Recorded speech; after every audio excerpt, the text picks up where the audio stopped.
Elsa, I can't stand it. He's not going to leave us alive anytime soon. It's just a nightmare. A middle-aged blonde woman sat at a large round table, drinking hot black coffee from a small cup. A little to her left sat her friend, a dark-haired, thin woman who liked to wear makeup, even for no good reason. Yes, Elsa, her friend said and exhaled. Listen, have you tried to talk to him sometime? Maybe pity him. You know, in war all methods are good. I've tried, Kira, I've tried. None of it works. He's gone wild. He's not ashamed to come home at 5 in the morning, drunk as hell, and he reeks of other people's perfume. And I can smell it's feminine. Elsa leaned back in her chair. Tears involuntarily flowed from her eyes, and she covered her face with her hand. But don't be so upset. Maybe something else will change. Her friend Kira tried to cheer her up, but she was not very good at it. Nothing will change, Kira. It's already changed. He wasn't like this before. He used to be a good, decent family man who took care of me, and Elsa burst into tears. Kira sat closer to her and put her hand on her shoulder. She felt sorry for her friend, who had been suffering from her husband's drinking and cheating for a month. Listen, Elsa, well, this is not the case either. If it's like this, you have to take matters into your own hands. Do you understand?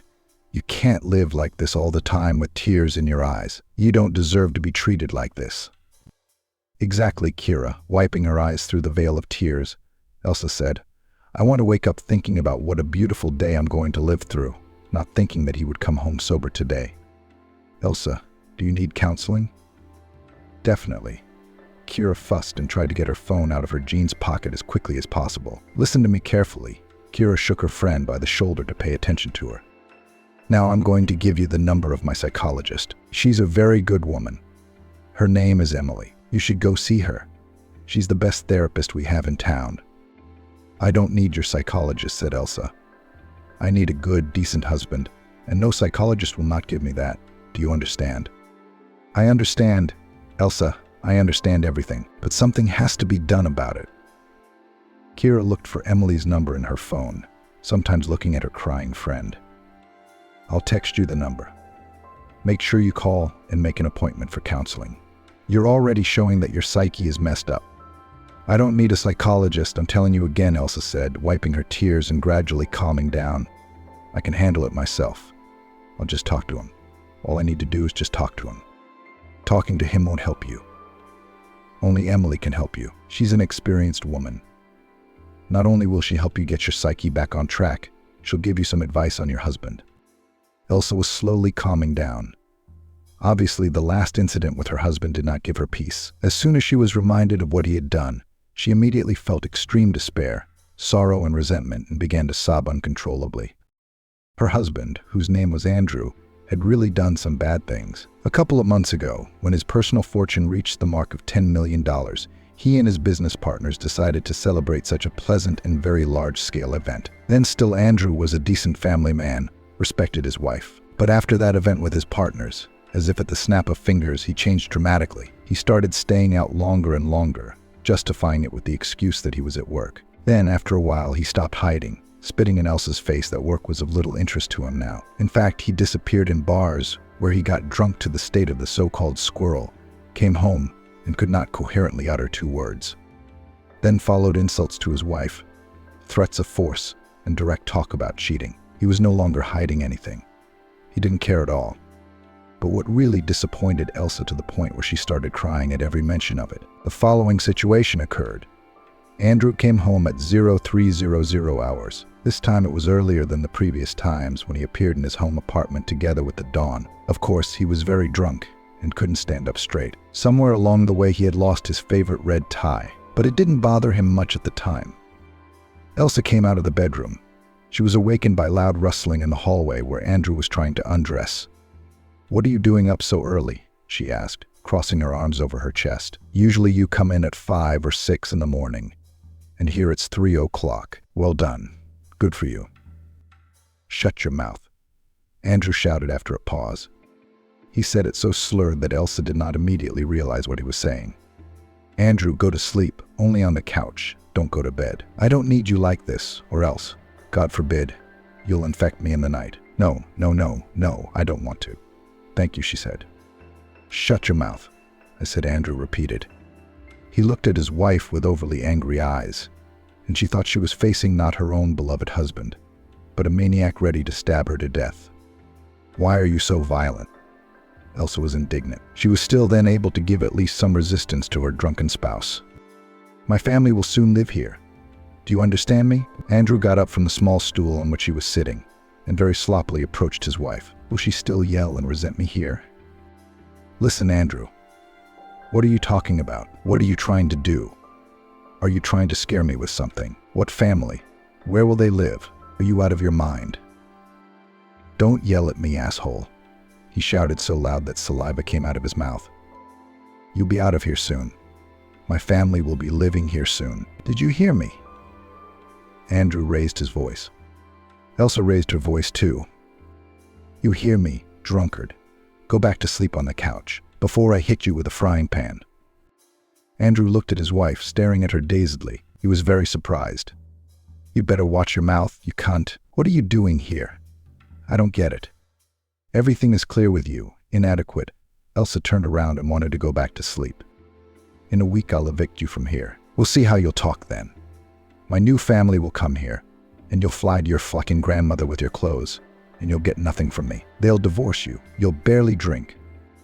Elsa, pretending not to care, went into the bedroom. Andrew might not have suspected that she was hurt by such words. To him it looked as if she didn't care at all about what he had just said. But Elsa herself, upon entering the bedroom, immediately locked the door and burst into tears. 2 days passed after Elsa's visit to her friend. She had a message with Emily's number hanging in her chat room with Kira, which Kira had secured just in case. Now on a fresh head, Elsa believed talking to a psychologist could really help her. But still to the last she refused to call Emily and set a specific date for the meeting. Her husband did not refuse to do anything for 2 days as before. He came home, was late for work in the morning, which could bring big problems for the company, as well as reputational risks. But he didn't care much about that. He was much more interested in alcohol and girls of easy behavior. The worst thing for Elsa was the fact that she did not understand Andrew at all. There was another man living with her now, who had replaced her husband. The husband she had known until 6 months ago. The husband who had done everything for her. Who would go to great lengths to make her happy. Now it was just the opposite. Nevertheless, she gathered her thoughts before calling the psychologist Emily, who was recommended to her by her friend Kira. Elsa decided to try to solve the problem with Andrew on her own. It seemed like an impossible mission, but it was definitely worth a try. The most difficult thing here was to catch her husband sober, when you could really talk to him adequately. In a drunken state, of course, no conversation would not work. Elsa did find such a moment. Andrew, once again waking up after yesterday, decided to take a day off today. Apparently, he was already tired of this way of life. Everything needs to be rested sometimes. On this day from the very morning, the man tried to stay out of sight of his wife. He said that he would go to read a book and that no one would bother him. He had his own office in the apartment, and he closed himself in it. The hope that Andrew could really be pressed into pity did not leave Elsa. Gathering her thoughts, she knocked on the door of her spouse's study and waited very fearfully. Her hands trembled, her breathing quickened, and her heart beat frantically. Along with the hope from her soul could not be taken away the fear that her husband would not fall for anything, and he really could. He could have just as easily not opened the door to the study and let his wife inside for a conversation, but he did it nonetheless. The door to the study opened, and a worried Andrew appeared in the doorway. "What do you want?" he glared, returning to the rocking chair, on which lay a thick book open somewhere in the middle. "Andrew, may I?" Elsa asked, before entering. "Well, you can come in," Andrew said dryly and sat down in the chair. "What do you want?" "Andrew, I wanted to talk to you." "About what?" the man asked at once. "You don't tell me you won't talk to me about my lifestyle. Let's not do that." Elsa knocked on Andrew's office door. "Andrew, may I come in? I wanted to talk to you." Andrew replied irritably. "About what? Don't tell me you want to talk about my lifestyle. Let's not do that." "How without it, Andrew?" Elsa wondered. "Don't you care about my worries?" Andrew rolled his eyes. "No, I don't mean that I don't care about your worries, but my lifestyle should be about me and no one else. Do you understand?" "But that's selfish," Andrew Elsa objected. "I'm worried about you and I really want our family to be as strong as before, that we live in peace and harmony." "Blah, blah, blah," Andrew interrupted her. "Listen, but that's nonsense. What family, Elsa?" This phrase hit Elsa in the heart. She didn't expect it and didn't understand the meaning of the words. "What?" she asked again, and tears came to her eyes. "In what way? What do you mean?" Andrew grinned wryly. "That's what I mean. What kind of family do you want? You think if I cared about this family, I'd let this happen, but I do because I don't care. Do you understand?" "I don't understand, Andrew," Elsa sobbed. "I already do not understand anything. Why do you say that?" Andrew slammed the book. "Why? Because it's the truth. I have no intention of building a family with you anymore. And you know, I was thinking this morning maybe we should get a divorce." These words were fatal for Elsa, and she burst into tears. "Andrew, but it's not you," she screamed, covering her face with her palms. "It's not you talking. As if a demon had possessed you. What are you talking about? Why are you doing this to me? Why do you suddenly get tired of me? Tell me." Andrew replied indifferently. "Because, Elsa, you're kind of boring, you know. My present fortune exceeds $1 million. Andrew continued calmly and confidently. "And I subconsciously made a promise to myself back at the beginning of my entrepreneurial journey that if I ever had more than $1 million, I would allow myself whatever I wanted. But then I had you, Elsa, and everything I had was enough for me. And now I have tens of millions of dollars, and I don't want a normal family life anymore. I want to have fun. I want to go out and do whatever my soul desires. I'm only 35, and I just have to have time to go out before I get old." Andrew's speech sounded calm, but it was obvious that he deliberately aggravates the situation and deliberately spurs his wife. "Andrew," shouted Elsa, "tell me it's not true." She was in tears, not wanting to realize that everything her husband said was true. "It's true, Elsa," Andrew smirked, "but I found a new family. Such a gorgeous lady." He smacked his lips. "And you've become boring and familiar. I'm bored with you. In fact, I'm bored with you. So I ask you again, maybe divorce." Elsa could not stand such a terrible attitude and ran out of the office. And Andrew, watching this picture, slyly grinned.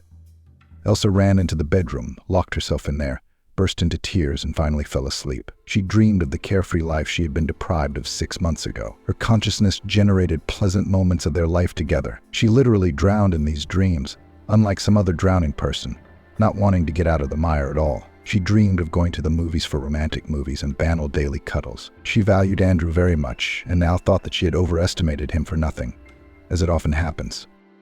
Elsa asked herself the question again and again, why did Andrew change just now? Did the simple numbers in the document have such a strong effect on him? Did 10 added to the end change him so much? Although everyone knows that money does not change a person, but only shows his essence. But then for Elsa there was another, no less complicated question, why at this very moment his essence made itself known. In this sweet dream, her own inner voice, coming from some unknown place, was asking herself these questions. Even though it was obvious that it could not go on like this, and that family life could not be restored, there was still a faint flame of hope in Elsa's soul. Waking up, she wiped her eyes. The door to the bedroom was still locked, and Andrew was probably still home. She didn't want to leave the room, because it was her only refuge in a world of humiliation and abuse, where she could feel safe. But as soon as she stepped out of there, she would immediately feel the full ammunition of her husband's bad words again.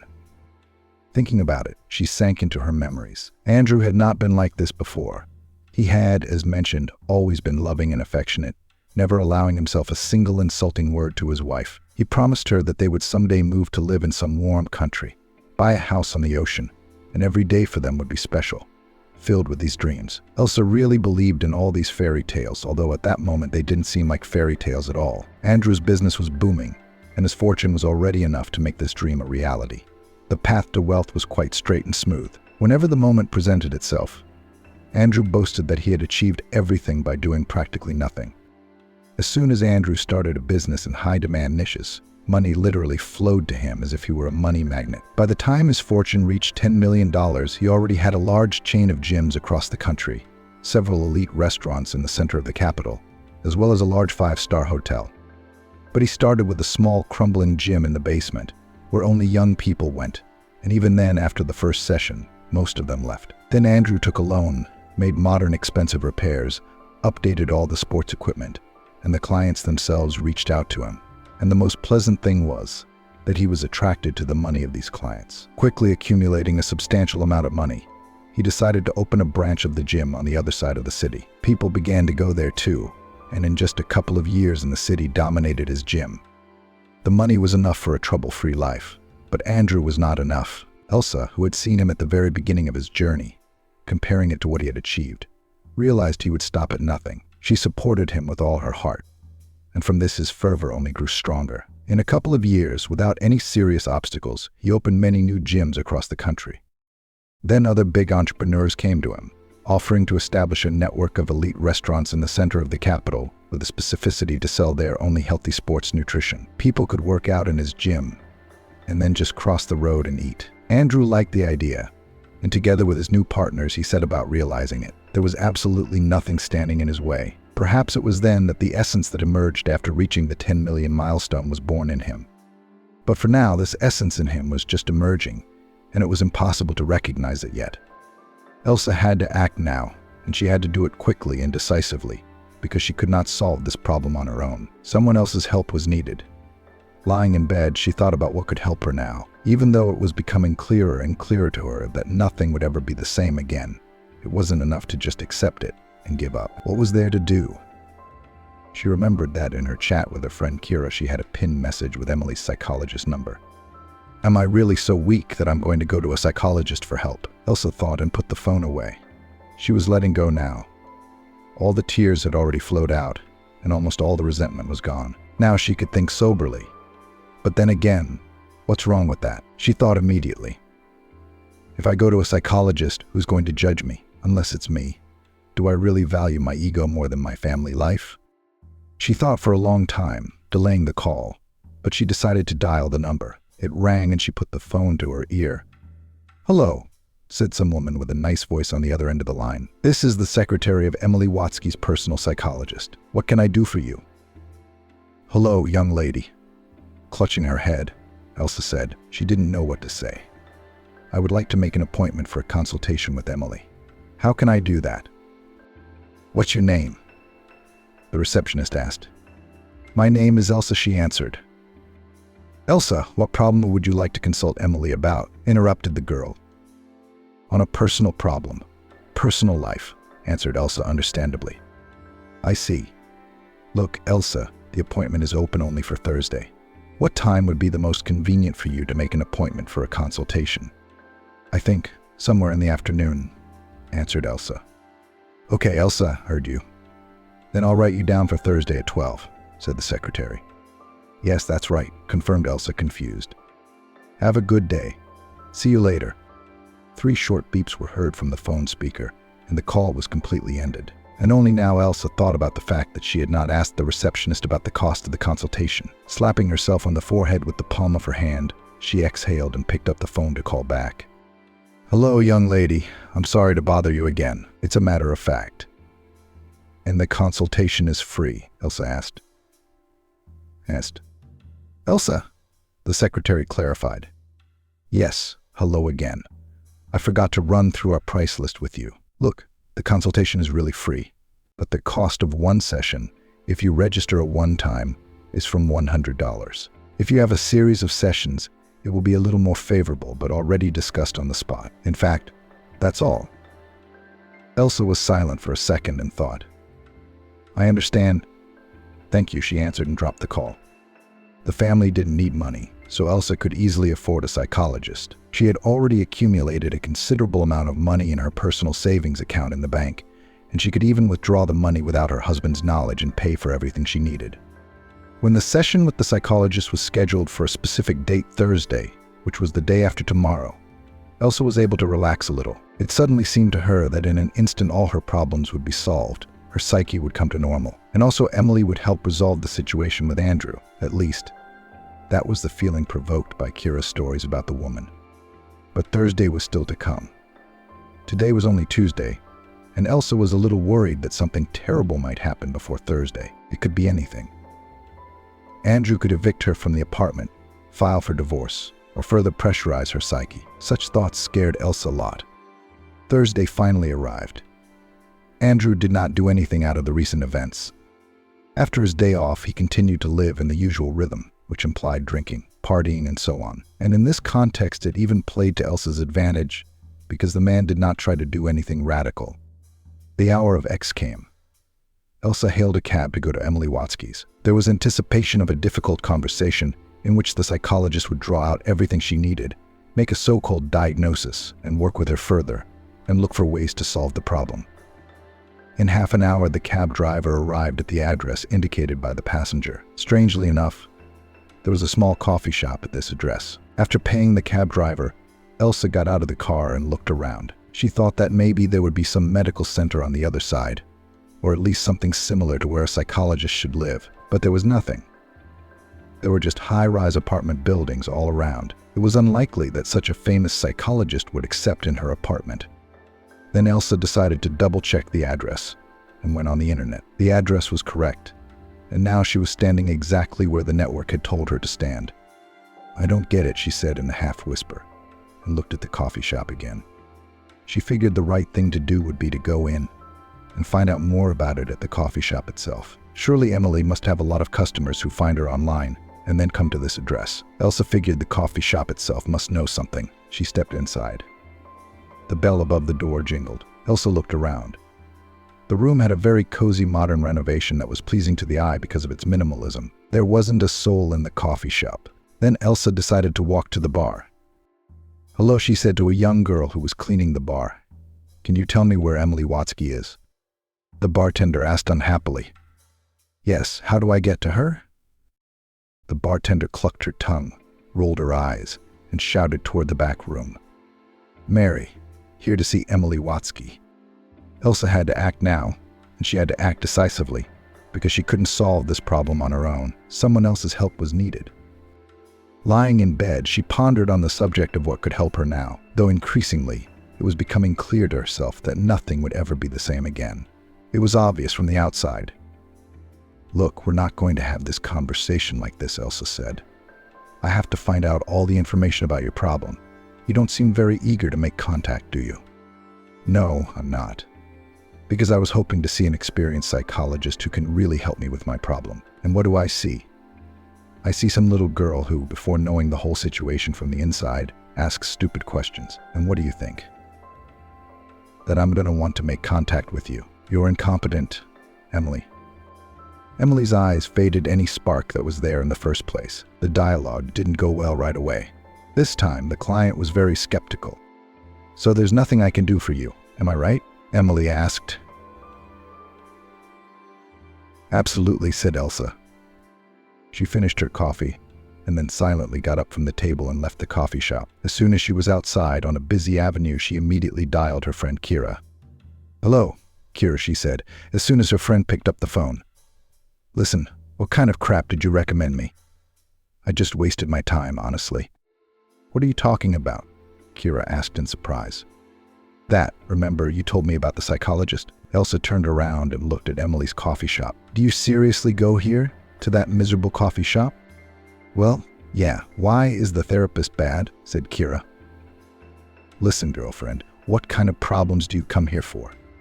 "Well, when I'm in a bad mood, I make an appointment with Emily and she and I talk about what's on my mind, like how bored I am with my job, or how to find a better man. But everything with you is clear. I only wasted time," said Elsa. "Apparently, your Emily is not an expert on real problems." "Well, thanks for that at least, Kira." "What didn't you like?" Kira asked. "I didn't like Emily at all. She was a nightmare. She's not a psychologist.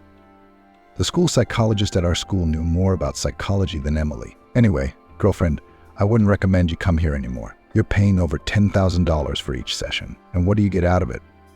It'd be like you talking to me and paying me money. But we'd be having coffee in the process." "Okay, no, you're wrong. Emily is a trained psychologist," Kira objected. "Why do you address her by first name and patronymic?" Elsa interrupted. "She's 10 years younger than us." 7, Kira corrected, but still so respectful. "But everything is clear with you, friend." "Okay, come on. I'm going home. I'll solve my problems myself somehow." Elsa hung up and called a cab. When she got home, she decided to clean up the apartment. Andrew wasn't home, so she could really feel like a free woman. During the whole day, she cleaned everything she could. She dusted the apartment, vacuumed, washed the floors, threw all the dirty laundry in the wash, hung posters, and washed all the dirty dishes. Toward evening, my husband showed up at home. He showed up really early today compared to how he had come earlier. The hand on the clock wasn't even close to 22 yet. Just as Elsa, who was sitting in the living room and watching some sad movie about love, heard the front door open. Immediately after, voices and whispers were heard. Elsa got up from the couch and walked to the hallway. There she almost fainted from shock. Andrew was hanging a jacket on a hook for some girl who was undressing at that moment.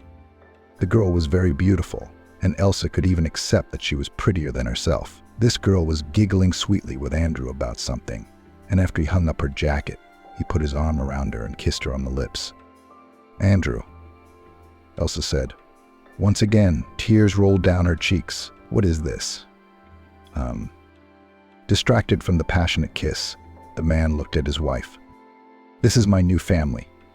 Do you remember me talking about it?" he asked, smiled and kissed the girl again. She looked to be about 28 years old. "How's that? Like a new family?" "Andrew, what are you talking about?" "Do I have to say it again?" he shouted when they were done kissing again. "This is my new family. Her name is Dariana, and she's sleeping over tonight." Dariana looked down at Elsa somehow, and then turned affectionately to her lover. "Darling, is this just going to stand there and stare at us?" "Listen, Elsa, get out of the way. Are you sleeping on the couch tonight, by the way? Dariana and I have a lot of things to do tonight, and you're obviously going to be unnecessary." When Elsa blocked the lover's path by standing right in the doorway, she said, "I will not have that person in my apartment." Instantly, Andrew jumped up to her and through gritted teeth said, "I pulled you out of the mud, you ingrate. Let me through." And right after that, he pushed the woman aside. She collapsed, crying on the floor as the lovers made their way deeper into the apartment. Despair and bitterness simply overwhelmed the woman. She could not understand only one thing: why is her husband treating her like this? Why does he bring a young mistress into the apartment when his wife is alive? It was really offensive and very much demoralized Elsa. What could have happened next was frightening to think about. And indeed, what could have gone next? And further could be realized all the main fears of a woman: divorce, loss of housing, loss of everything she has. And if with the lack of love for her terrible husband, she had already decided and fully realized it, but to determine what to do after that, she could not. Of all the options for salvation, Elsa was satisfied with only moving to her mother in Houston. But even that had to be decided. Now it was clear that the main problem the girl had was indecision and fear of something abstract. Fear of literally anything: that someone would judge her, that her husband would once again call her unnecessary, that everyone would laugh at her and point fingers. Of course, all these fears were inside her, and she did not really show them on the outside, constantly maintaining the image of a fearless woman. But still, on the inside, all those fears were eating her up pretty fast. And most interestingly, she was afraid of being judged, even by her mother. That's why she could not, in such a seemingly hopeless situation, in which the only option remained this one, to decide on it. For some reason, she was afraid that even her own mother would kick her out. Though there was no reason for such fears, of course. After crying a little while, Andrew and his mistress locked themselves in the bedroom. She still made the decision to pull herself together. She didn't want to retaliate in any way, now to interfere with her husband in any way. Not at all. She just wanted to get away from here somewhere. The surest option was still her friend Kira. She would definitely not judge Elsa for anything, and on the contrary, would gladly accept her friend in her home. Kira lived alone, so she wouldn't have to answer to anyone for Elsa. "Kira, hi. Are you free?" Crying, Elsa said while she was packing. "Hi. And yes, I'm free. What's up?" "Listen, can I come over for a sleepover? I can't take it anymore, Kira. I can't take it anymore." "God, what happened again?" asked her friend worriedly. "I'll tell you everything when I get there. But come, of course, friend. You still ask such questions. I'll be waiting for you." "Thank you, Kira. Thank you so much." Elsa hung up the phone and wiped her tears. She quickly packed her things, putting them into bags. She couldn't even put her things in her suitcase, as it was customary, because the suitcase was in the bedroom, and Andrew had closed the door there from the inside. Already an hour later, Elsa was sitting in the same kitchen at Kira's place and crying. "Elsa, what are you doing?" asked her friend. "Yes, he is not worth it in the slightest. You just overestimated him too much. There is nothing scary here. Let him have a fling with whoever he wants. It shouldn't concern you at all." "But it does concern me." Elsa couldn't stop and literally shouted at the whole apartment. "I can't just let him go. Understand, friend, I realize that you love him, but he doesn't love you. Why do you have to crawl on your knees and beg for his love? He doesn't deserve it. He only deserves to be treated the same way. But I can't, Kira. I just can't. I love him, and I understand that too. But you hear me. This can't go on forever. He's a cheater, a scumbag, and a bastard. Why do you have to humiliate yourself in front of him? Why do you let him treat you like this? What do you think you're worth? Kira, please stop talking about this. I don't want to. No, Elsa, please answer me. I'll get what I want. I have to change your mind. Tell me, please. Have you ever let yourself bring a man into the house or come in the morning drunk and beat him up? But probably not. And even if you did, he'd kick you out of the house. Why don't you do that? That's what he deserves. You should bring a man home to put him in his place, too. That would be the real right thing to do. Who am I going to bring in, Kira? The tears were pouring out of Elsa's eyes in an endless stream. I don't have any man but him. No man. He's not a man, realize that. Stop thinking of him as your man. He's already crossed all the boundaries. There's no going back, Kira said. You can't forgive cheating, and you can't forgive cheating so brazenly. Don't you have any self-respect? I do, said Elsa. So why do you let him treat you like that? I'll ask again. It's not normal, Elsa, when he brings some girl into the house right in front of you and has fun with her. He doesn't appreciate you.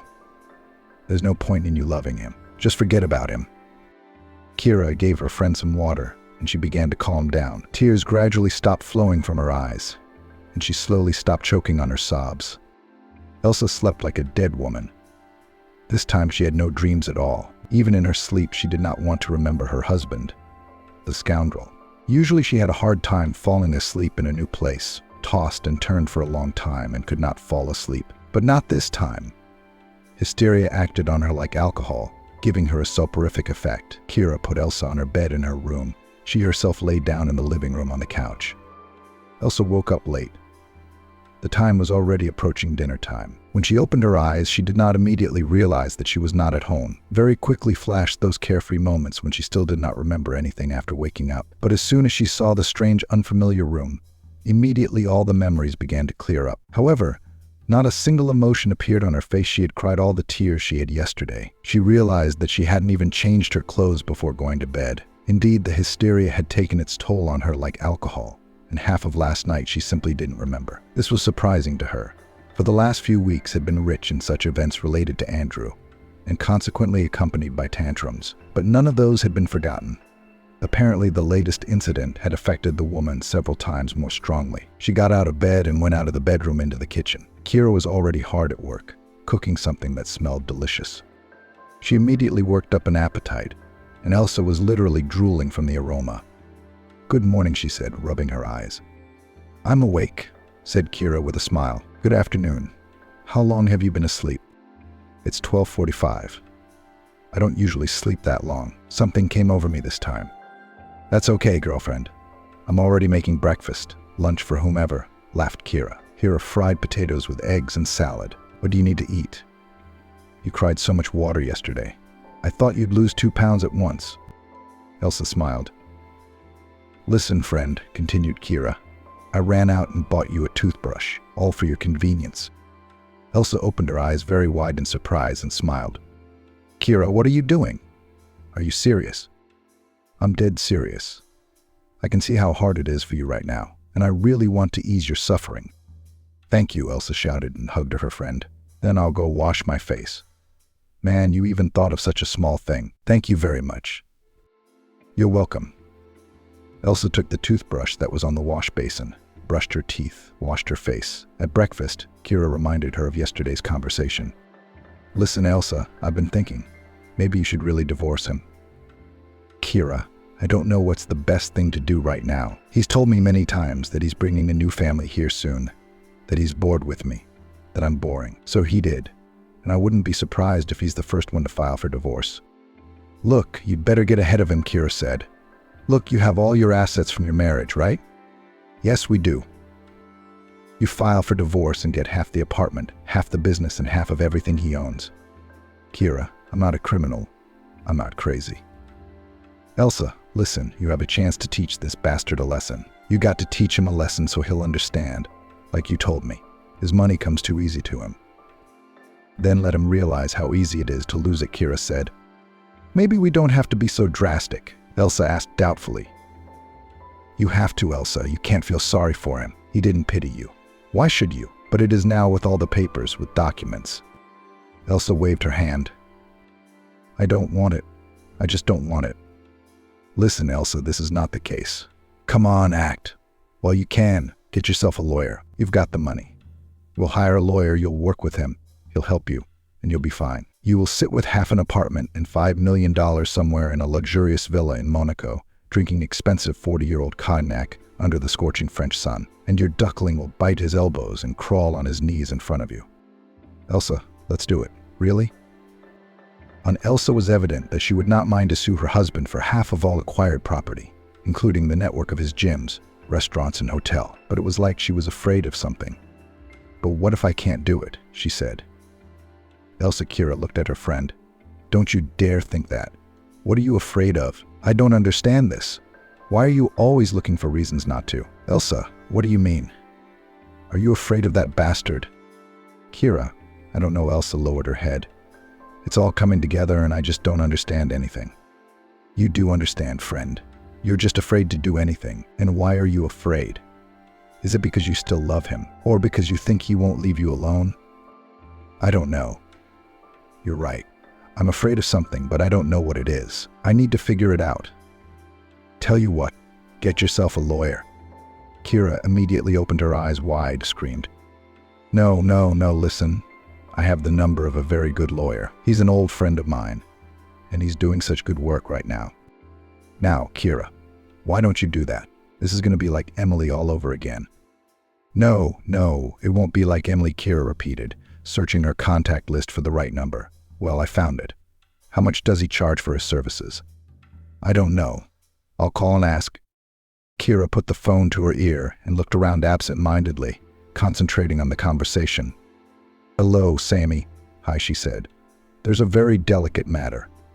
My best friend is divorcing her husband, and he has a lot of money. Anyway, she wants to take half of it from him. And there's enough there for your great-grandchildren's great-grandchildren to live well. Can you give me a little discount if you need to? Yeah. Oh, that's great. That's great. Sammy, you're awesome. All right.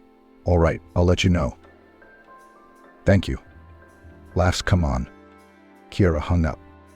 Okay, girlfriend, she put the phone aside. I talked to the lawyer. He's ready to take you in, and thanks to me for free. Is it like with Emily? Elsa asked with a grin. Consultation for free, and then a session from 10,000. And what quality of this session? It is unclear. Forget it, friend. Now we are going to breakfast and go to the lawyer. We'll save you and help you out. Are you going to take any interest on the judgment? I'm smiling. You're insulting me. Kira joked and started eating faster. We're going to have a hard day today. We'll be with you to collect all the necessary documents for divorce proceedings. And I don't care what you think about it. Do you understand? I understand, Elsa answered obediently. For all the additional documents, we'll need to go home. It's okay. We'll go if he's there. Never mind. At the moment, it's as much your apartment as his. Let's get some breakfast and get going. Elsa and Kira ate quickly and went to get dressed. Elsa, of course, changed clothes, because going to a business meeting in the clothes she slept in was not very cultural and beautiful. Thankfully, she had packed a change of clothes with her, and there was no problem with that. Her passport, which she had also taken from the apartment, was now with her, and she was fully prepared to go to the lawyer's office. Ready? Kira asked as they left the apartment. Yes, ready, Elsa replied. There was still a sense of doubt in her voice. It seemed as if she was uncomfortable with the whole event and would just run away. But she held herself in check. Her subconscious was now fighting her rational mind. The irrational mind was clearly winning. Even though in her heart she didn't want to go anywhere or do anything for some unknown reason, she just had to do it. She forced herself, convinced herself that it was the right decision, and the scoundrel really should be punished. They got to the lawyer's office pretty quickly, since his office wasn't that far from Kira's apartment. They went inside. Hi, Sammy, Kira said when she saw her friend. Here's the girl who needs help. Hello, said Elsa, looking out from behind her friend's back. Hello, answered the lawyer. How should I address you? My name is Elsa. You can just call me Elsa. The woman could not really see the lawyer's face, but her voice seemed painfully familiar. Elsa, suddenly said the lawyer and looked at the woman. Elsa, stepping out from behind her friend's back, saw the man who stood in front of her. It was a medium-sized man in a dark turtleneck and classic jeans. His image was well complemented by round glasses, and his hair was so neatly and firmly styled that no wind seemed to be able to flutter it. But most importantly, Elsa recognized this man. "Andrew," she exclaimed. "Andrew, is that you?" He came closer to her. "How many years we haven't seen you?" Since the second year of the Institute of Journalism, where Elsa studied. There was one of the guys from Group A. Nobody knew much about him except Elsa herself. She was quite upset when she realized that her classmate was going to study law because he was bored with journalism. That was just Andrew. Andrew Smith was the young man's name. He had confessed his love to Elsa during his freshman year. They had somehow become good friends from the very beginning because of a common theme. In the end, it was as if they were drawn to each other. But then Andrew realized that journalism is not his business, so he simply transferred to another faculty. Elsa was upset then, but nevertheless continued to see Andrew every day at the Institute. Everything was fine for a while. And then Elsa realized that she loved someone else, which offended Andrew, and they didn't speak to each other for a long time after that. "Listen, Kira," Elsa exclaimed with joy. "What about you? How do you know each other?" "Well, it happened somehow. We know each other," answered her friend. "And how do you know each other?" "Yes, we studied together," Andrew explained. "Only I went to law school, and Elsa continued to study journalism." "Oh man, it's been years since we've seen each other. We should sit down. So I'll organize tea for all of us." "It's a must." He went to the windowsill, where there was an electric kettle, and pressed a button on it. "Such a meeting should definitely be celebrated. There is no other way." "I agree," said Elsa, looking at Kira. "Actually, we came here for something else," her friend whispered quietly. As long as he didn't hear, no tea, no celebrating. "Kira, really.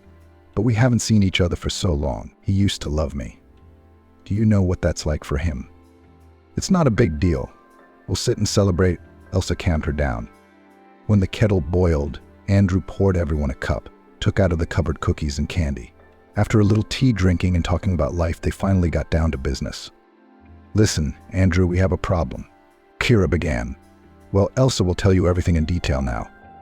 "Yes, look, Andrew, here's the story," Elsa began. "I lived with my husband until yesterday. We're still married, but I want to divorce him, and accordingly, to claim from him half of all the property acquired in the marriage. There are assets totaling over $5 million.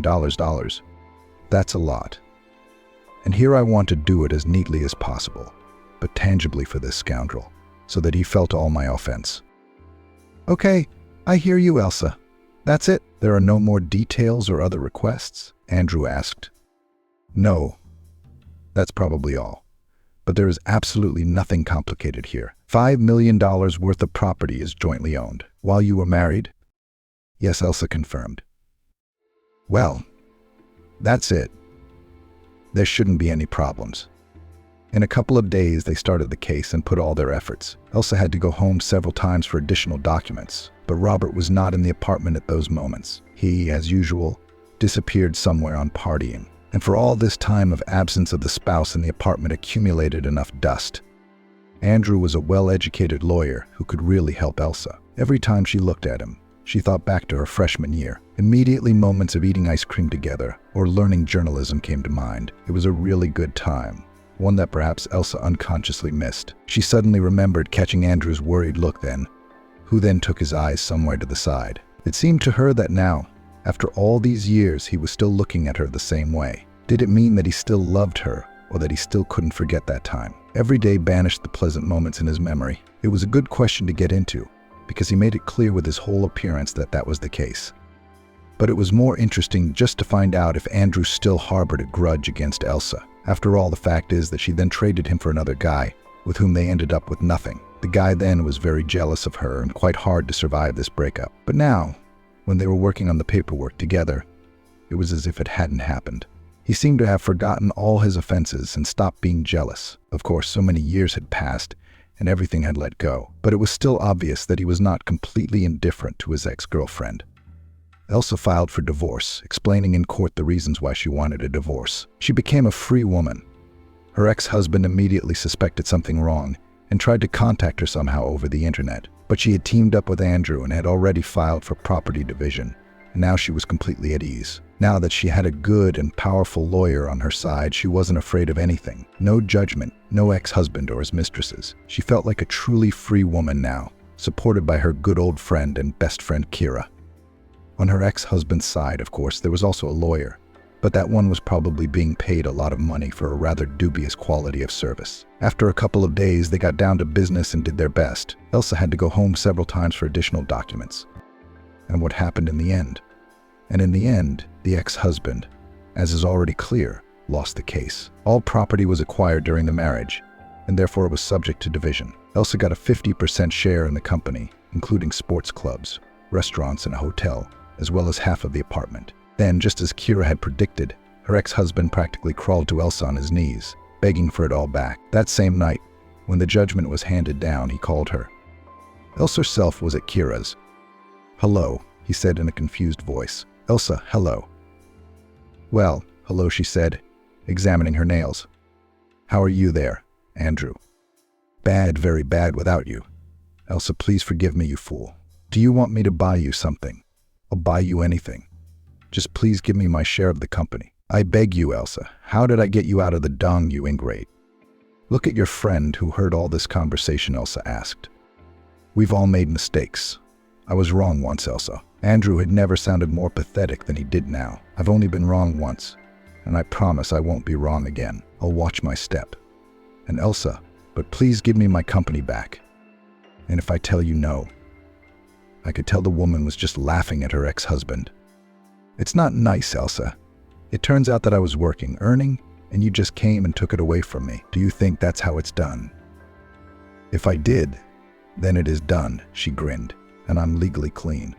And what else do you want from me? I do not understand." "Well, at least give me half of the apartment, please," Andrew said even more pitifully. "I can only sell this one. I'm sorry, but there's no other way." 2.5 years passed. There was a small child in a diaper crawling around the living room of a large 2-story apartment. The little boy was just over a year old, but he was already pretty confident on all fours. There were toys scattered all over the floor, and around the perimeter of the living room there were rails on which he was confidently rolling a small steam train. The living room here was combined with the kitchen, so the parents of the baby could safely look after him while they ate dinner, and so it was.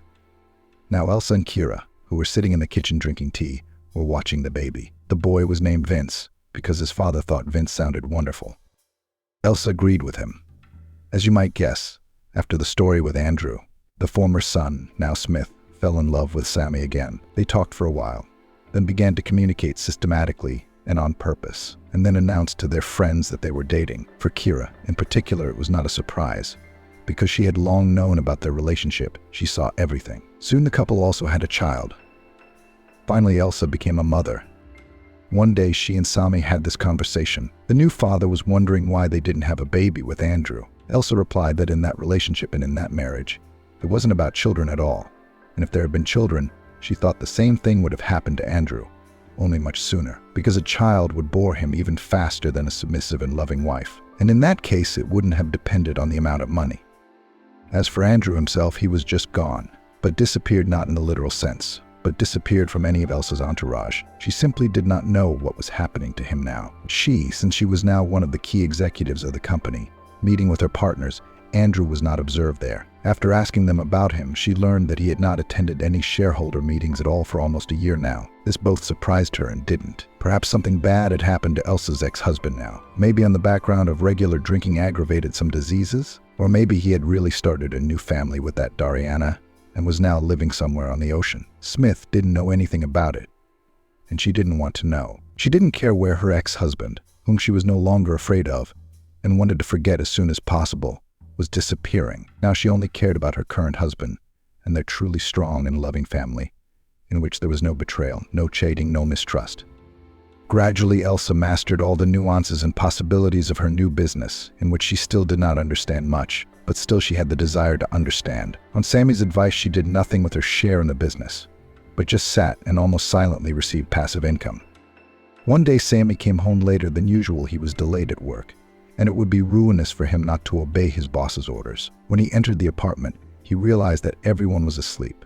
No lights were on in any of the rooms, and there were no sounds at all. The house was perfectly dark in sepulchral silence. He undressed and went to the second floor of the apartment, where the bedroom was located. Vince was already sleeping apart from his parents in his own high-backed crib. That meant that nothing could stop Sammy from getting into bed and hugging his wife. She, feeling herself being cuddled, immediately woke up. Any mom, when her child is only a little over a year old, has very sensitive sleep.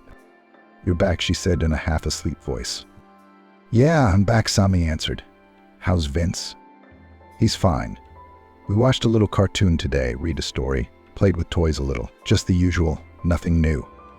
The wife was talking in a very sleepy voice, like she hadn't even woken up with the baby lately. She was very tired. The whole upbringing of him was completely on her. Sammy's parents lived in another country and were already quite old, so they couldn't come. Elsa's moms, living in Auckland, on the contrary, only recently flew back, so the woman couldn't count on anyone but herself. "I see. Hey Elsa, why don't we have a second one? Do you mind?" Elsa smiled, hugged her man, and quietly whispered, "I don't mind, I'm only in favor."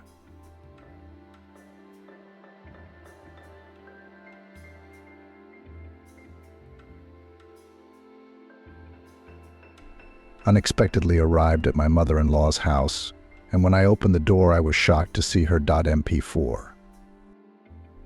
"Mr. William, hello. I'm sorry, but I'm not going to be able to deliver the project on time." "What happened, Julia?" "I had an accident the day before yesterday. I'm in hospital now." "How? You weren't driving, were you?"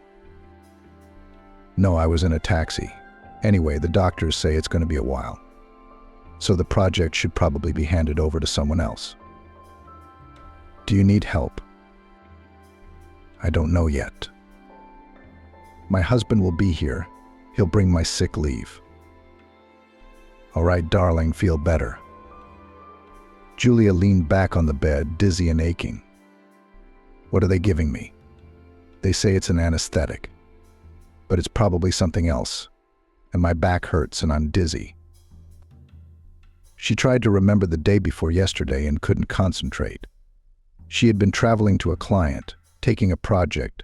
She usually tried to always leave in advance and on public transport.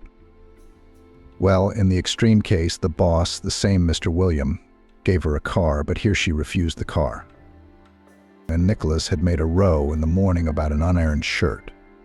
You'd think after almost 20 years together, you could have said so from the night before.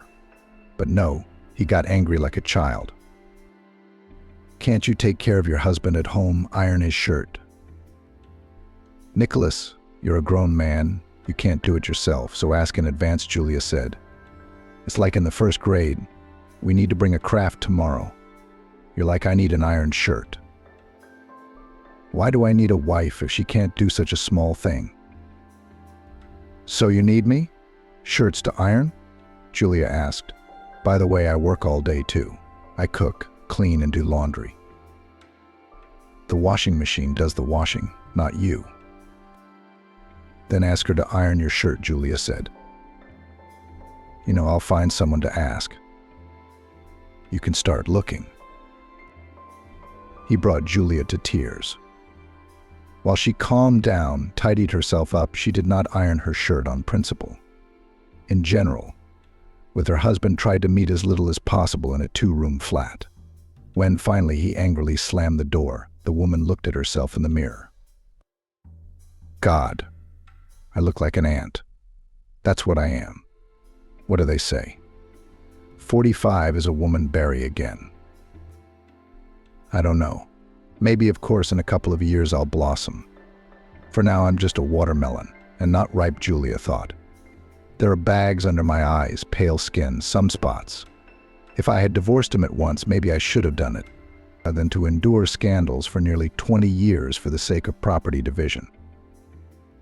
She looked at her watch. There wasn't much time left, and Julia began to frantically pack, realizing that she wouldn't be able to get there in time by public transport. She had to call a taxi. She was still late, but at least she could call her client and apologize. The driver got into the situation and tried to get the client as quickly as possible. But at an intersection they met a large Jeep, which was in an even greater hurry. It hit the door where Julia was sitting. Either she had sat down awkwardly or had turned round at that moment. But besides the blow, the woman felt pain in her back, from which she lost consciousness. She woke up in hospital. Fractured spine. For the first 24 hours, she did not think anything at all, but only did what the doctors said, moved her arms and legs, tried to say phrases. There was no amnesia. She immediately remembered everything that had happened. However, they gave her a call only a day later. Of course, husband Nicholas and son Thomas flew to the hospital. No, the husband did not ask for forgiveness, but he behaved carefully. Talked to the doctor, asked his wife what she wanted and what she could bring. Thomas told the school news, trying to distract his mother from her sad thoughts. She looked at her son and rejoiced. 18 years old. Good kid, caring, always ready to help. I'm surprised he didn't take after his father with his rudeness. For 5 days after the accident, Julia was in shock. Then she was gradually brought back to normal by doctors. And then the next trouble came upon her. Julia, the doctor told her during her regular rounds, "We have stabilized your condition and your life is not in danger. However, you need to get used to the idea that you will no longer be able to walk." Julia's ears pinched again. "What does that mean, doctor?" she asked.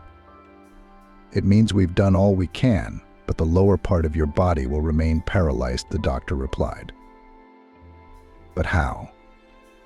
"I moved my legs like you asked." The doctor shook his head. "It only seemed that way to you. Unfortunately, you can't move your legs. How many times have I asked you to do so? Besides, we've done other tests. You can't feel your legs." "Alas," said the doctor, "I'm sorry to have to tell you this, but at least you're alive and everything else is fine. You'll just have to learn to live a new life. In a wheelchair." "Oh, really? What about work? And how am I going to get down from the 3rd floor? Do I need a nanny now?" The doctor threw up his hands. "Well, I'm powerless to do anything about it. Believe me, in time all problems will be solved. And then, you have your husband and son. I'm sure they'll help." "I'm not so sure about that," Julia thought and closed her eyes. She pondered how to break the news to her men and what she was condemning them to. Now they would have to look after her all the time, hire a carer. And she herself would now not be able to just get dressed, go to the shop, the pharmacy, or just go out for a walk. What kind of life is this? Why has it all fallen on me? And if I had divorced Nicholas, would I be alone now? Or is it his fault that I'm in this position? If he hadn't scandalized me, none of this would have happened. Julia indulged in thought and feeling for a long time. She looked for someone to blame, terrified at the thought of what kind of life was ahead of her. And this at 40, what's the next 30 years, maybe more?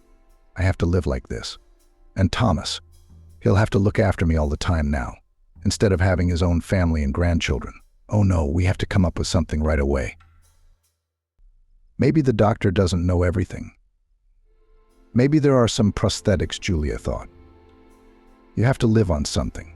I can't sit on Nicholas's neck. He'll reproach me with every piece of food. I couldn't bear it. What am I going to do? By the time she was discharged from the hospital, Julia had not thought of what to do, but just mentally waved her hand. She decided to act on the circumstances. When she got home, she was amazed at how the flat had changed. A lot of space had been cleared where some things and other rubbish used to stand. Now there were spacious passageways. The doorways seemed wider. And from the bathtub, the threshold that prevented a wheelchair from getting through was gone. Thank you, boys, she looked at the men with tears in her eyes. What's the matter, Mum? It's all for you, Nicholas pronounced. What are you crying about? Thomas was indignant. It's me from happiness. Then let's see how you'll move around. Just then, Nicholas took Julia's chair by the handles and began to roll it from the room to the kitchen, to the other room, and into the bathroom. Everywhere the pushchair went through without a problem. It's just a matter of a few things. Learning to drive it myself, my wife smiled. Everything will come with experience. Well, I'm off to work. Nicholas disappeared out the front door. Julia looked up at her son. Don't you have somewhere to be? No, Mom, I'm going to stay with you, help you settle in. So don't be shy. Ask me if you need anything. Okay. Okay, honey. Julia got used to moving around the flat quickly, but the fact that now she had to ask someone in the household to go outside for any reason, whether it was to take out the rubbish or to get her medication, she couldn't get used to for a long time. Over time, of course, she learned to adjust her desires to fit her husband and son's life schedule, but she still felt discomfort when she had to ask for something. It also depressed the woman that she was unemployed. No, of course not. Mr. William had helped her financially at first and even bought her a nice expensive pram. But Mr. William couldn't support Julia for the rest of her life. She realized that very well. All her work in her previous life had involved not only dealing with clients but traveling, and in her present condition it was impossible to do so. At home, scandals were increasingly frequent. "You, by the way, live on my money," this phrase from the lips of her husband was heard more and more often. It got to the point that he began to reproach not only Julia for spending too much on useless, as he put it, medicines, but also his son Thomas that he wanted to continue his studies after school, rather than go to work to provide for his mother and care for her. Julia spent a long time researching training opportunities for people with disabilities and finally decided on a sewing course, which she had always been good at. A special vehicle was sent to her on the day of the course, which traveled around people in wheelchairs like her, bringing them to the course and then taking them home afterwards. Except that the classes were only about 4 hours long, and Julia's journey took all day. She was very upset about the lost time, during which she could have done something around the house to avoid Nicholas's reproaches. But over time, the woman realized that no matter how hard she tried, she still could not avoid scandals. So she began to let her husband's words pass her ears more often. But Thomas always found out in advance from his mother when she was studying, and on that day was at home in the morning and evening to bring his mother down to the yard, and after the study lifted back up to the flat. After completing the course, Julia had clients who came to the flat. She started sewing to order and getting a solid raise on her disability pension. Also, on one of her trips, the woman met a taxi driver, Scott, who was very attentive to his passenger. He knew how to help the woman sit down, how to fold her pram. "I have a younger sister in a wheelchair. Here's her medication and works," he explained to Julia. They exchanged phone numbers. The woman became freer in her movements and means. This again really pissed off Nicholas, who thought the whole world revolved around him. But his wife had managed to break free from his financial dependence. "Dad, where are you going?" Thomas walked into the flat as Nicholas pushed the packed suitcases towards the exit. "That's it. And you, Thomas, I can't take it anymore. I'm going to live apart." "Have you been raised? You're so big and independent. I think my mission as a parent is over. I want to live for myself for a while." "All this time you've been living for who?" "For you, for Mom. And now I want to finally fulfill my own desires, not someone else's whims." "What about Mom?" "We've talked it over with her. She's fine with it. We'll get a divorce, that's all. We have no minor children, so it's easy to do." "Well, wait a minute. She needs help. Go to the shops, go for a walk." "So?" "Let the social worker do it. I'm not a babysitter." Thomas looked into the kitchen. Mum was sitting at the table, staring at one point. "So as long as life revolved around you and your mum catered to you, you were fine. The minute Mum needs help, you run away." "How do you talk to your father?" "I've been helping your mother settle in for almost 3 years, by the way. She's quite used to it now and can be on her own. She got a job, even though she could have stayed at home. Disability pension. Are you kidding? If she would do the cleaning like before, do the laundry, iron my shirts, after all. All I hear are reproaches, you won't help me. Thomas looked at his father dismissively. You wanted to live for yourself.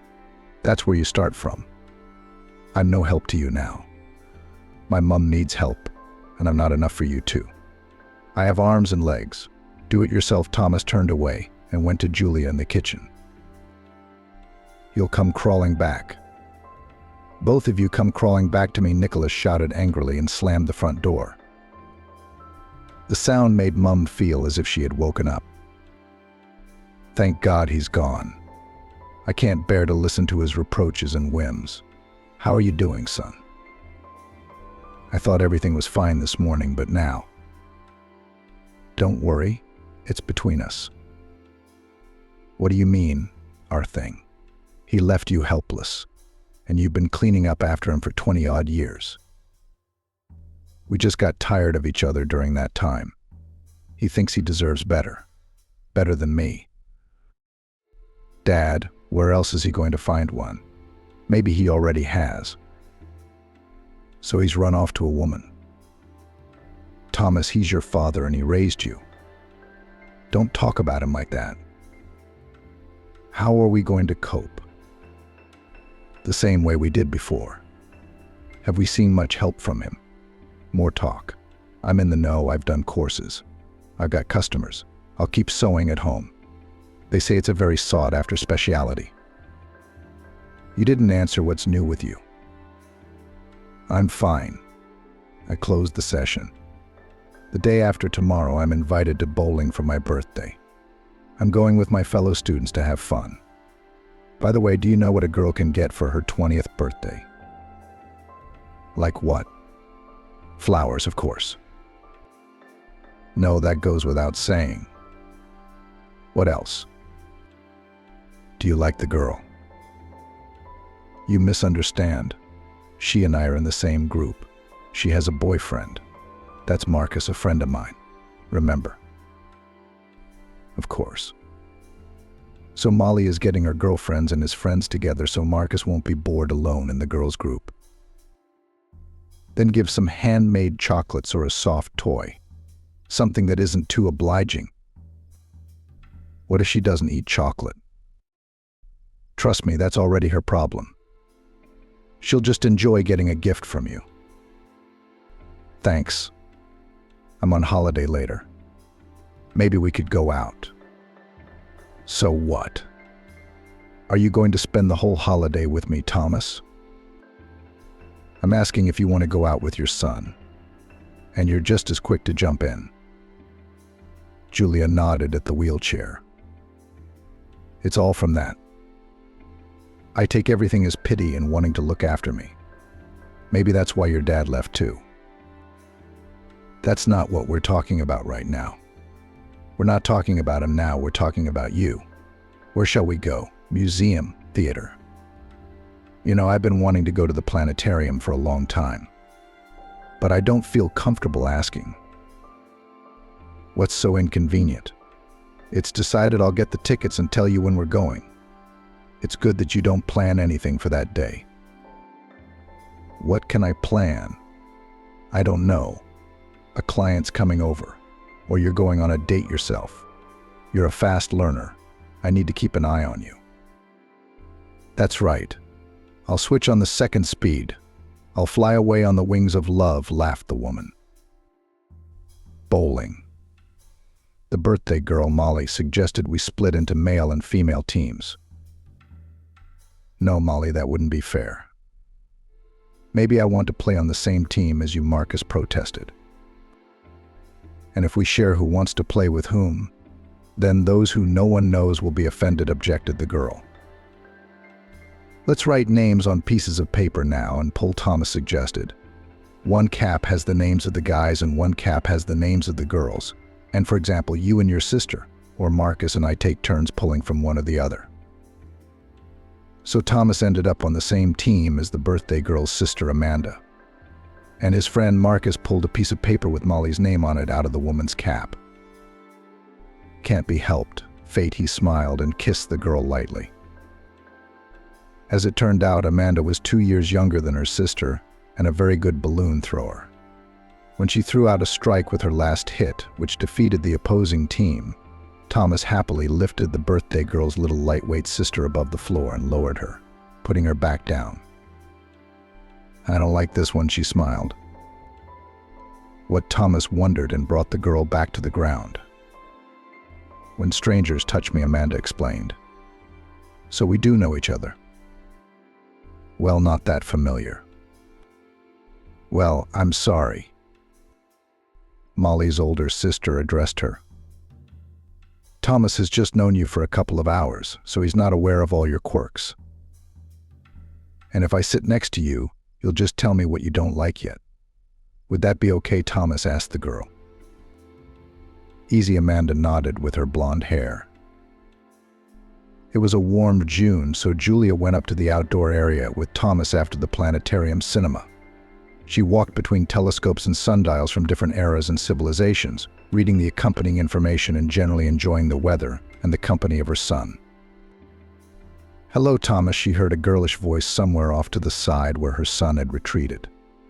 Julia turned round. Standing next to the young man was a short girl. The guys were talking about something and smiling. Pretty in such cute ponytails, Julia thought, and saw the couple heading towards her. A couple of years ago, the woman would have been very embarrassed by her position and would have tried to avoid making acquaintances. But now, smiling, she waited for the boys to approach. "Mom, I'd like you to meet me. This is Amanda, Marcus and Molly's girlfriend." Sister Thomas almost stammered, trying to pronounce it. "Nice to meet you. And my name is Julia. How do I address you?" "Why is that awkward? Are you interested in astronomy too?" "I like to look at the stars." "If that's called being interested in astronomy, then yes. But I'm actually here with my mates." And the girl waved her hand at the company standing nearby. "Pretty, that Amanda of yours," Julia said to her son when they got home. "Mum, she's not mine at all. We met at a bowling alley when Molly was celebrating her birthday." "Too bad she's not yours, though. Then someone else will be lucky. But you won't be so lucky." The first thing she said was that she didn't like strangers touching her. "Did you touch her?" "We won, and she threw the winning strike.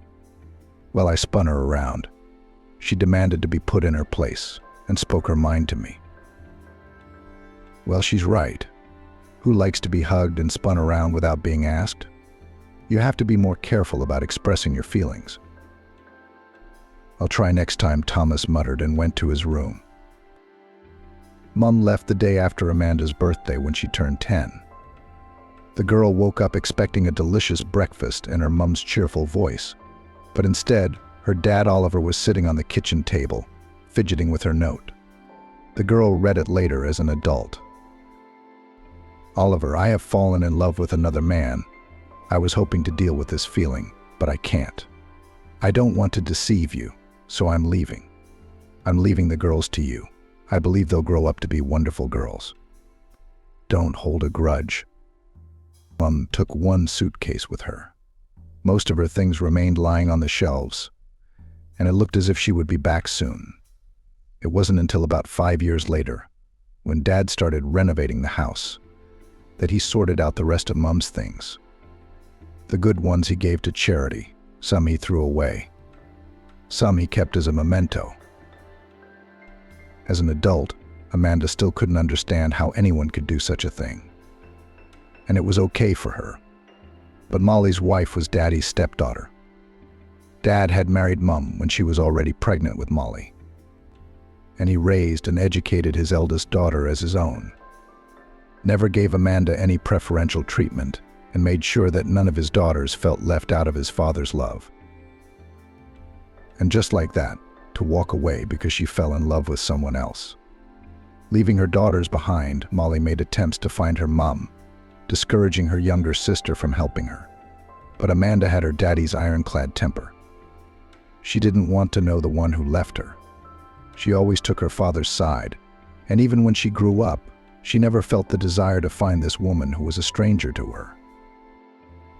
Dad did everything for his daughters. He collected them for school, helped with lessons, went to parent-teacher conferences.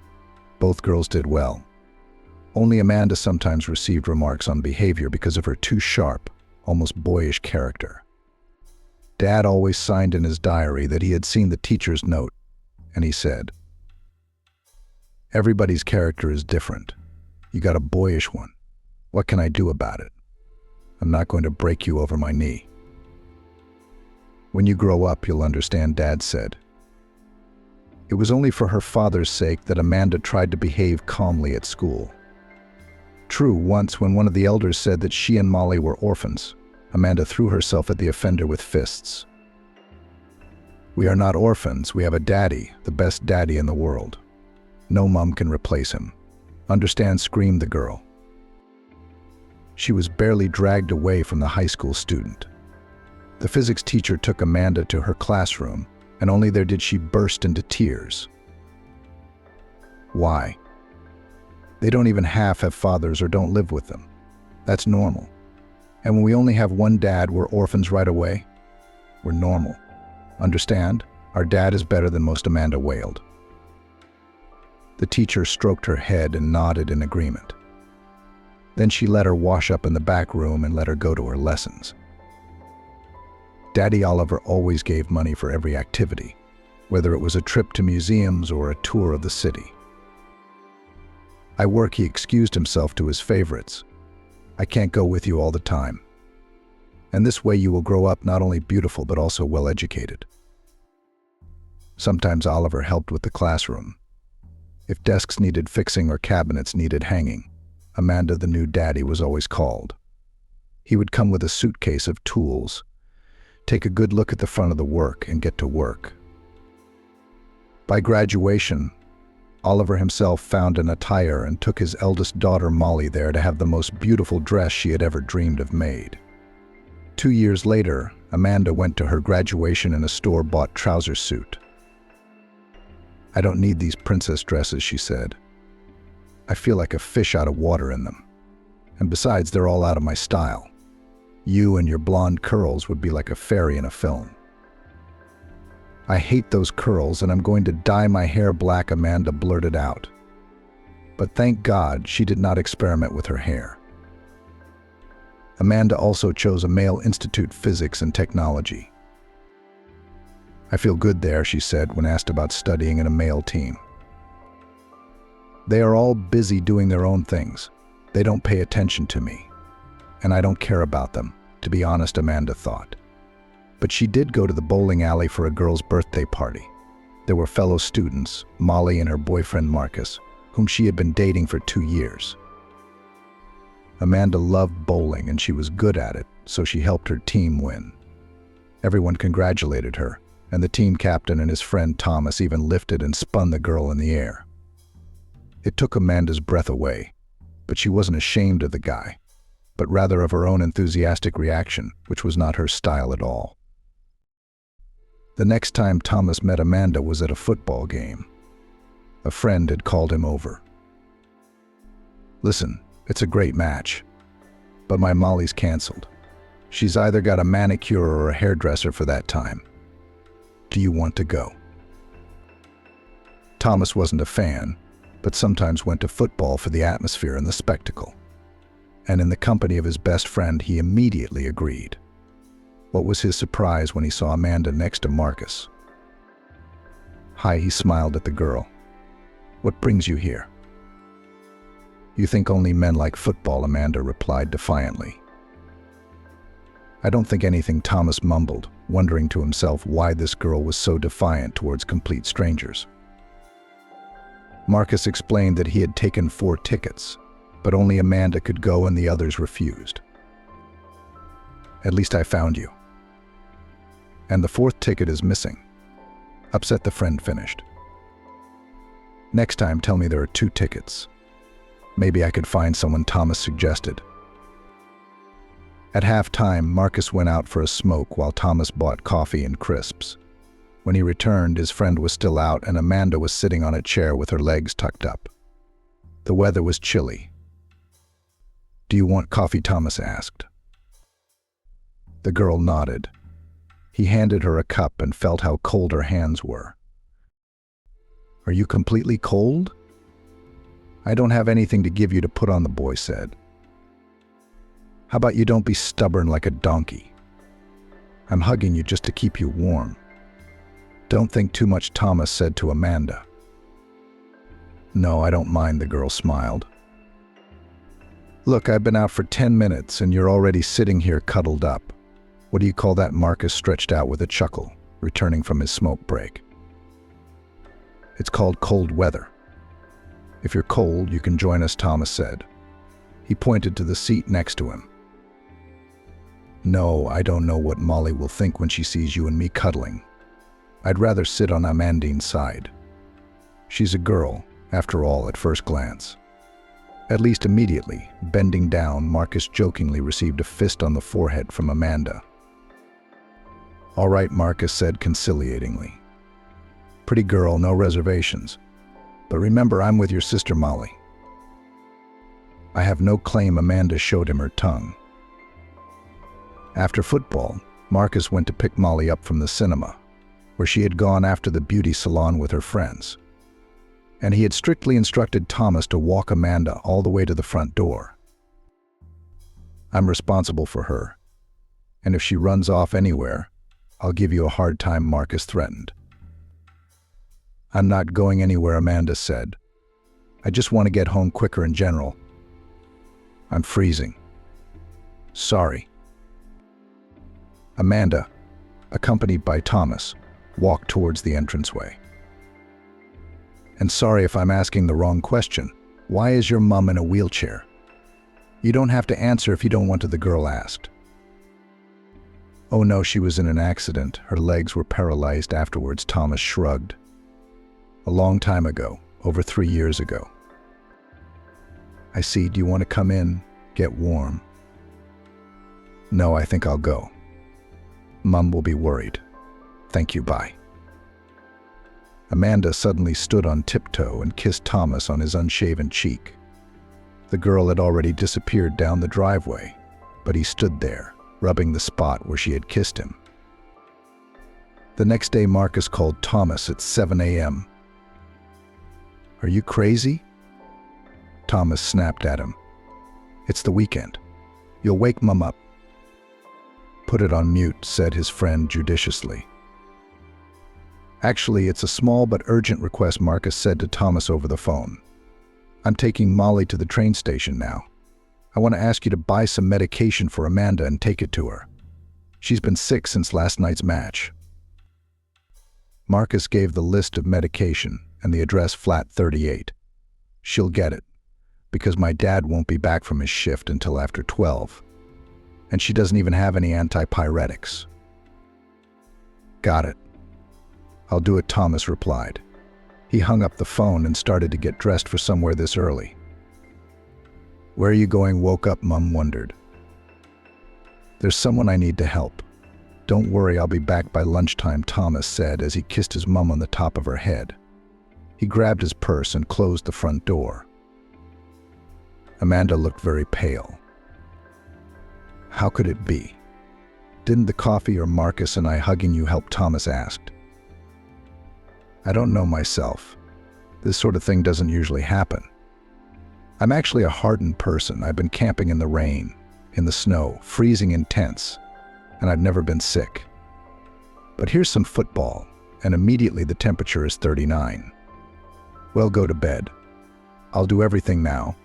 I'll bring you some medicine," Thomas said. "Have you had breakfast, by the way?" he asked. "I don't feel like it." "Okay, I'll figure it out. The kitchen is this." Amanda pointed with her hand and retired to her room to her bed. Thomas boiled the kettle, poured in the instant medication. Then he looked in the fridge, took out 2 eggs and set them to boil. Finding bread, he made a cheese sandwich. Not finding a tray, he took a large flat plate, put the medicine and food in it, and carried it into the girl's room. Amanda opened her eyes and sat down on the bed in surprise. Wow. How did you get the hang of it so fast? Who taught you that? She asked. Life. Thomas smiled. Come on, sit down, we'll have breakfast now. Did you take your medication?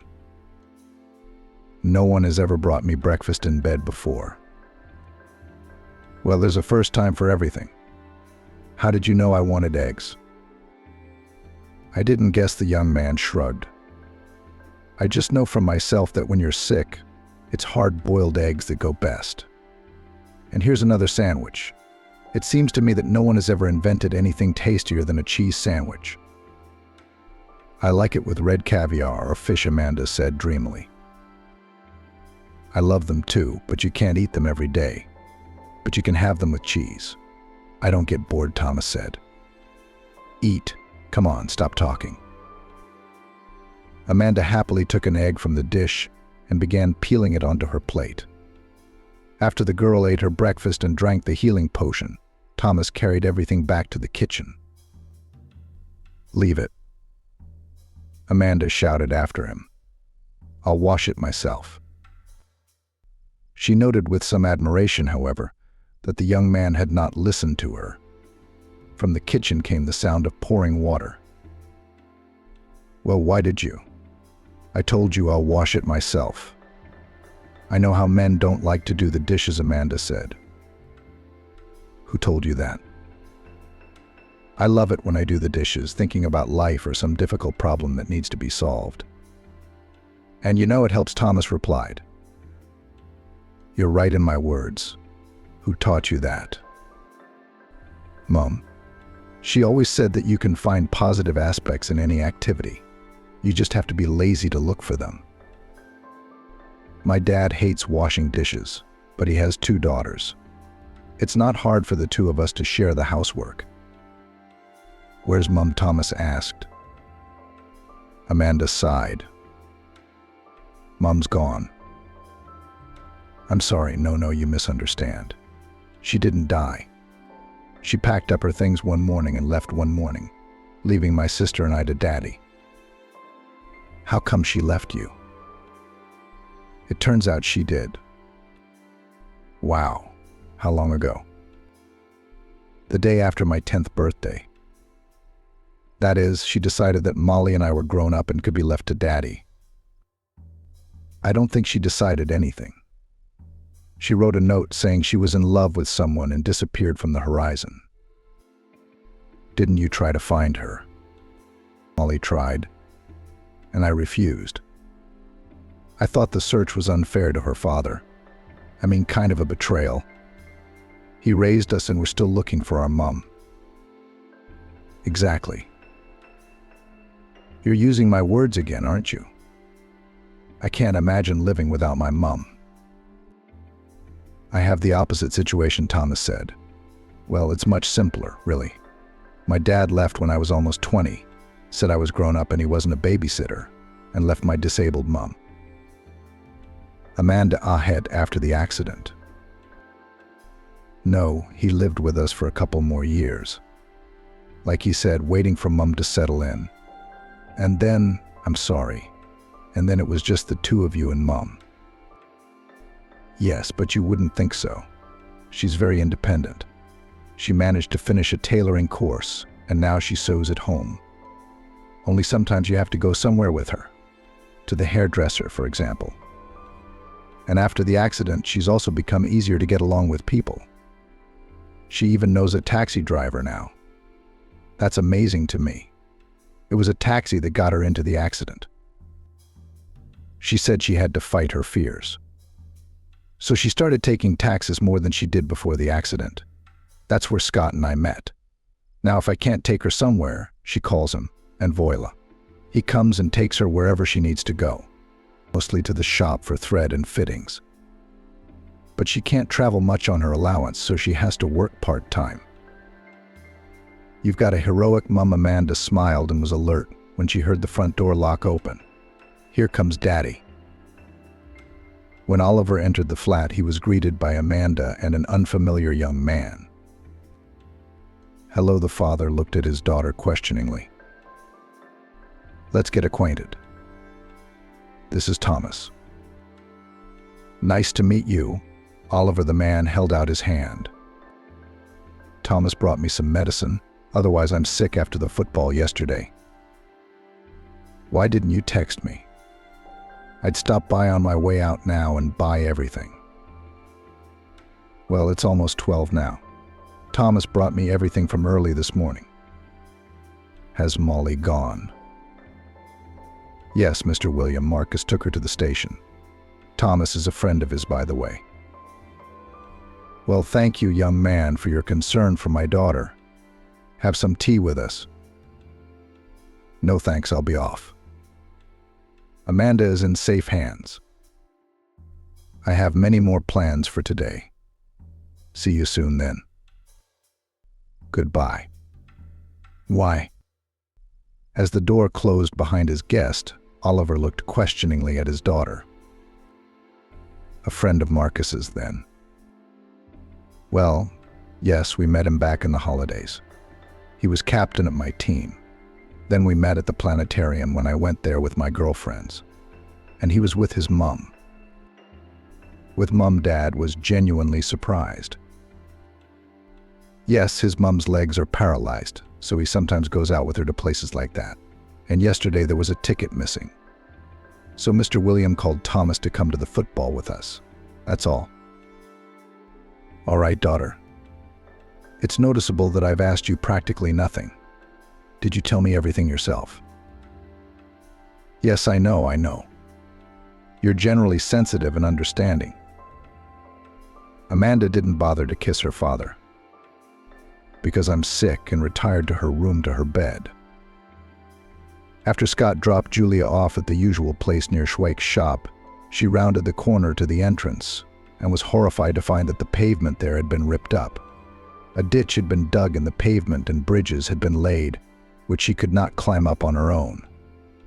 At a loss, she sat next to the decking and looked around, hoping for someone to casually help carry her over the obstacle. But in the middle of the workday, grandmothers with small children walked by. Can I help you? A man's voice sounded to her right. The woman exhaled with relief. Yes, please, if it's not too much trouble. She caught a glimpse of a man about her age who took a firm grip of the pram's handles and began to carefully lift it up the steep climb.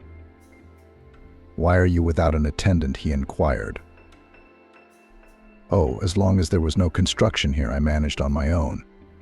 And today it's a surprise, agreed the stranger, as she crossed the bridge. Where do you want to go next? Right here, to the Schweik's shop. Julia pointed to the entrance. Thank you very much. I can take it from here. You're welcome. How'd you get back? About the same. So maybe I should wait for you. Well, why would you waste your time? Some other kind person will find some other kind person. The man didn't put the pram down, rolled it up to the very entrance of the shop and held the door open. And yet I'll wait. No, I'll be there to choose and I may be late. I've got nowhere to rush. It's my day off and the weather's fine.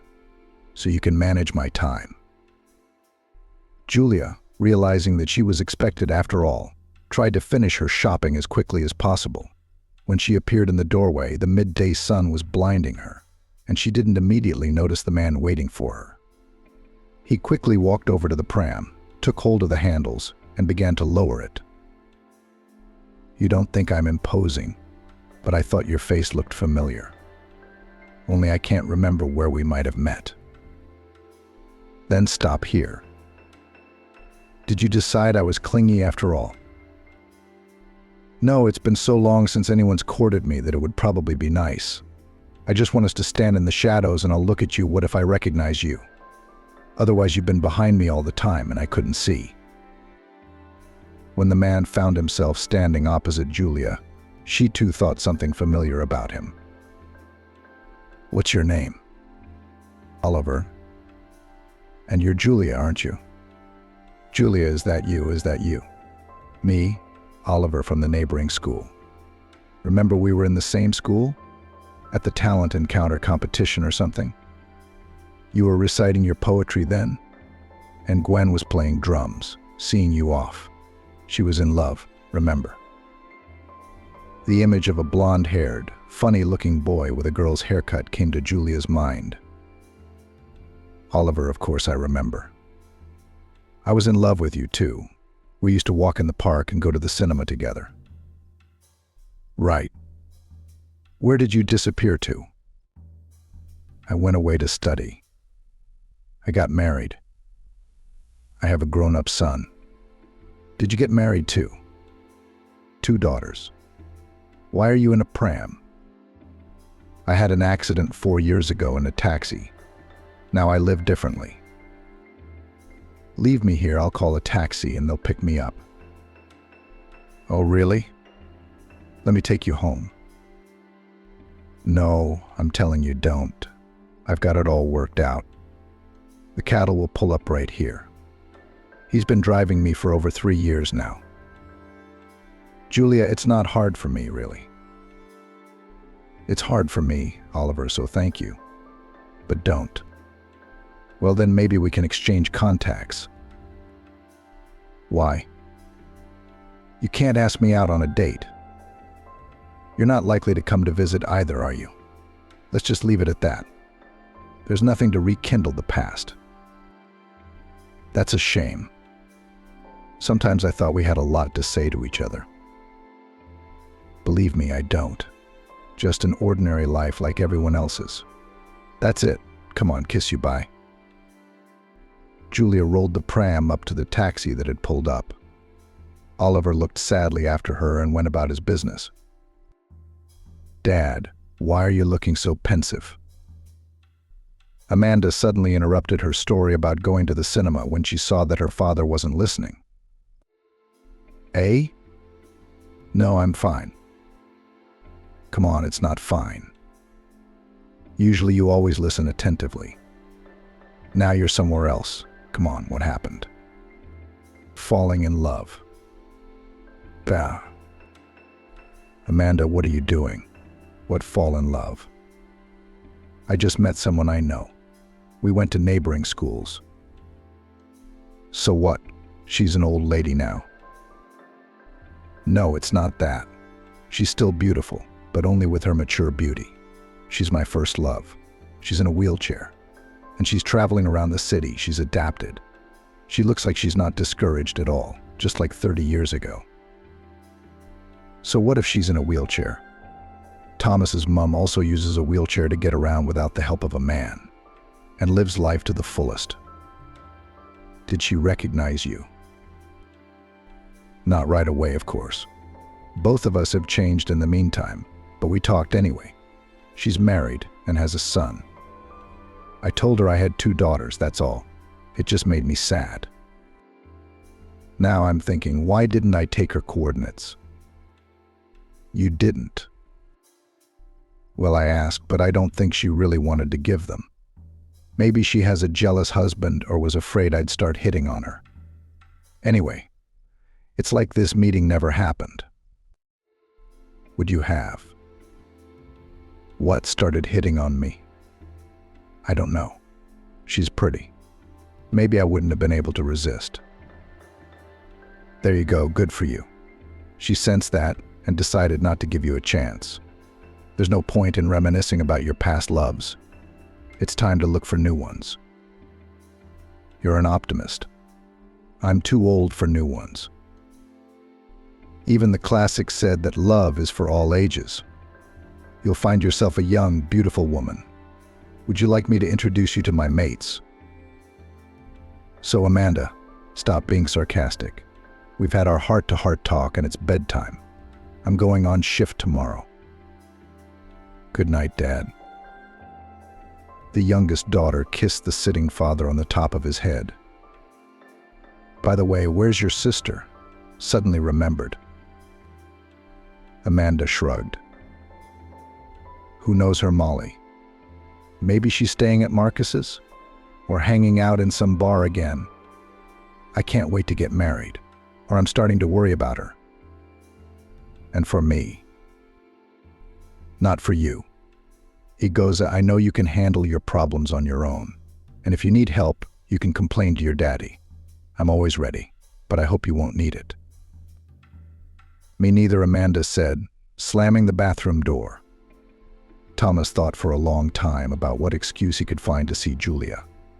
Then he just texted her. Hi, what are your plans for today? How are you feeling? Hi, I'm fine. Thought I'd go for a walk to clear my head, but I can't. I can't get my head round nuclear physics. And the day after tomorrow I have to pass my exams. Just don't get snotty, or it'll be like football. You're just like my dad. Can you come with me and supervise? No, if you don't want to, why should I? I'm the one who called you out. Then I don't mind. Well, are you coming? I'll be there in half an hour. Waiting. Thomas began frantically pacing around the room, trying to figure out what he should wear so that if Julia got cold, he could lend it to her, with a wide, masculine gesture. Mum, I'm leaving. Mum, I'm going out, but I'll be back tonight. He glanced over to Julia, who was typing up another order. Okay. She looked up and smiled. Just get some bread. Deal. Thomas sprinted out the door. They walked with Amanda along the river, talking about school, friends, and parents. Dad can't wait for Molly to finally get married, the girl said suddenly. Why, Thomas wondered. He feels that only then will she stop wandering around the bars and sitting with her girlfriends. But I don't think his sister is planning that anytime soon. And if Marcus proposes to her, will she refuse or ask her to wait, but still refuse? She told me herself that married life is not for her. She likes to spend her time as she pleases, not hang up her obligations to her husband and, God forbid, her children, if anything. That's what I'm quoting. That's odd. And I would never say that. Especially when you look at their relationship with my mate. You'll excuse me, but that's not for broadcast. She's got a temper like that. She likes dating for now. She'll be with Marcus. Once she finds something more interesting to do, she'll leave him. I wish I was wrong. Me and Dad like him. It's just Mum's temper, the grimaces. I think you either underestimate your sister or you're just jealous of her. What's there to be jealous of? Well, time will tell. So I'm not going to argue. It's a waste of time. I realize you value your time. So you don't think our walks are a waste? No, of course not. At the moment, I'm taking a break from nuclear physics and getting to know a nice person better at the same time. Double benefit. You know, Amanda, that's what amazes me about you. You say everything directly. No flirtatiousness, no innuendos, no sly looks. Maybe that's what I want to impress you with. Well, you've succeeded. But why? Do I like you? Is it okay if I said it first? It's cheeky, but it's great. That's why I like you too. Then maybe we'll go out. Not everything has to go to your Molly, does it? I'd love to. Do you know where I live? There's my phone number. I'm always on call and I'm up for any entertainment within reason, of course. I suggest we start the classic way, the cinema. You can't go classic. The first one was football. We have a good chance of getting on the right track, cinema. Why don't we watch an action film? Or a cartoon, depending on what's on. By the time Amanda turned in her session, summer was in full swing. She and Thomas went to the beach, sometimes with Molly and Marcus, to grill kebabs, rented boats, and went to the middle of the river to put their faces in the fresh breeze. Thomas was seeing more and more of the girl's father, and the men found many common topics of conversation. I've always been dismissive of these fashionable professions, Oliver told his daughter, but it turns out that marketers can be interesting people too. Like your Thomas, for instance. Why did he suddenly get drawn into such a strange field? The name itself sounds like a swear word. Dad, we can't all be engineers, electricians, mechanics, Amanda objected. If he'd been some kind of sales manager or taxi driver, which would have been better.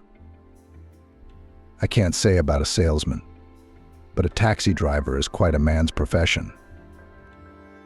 How ancient are you, Amanda, smiling, looked at her father. What's so old and boring? Well, there's a little bit. Okay, Thomas's excuse is that he's pretty good with cars and knows a lot of the history of the world's biggest brands. And did you ask him? Does he need your excuses? Well, I have to be sure who I'm giving my car to, don't I? So the fact that he, Molly, and Marcus are in school is only now becoming a concern to you. But she's already got a temper of her own, twisting everyone around as she pleases. And you're my favorite? And if something goes wrong, will you be upset? What could be wrong? So you don't mind the favorite. Amanda realized that Dad had cleverly lured her into a verbal trap and went on the offensive. I don't get it at all.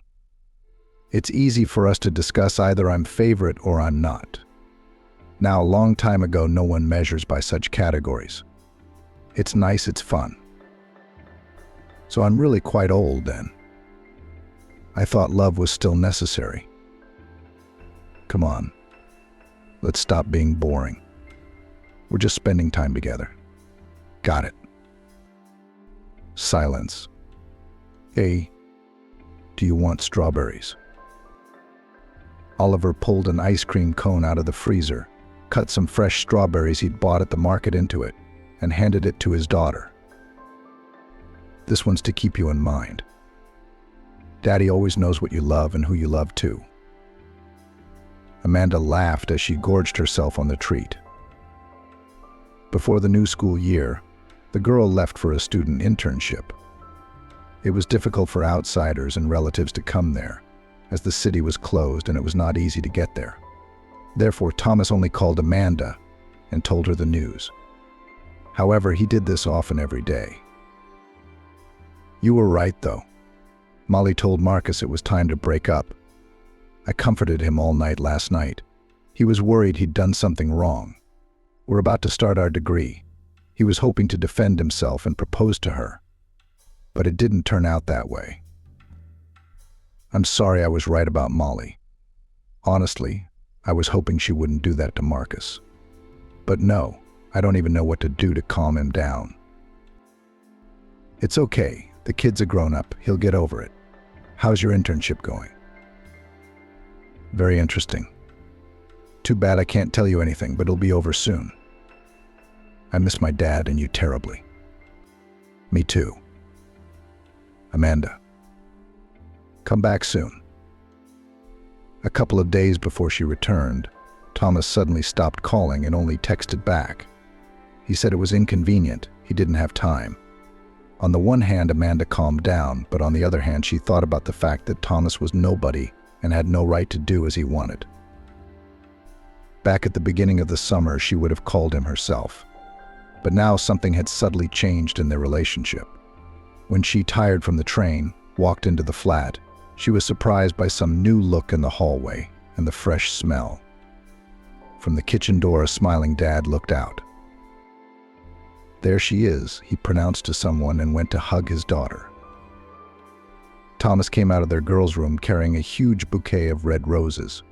He smilingly handed them to the girl. Her heart leaped with happiness. But trying to appear nonchalant, Amanda said, "Hi, everybody. What's going on here?" "Oh, just this. Thomas has come to ask for your hand in marriage. I suggested we wait for you. After all, Dad winked at the groom. And we've been waiting for you for 3 days now," Thomas laughed. "Are you guys serious or something?" "No, I get that he's so serious. Practitioners' senses of humor are atrophying, but not to this extent. It's just that Thomas helped me redecorate the corridor. Here's the wallpaper lighter, the furniture fixed, right, Amanda agad, looking round at the new interior of the hallway. but that doesn't defeat the main purpose. Thomas dropped to one knee in front of the girl. Will you marry me? I'm no engineer, of course, but I can still do something with my hands. See, and then your daddy will always help if I fail. Come to think of it, Amanda squinted. Because I haven't even had time to wash my hands from the road. Well, go wash, then. Think about it. If you're so indecisive. Come on, wash later. I missed you. Of course, yes, I'll do it. There you go, you hesitated. I told you so. However, that wasn't all the news on his return. At the table, her father told her that Molly had left home, practically repeating her mother's behavior. A week ago, she came out to breakfast and said, "Dad, I've fallen in love, so I've left Marcus. You have no idea how good it makes me feel. Only now do I realize what true happiness is. That's why I'm leaving with him without even meeting him. I don't think that's possible right now. I'll call you and Amanda, but we're going south, so we won't be able to see each other." "Down south where? Miami or something?" Dad asked. "No, North Caucasus. That's where he's from." I figured that would be a problem, so I didn't want to introduce you. Yes, he's from there. We're going to live with his family. Daughter, are you sure about this man? It's a different culture, different customs. And there will be no such liberty for you there. Dad, that's out of the question. The suitcase is already packed by 11. It'll be waiting for me at the driveway. What about your diploma? All you have to do is defend it. To finish my education, I'll deal with that. That's all. Then she took her suitcase and left, leaving Dad alone. I think I'm missing something, but there's no way I can figure out what exactly they're going through. She's 22. She's a grown woman. Let her live her life as she knows how. But she's my daughter, just like you. And now I'll be thinking about how she can settle down among strangers. It was her choice, wasn't it? If you had forbidden her. If you could, what then? Amanda asked. Oliver shrugged. I don't know. I don't know. I do. She would then blame you for all her failures. Now, God forbid she does well. But if anything happens, she can always come back here. I calmed your father down as best I could. Thomas excused himself as the two of them walked alone into the room. Don't make a drama out of it. Haven't you had enough trouble with your mom? So now you're also acting as a shoulder to cry on for my dad. I love you, Amanda. But sometimes I can't understand why you're so callous at times. Must be a tough man's upbringing. It's just a shame she won't be at my wedding. Or me at hers, apparently. It's become. Shall we go and break the news to my mum? I'm not tired at all. And now I can roll mountains at all. Now I'll get changed and let's go. Julia was sitting at the sewing machine when Thomas came whirling into the house, shouting from the doorway. Mummy, where are you now? I'm here, she answered from the room. She finished her stitching and headed out into the corridor. Her son handed her a bouquet of her favorite chrysanthemums with shining eyes. What's the occasion? Julia asked. I have news. No, we have news for you. Amanda, come in. The girl Julia and her son had met at the planetarium entered the flat. I proposed to Amanda and she agreed to marry me. So, Mum, you've already met Amanda, of course, but now accepting her in her new capacity as my future daughter-in-law. Julia became agitated. But why didn't you say so before? I'd be quick to prepare something to celebrate. I haven't even got anything to serve for tea. You don't need anything. We brought a cake. Amanda pointed to the box. Where's your kitchen? Let me help. Thomas took his favorite by the hand and led the way. Julia returned to the room to put her work away and gather her thoughts a little. What a frisky boy. She was surprised at her own calmness, that he'll have more to worry about now. And I'll probably have more too. 5 minutes later, Julia was in the kitchen helping the boys set the table. "So when are the wedding plans?" Mom asked when everyone had finally sat down to tea in a friendly manner. "We're planning to apply tomorrow," Thomas said with a mute question, looking at the girl. Amanda smiled and nodded yes, tomorrow. "And they usually give you 2 months there. So somewhere around the end of October or early November, most likely." "And how do you plan to celebrate? Who are you going to invite?" Thomas looked questioningly at Julia now. "Well, we should probably invite Dad." "Well, I don't know about calling, but you should definitely let him know. He's your father. And you, won't you be offended?" "Offended by what?" "I wouldn't invite him to my wedding." "But it's your party. And Nicholas is no stranger to you," Julia said. "Well, yes, that's not what I'm talking about right now. There are a lot of guests. Where and how do you plan to celebrate?" "We haven't planned anything like that yet. Thomas proposed to me, and we went straight from home to your place," Amanda replied. Julia smiled. "It's my pleasure. It's just that I think you need to think about how you're going to celebrate your holiday." "How about we just sign and call it a day?" Thomas asked his favorite girl. Amanda nodded confidently. Julia, seeing her confusion, decided to help a little. "Can I tell you what it looks like as an adult? And then you can decide for yourselves, okay?" And after the children agreed, she continued. "You can just sign your name and that's it. That's what people usually do when they get married for the second or third time, if the previous ones were unsuccessful for some reason. But in general, the holiday is for both of you to remember the day.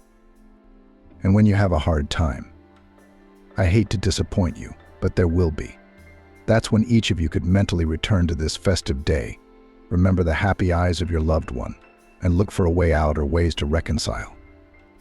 Well, and in addition, you will then definitely not forget when to congratulate your wife. Usually men have a hard time with such dates." Julia looked at her son, and Amanda mumbled in embarrassment, "But I don't even know who to invite." "Parents and friends, relatives of those with whom one wants to share this joyous day. Daddy's the one you want to share it with, and Molly, my sister. But she's gone, and she'll be gone for sure," Thomas said. "I will, Mr. William." "You don't mind, do you?" He looked at Amanda. "Of course I don't. Only I'm not sure he'll want to come after what Molly did to him. But I've discussed it with him. No more than 10 people will be gathered anyway. We'll make a small reservation at the restaurant." "Julia, will you help me with my dress?" Amanda suddenly asked her future mother-in-law. "Thomas told me that you make party dresses." Amanda asked.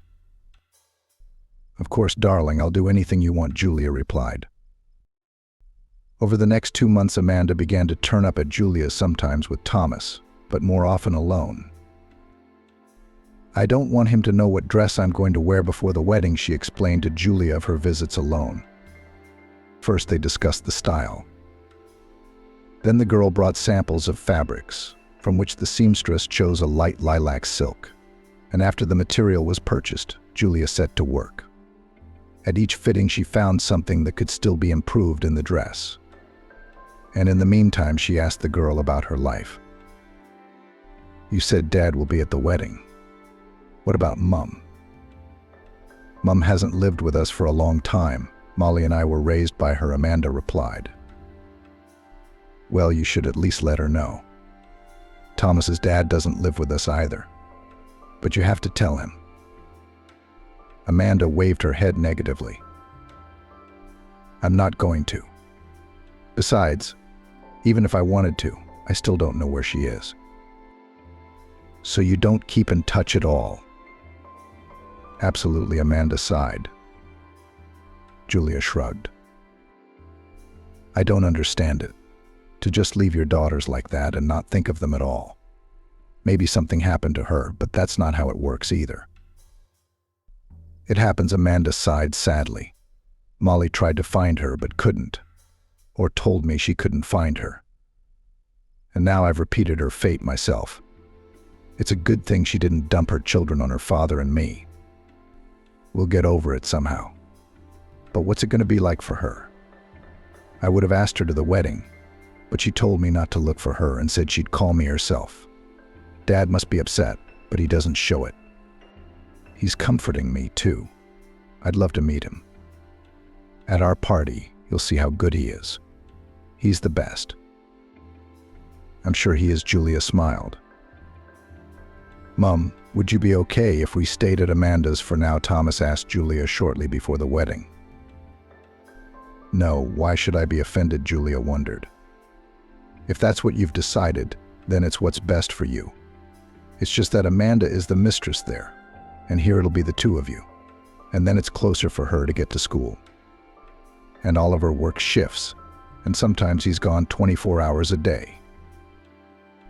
And I'm here all the time. She continued with a smile. Don't worry about me, Thomas. You know I've adjusted well. And then I trust you won't leave me anyway, and you'll at least call. Not just call, but come alone and visit with Amanda. You and I have been through so much together, I'll never leave you, my word of honor. I know, son, everything will be fine, but only if you're happy.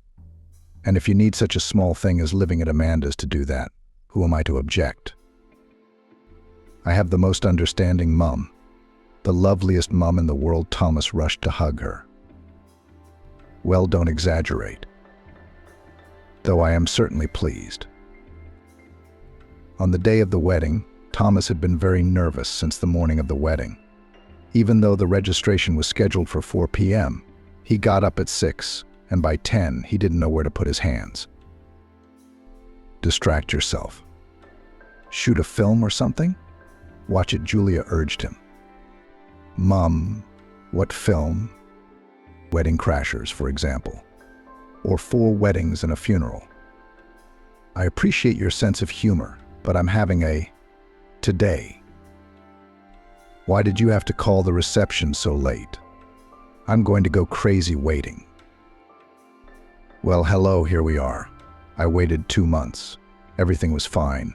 And in a few hours he's worried, what if she changes her mind? No, she won't.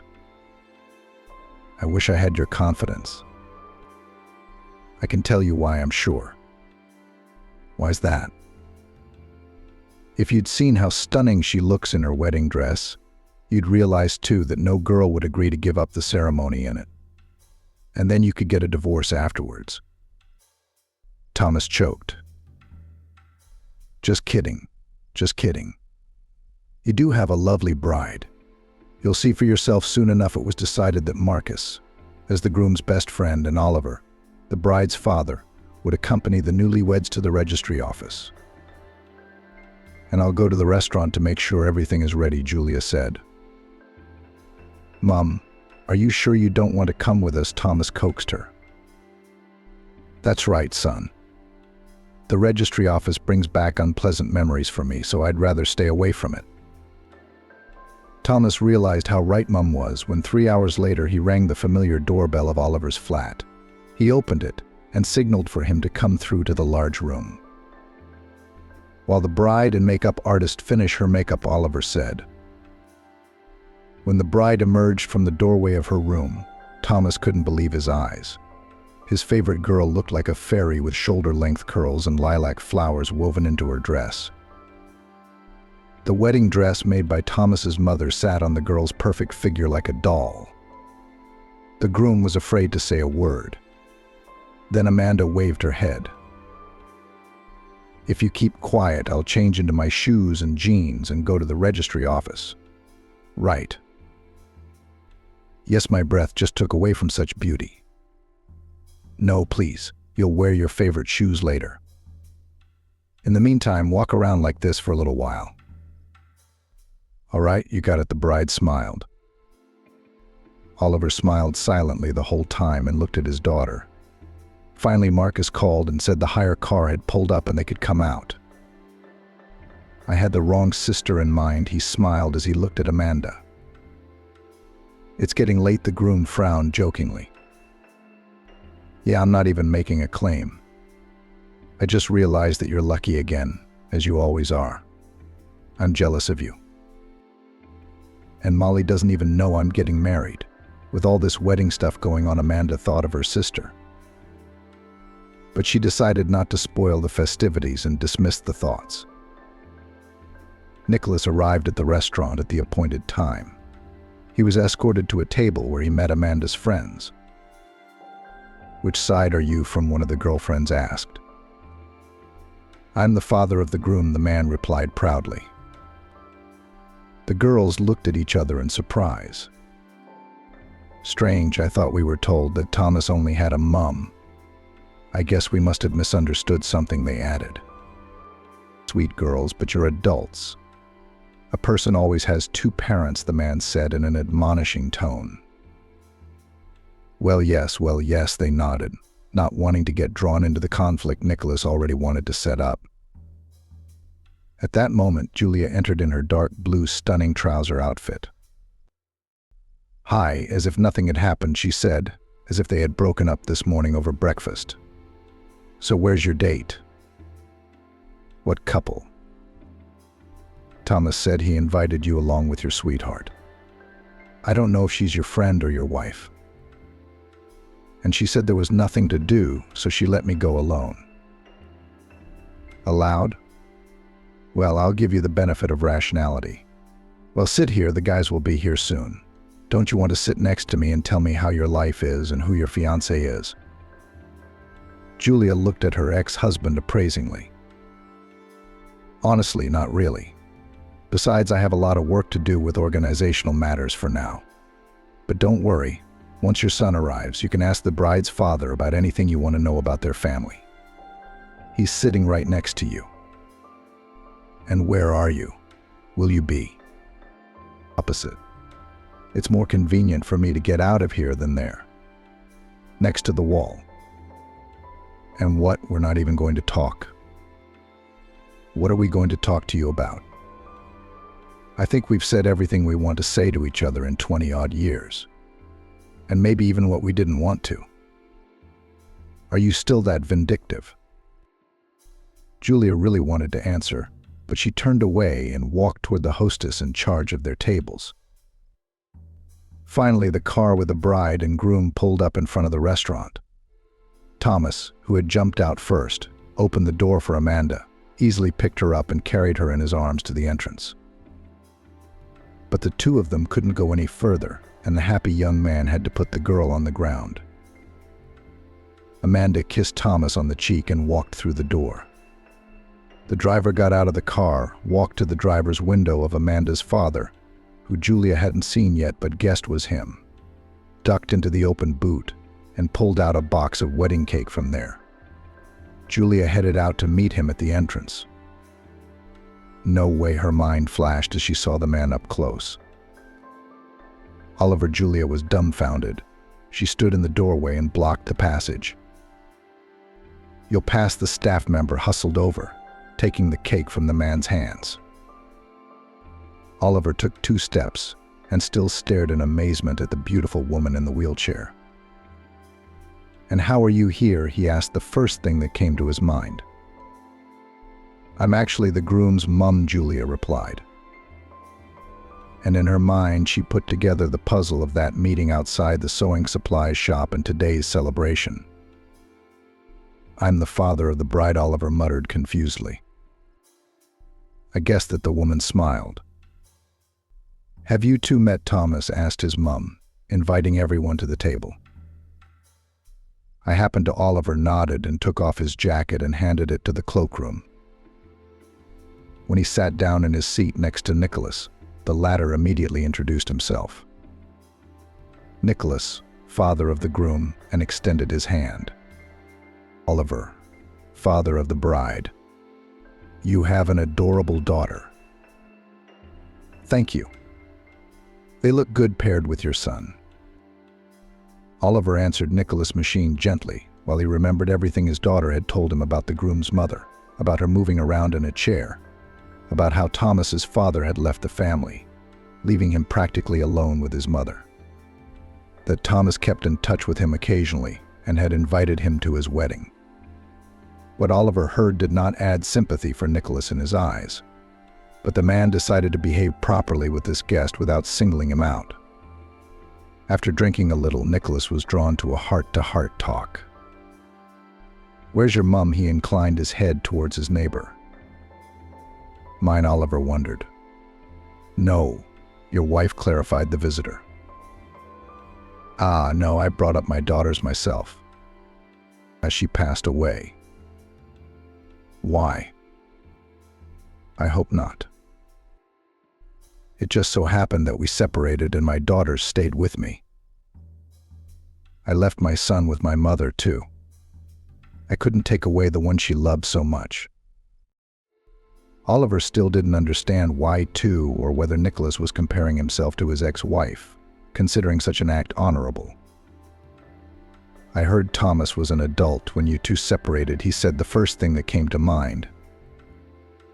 "To us, our children are always children," the neighbor muttered in an enthusiastic tone. "Isn't that so? Except you can't take them away or give them away.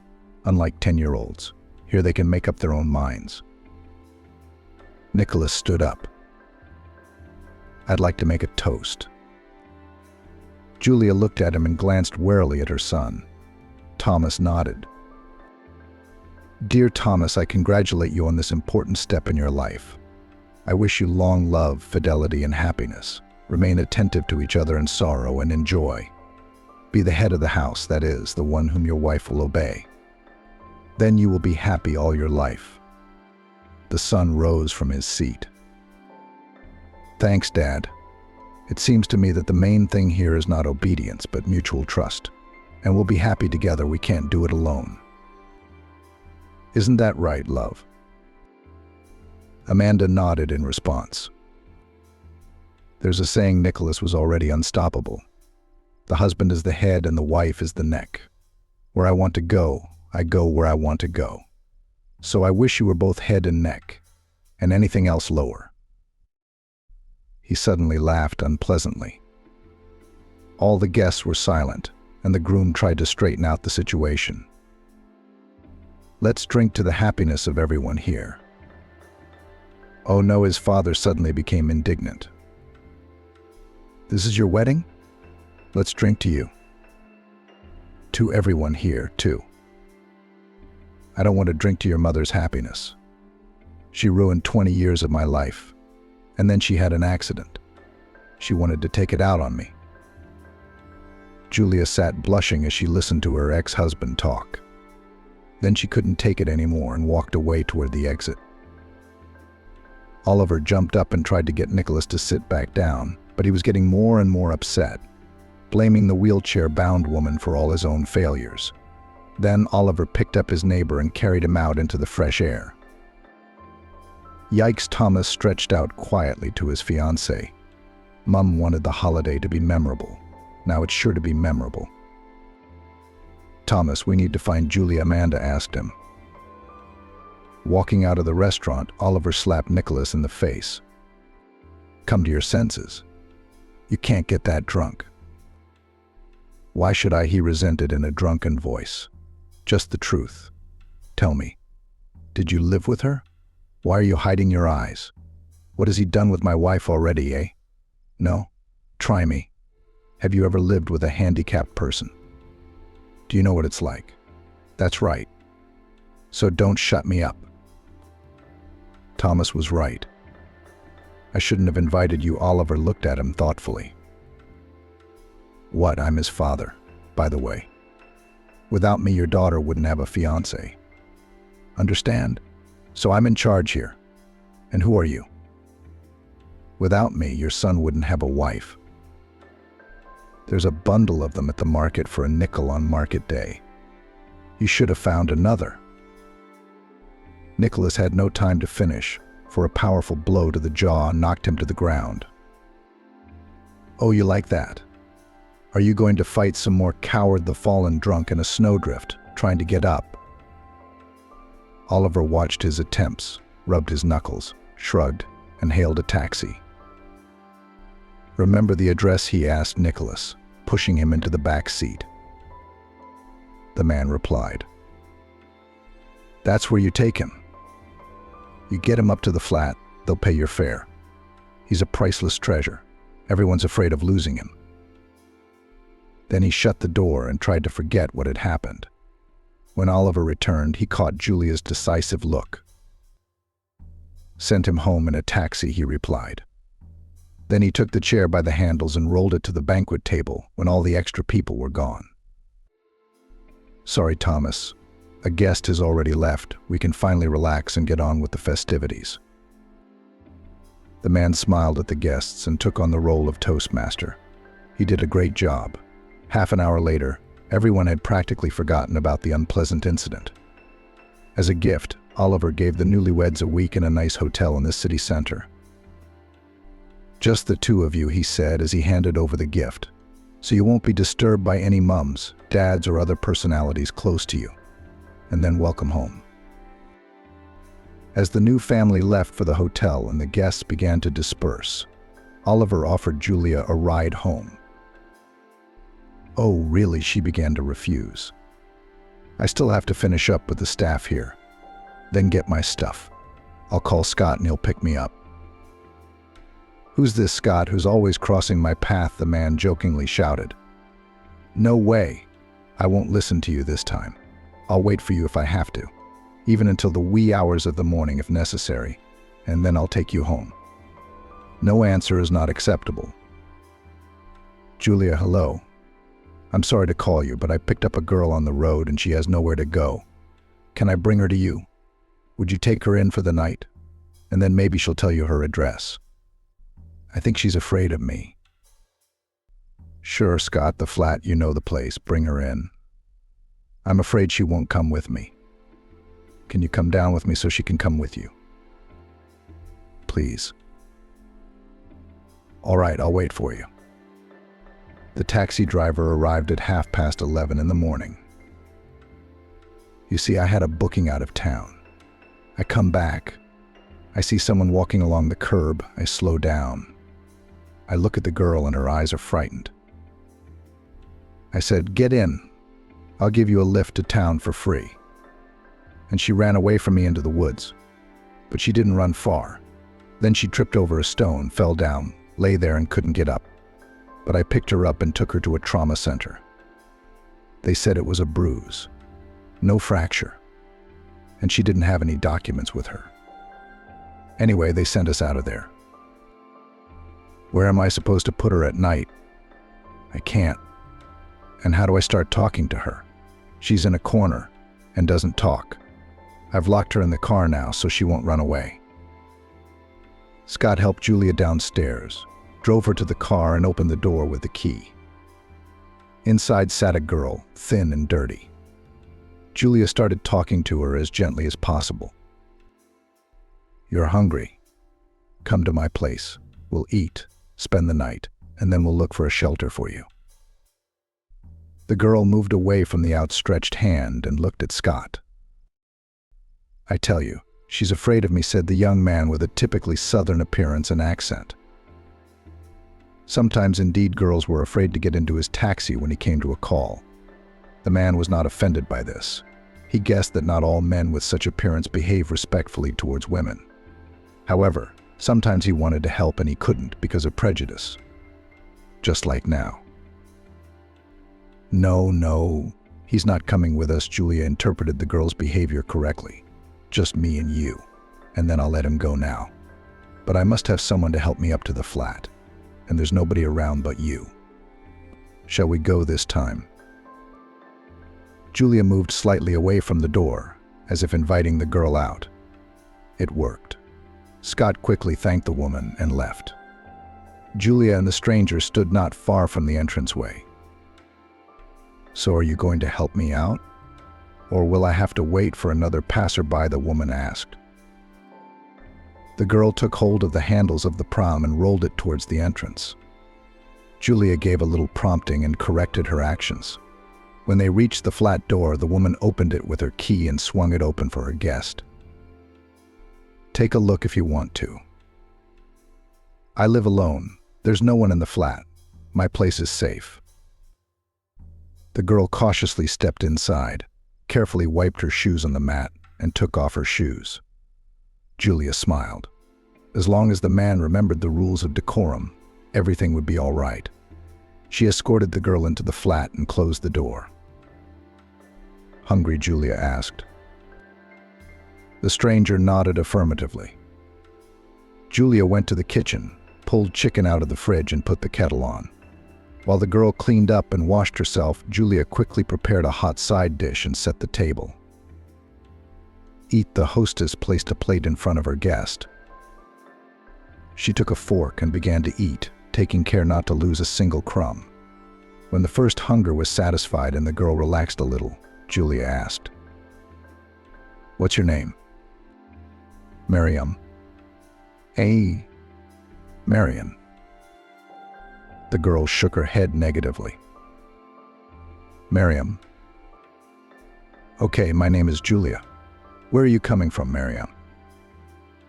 From far away, the interlocutor waved her hand uncertainly. "And what made you go like that? Where are your papers? Have you lost them?" "I ran away from him." "Wow. Did he beat you or something?" "No, just punished me." "What do you mean he punished you?" "Various things." Miriam lowered her eyes. "And why did you put up with it? You could have complained to the police or your relatives." "The relatives are all on his side.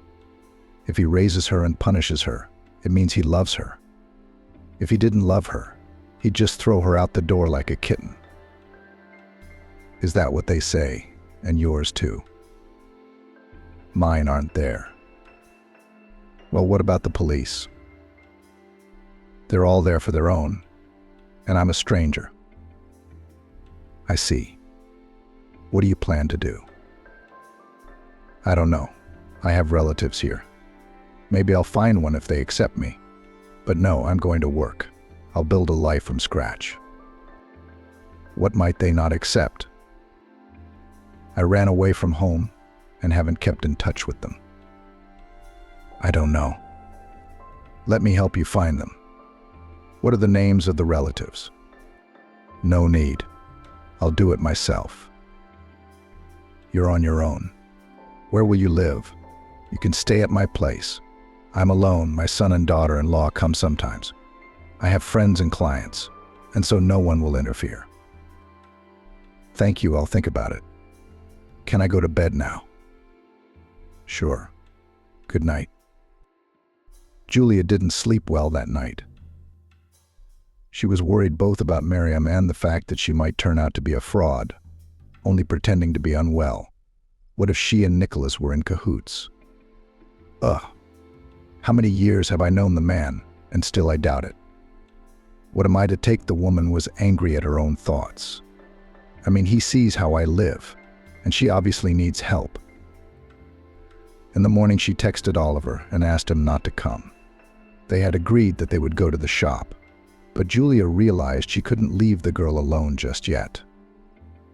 Why? Has something happened? The man was frightened. "There's nothing wrong. It's just that I've got company." She's afraid of strange men. "Shall we reschedule for tomorrow then?" "I don't know yet. All right." After the boys' wedding and their move to Amanda's place, Julia felt like Oliver had taken over her. He contacted her often, offering to help, bringing her groceries, and sometimes suggesting that they spend time together in the park or at the cinema. If Julia wasn't swamped with work, she gladly agreed. On the one hand, she noticed that she was becoming attached to him, but on the other hand, she was afraid of losing the few joys in life that she had recently acquired. In the morning, Miriam looked much better. She helped Julia with breakfast and was a little more cooperative. "Thank you so much. I haven't had such a good night's sleep in a long time," she said. "You're welcome. I slept great today, too. So what are you planning to do? I don't know yet. I'd like to get a job, but it's impossible without papers. Where did your husband keep yours? I ran away. What kind of slavery is that? Why did you marry him? Did your parents make you marry him? No, I loved him myself. He was completely different before I became his wife. He used to carry me in his arms, guessing my every wish. But after the registration, he changed dramatically. He took away my papers, told me to wear a headscarf. He started calling me whatever he wanted. It's like Miriam, so it's not your name, Julia asked. No, that's what his family called me. Told me to forget my name. If I didn't respond to Miriam, they punished me. Who all? His mother, father, sisters. Everyone chiseled that my name was Miriam. I became her. And why did you give me that fake name yesterday? I don't know you. What if you know his family and you'd give me away? That's why I called myself Miriam. Yeah, I have no idea who your husband is. And if I did, I'd strangle him with these hands. Look at you, a beautiful young woman. No children. No, that's why I was also chastised for not being able to get pregnant. It was like living in the Middle Ages. So what's it like? Do you know the address of your relatives and acquaintances? I know, but I can't go there yet. There's someone I want to find. Did you go to school with him? You don't remember his phone number. How did you lose your memory? How are you going to find him? Do you have internet? Maybe through social media. Well, try it. There's a laptop. Miriam spent almost the whole day while Julia sewed, searching. Then she asked her landlady for her phone and dialed a number. Hi. It's me. Did you recognize me? She said into the receiver. Can you come over? I really need to talk to you. Please. What's the address here? She asked Julia. She dictated it. Miriam hung up the phone in surprise. I thought he wouldn't want to talk, but as soon as he heard the address, he shouted that he was on his way. So maybe you were afraid for nothing. I've done a lot of bad things to him. I want to ask for help and forgiveness. Even if you can't bring back the past, you can still be human. What do you think? Of course, everything will be all right. He'll help, don't worry. The doorbell rang about 40 minutes later. Julia opened it and was stunned. Standing in front of her was Marcus, her son's best friend. Where is she? Who's Miriam? She asked. Miriam, who the boy looked at her in surprise. Molly, it was the hostess's turn to be surprised. At that moment, the guest came out of the room. Hello, Marcus, she said. Julia exhaled a sigh of relief.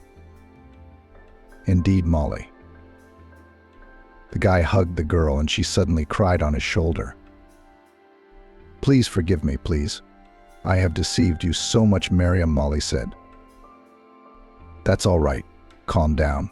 It's all right, replied Marcus. How did she end up here? He asked Julia. Cattle found her on the side of the road. Didn't know where to put her, so he brought her to me. She went by the name of Miriam. Why Miriam? He asked Molly. That's what everybody called me. I'm used to introducing myself to all strangers that way. And do you know who you happen to know? That's Amanda's mother-in-law, by the way. Your sister's sister. Yes. While you were away, she married Thomas. And this is Thomas's mum. We'll consider it an introduction. I'm sorry, I didn't know, Molly muttered. Julia remembered Oliver's sad eyes as he talked about his eldest daughter, and a strange anger rose in her. Do you know how your father worries? The landlady snapped at the girl and disappeared inexplicably. Told me not to look. I couldn't even call you to my sister's wedding. How can you do that to people you care about? Daddy, do you know him? Molly asked. Well, what do you think if our children were married?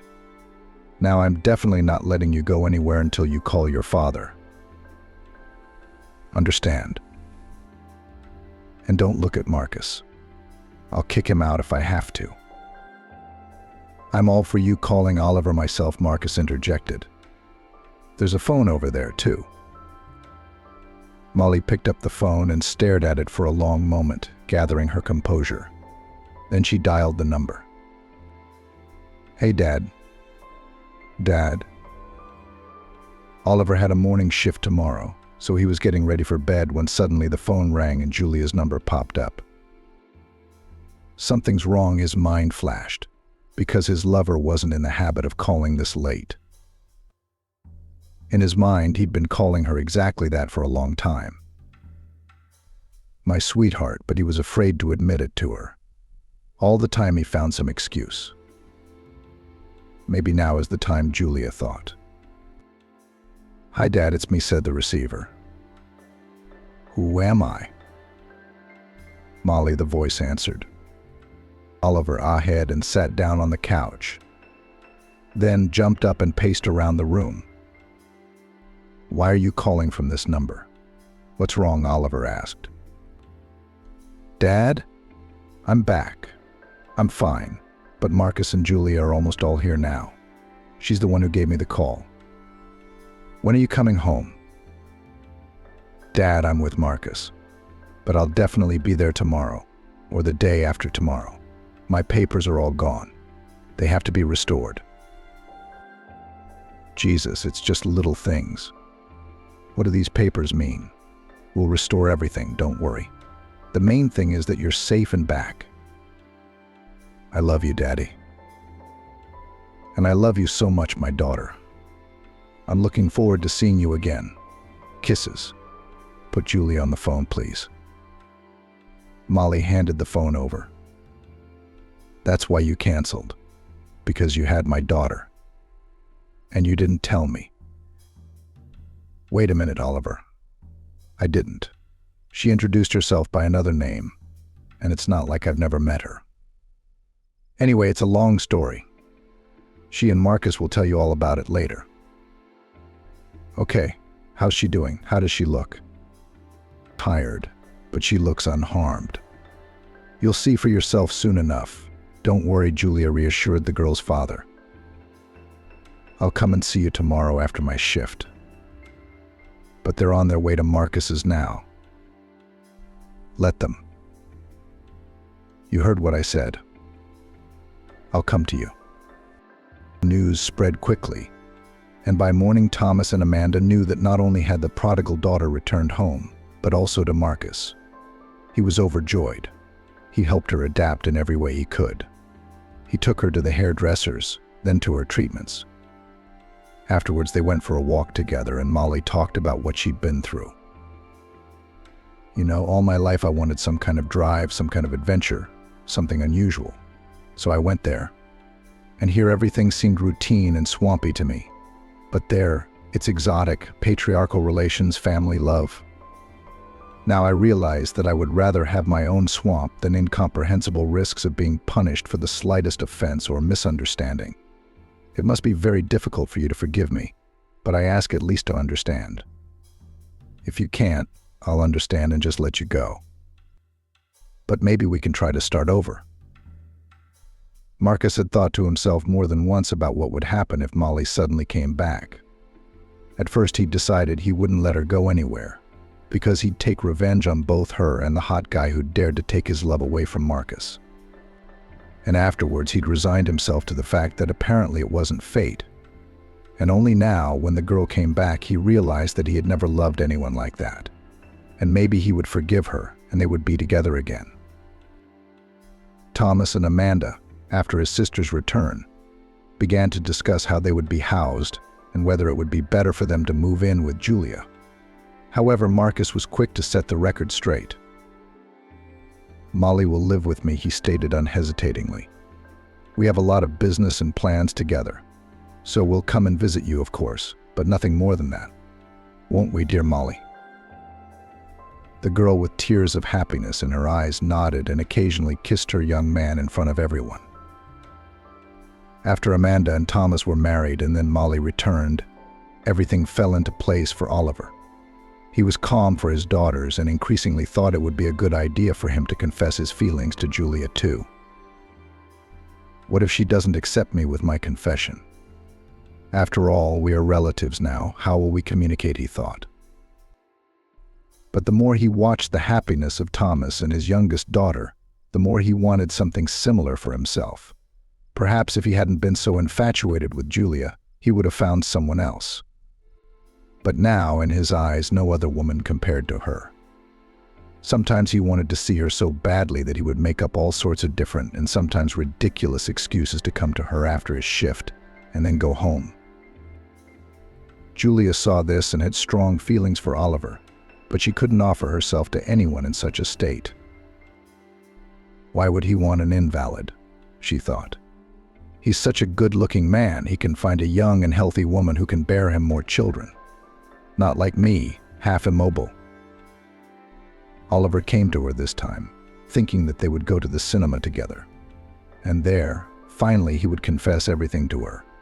But the woman refused, saying she wasn't in the mood to go out. "Then, if we're not going anywhere, maybe you could show me some old photos or an album," Oliver asked suddenly, "because the kids are already married, and I've never seen how young my son-in-law was." Julia was glad for a quiet evening and was happy to show the man where to get the photo albums. They settled down next to each other on the sofa and immersed themselves in memories.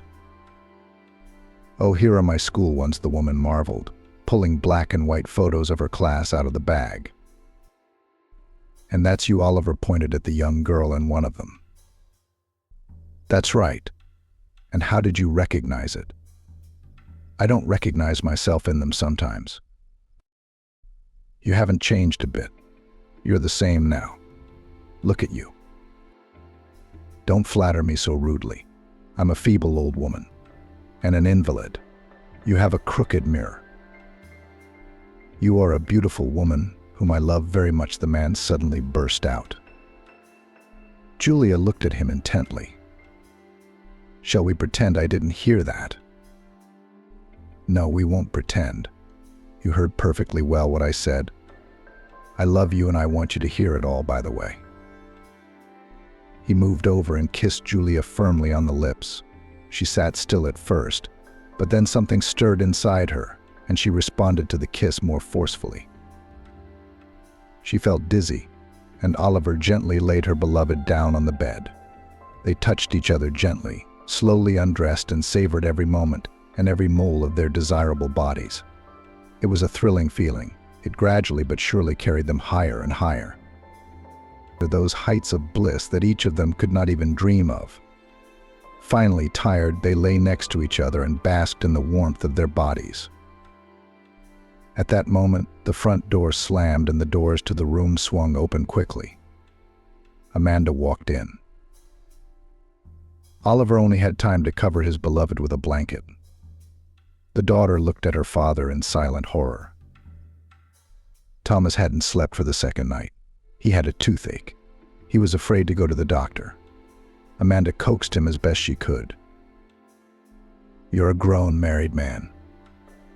How long can you stand it? Go to the doctor, at least he'll see what's wrong." The sick man shook his head. "I have a salary in 3 days, then I'll go to a paid clinic. I don't have any money now." "Go to an ordinary clinic. There you will do everything for free. The acute pain will be relieved, and you will go for treatment after your salary." But the husband hoped to wait until the end of the week. On Wednesday, in the middle of the day, Thomas realized that he had no more strength. He took a day off work and went to the free clinic. He was immediately given an appointment for acute pain, but was asked for a policy. "Oh, I don't have one," the man was confused. Not at all was surprised by the girl at the reception desk. "No, I don't have it with me." "Well, call home. ask to have it dictated to you. That's enough for us, and you don't need to see the policy itself. Thomas called his mum, as he had not had time to take the policy with him to his new place of residence. Mum didn't pick up the phone. She's probably with a client, he thought as she worked on an order with a customer, switching off the sound on the phone so she wouldn't be distracted. Thomas thought feverishly about what to do. He decided to call Amanda. In case you don't have class, and drive over to your mother's to pick up the policy. Where is it lying? The wife asked. Well, that's where you'll come. If Mum's not there, ring up and I'll tell you. As it is, she knows well. The girl agreed. Taking his keys from the nightstand, drove to the flat. Amanda was in a hurry to be there in time for Thomas's appointment because he'd been told strictly that the doctor wouldn't see her without a policy number. She almost flew upstairs and, frantically opening the door, ran into the room and froze in horror. "Hello, daughter. What are you doing here?" Oliver asked her, covering Julia lying on the bed with the covers. Daddy, the purpose of her arrival and all the words that needed to be said slipped out of the girl's mind. She looked at her father and mother-in-law in silence and tried to gather her thoughts. "Amanda, could you step outside for 5 minutes?" her mother-in-law asked her. "Yes, sorry." The girl popped out into the kitchen. Oliver immediately got up, got dressed, and helped Julia sit down and clean up. They giggled quietly amongst themselves, a little embarrassed by the situation. Finally, the man opened the door and stepped out to his daughter. "Amanda, we're adults," he started to say, but then changed his mind and asked, "Didn't they teach you to knock?"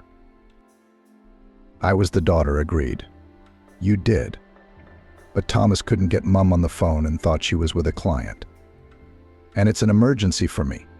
You've only known each other for a short while. When did you have time to?"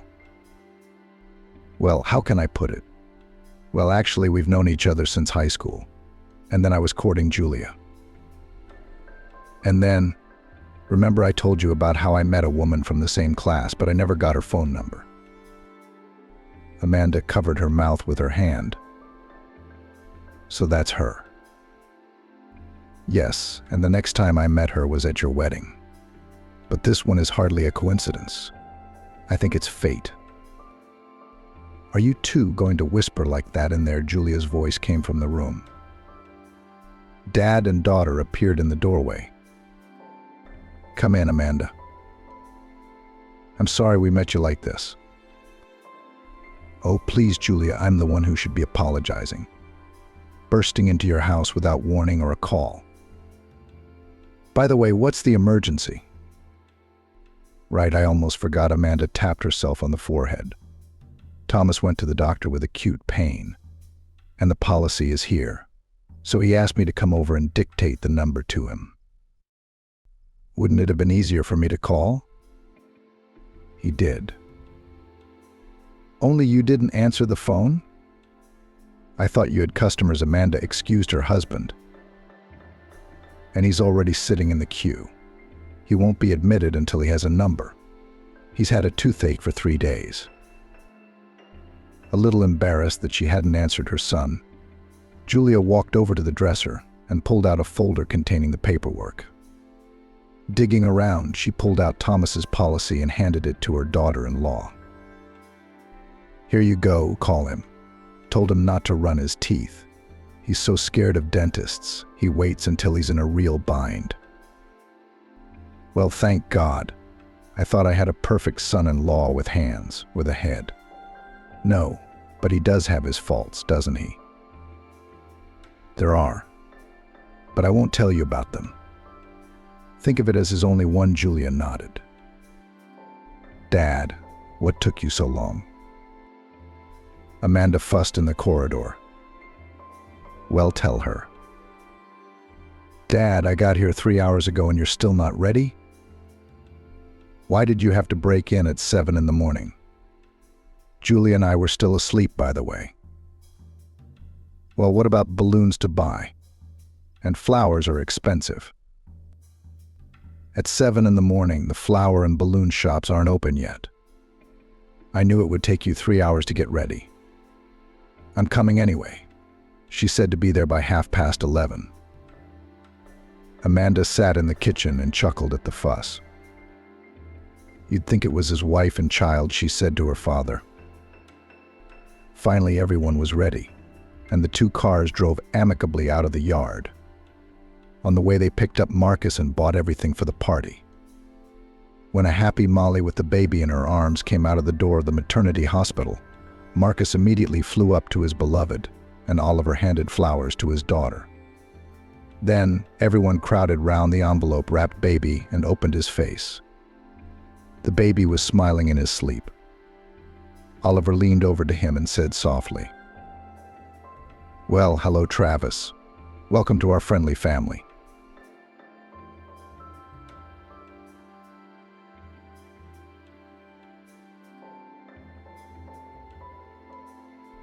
Decided to check, the new maid left his wallet on the table and switched on the camera. MP4. Jonathan never thought that in his 40s he would be the head of the company his father created.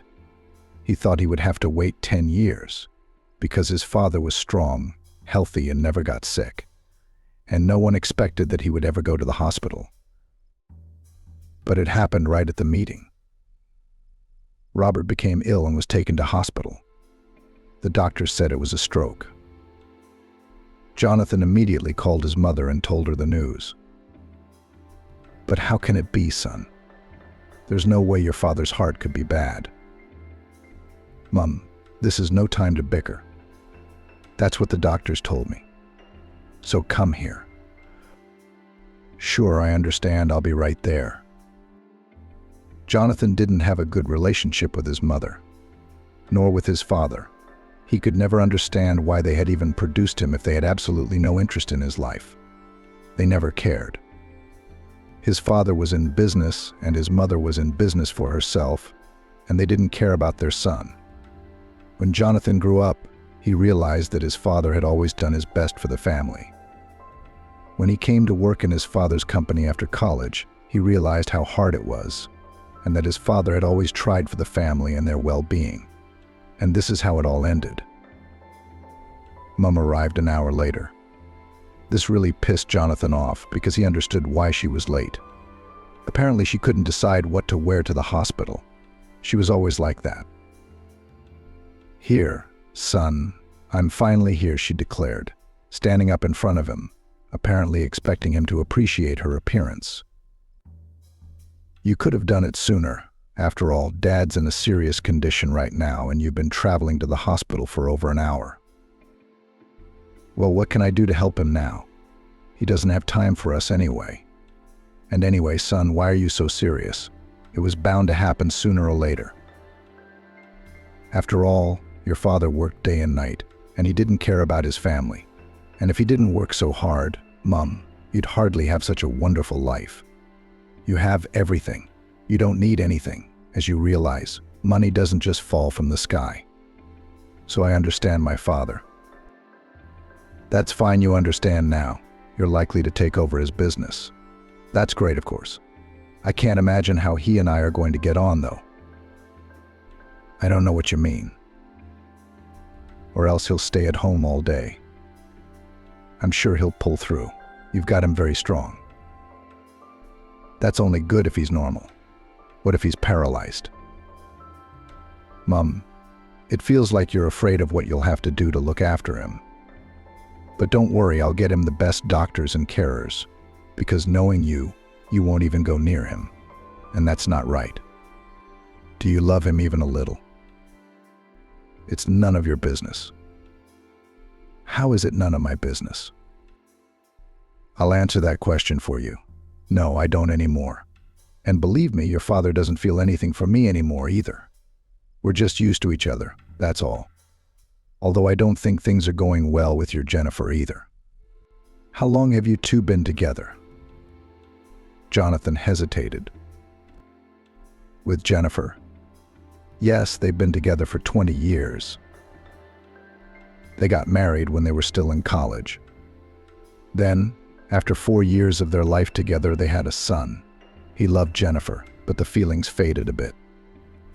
Although it was not his fault, but she herself for some reason began to distance herself from him, although he did everything to make her feel good with him. He thought he was doing a good job. Jennifer then told him that she would not work, that she would take care of her son. And he agreed with her. He was pleased that she was waiting for him at home, that he had support, and that he could work in peace, knowing that his wife was waiting for him at home. At first everything was fine. The son was growing up, becoming somehow closer to his father.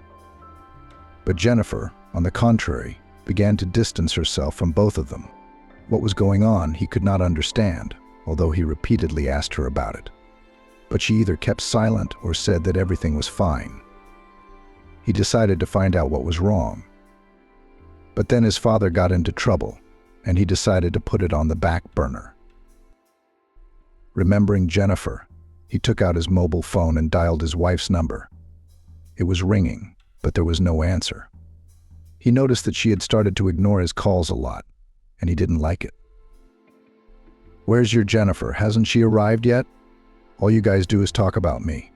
Your wife is taking her time too, I see." "I called you first, Mom, not Jennifer. It's not her problem. It's you and me." "What do you mean it's not her problem? She's part of our family too. Or am I missing something?" "So living in luxury is just fine with her. And when her father-in-law got into trouble, so her house is on the edge." "Mom, what's Jennifer got to do with it? And what does it have to do with living in luxury? Besides, you know very well that I've been on my own for a long time, and that my father has never helped me with money. Everything I have, I've earned on my own. So don't blame her for money. She's my wife and I do everything for my family. You'd better watch yourself. She's just arrived and she's already trying to make a scene. Because I'm sick of you seeing me all the time and no one else. I'm tired of it. Do you understand? You and your father are both unhappy with me all the time. What I can't understand is, what have I done to you? You haven't done anything, except ignore us. As soon as you gave birth to me, you put me in the care of a nanny. Because you couldn't look after me yourself, you see. You had things to do. But what business, Mum? You've never worked a day in your life. What could you have more important than a child? I thought that when I went to school and started doing well, my mum would finally notice me, realize what kind of son she had and be proud of him. But no, my mum, as always, is busy with herself, and she doesn't need anyone else. How dare you reproach me for that? I gave birth to you, so be happy. I did everything for you. You just don't remember it. Well, Mum, let's remind me. What did you do that I'm shameless?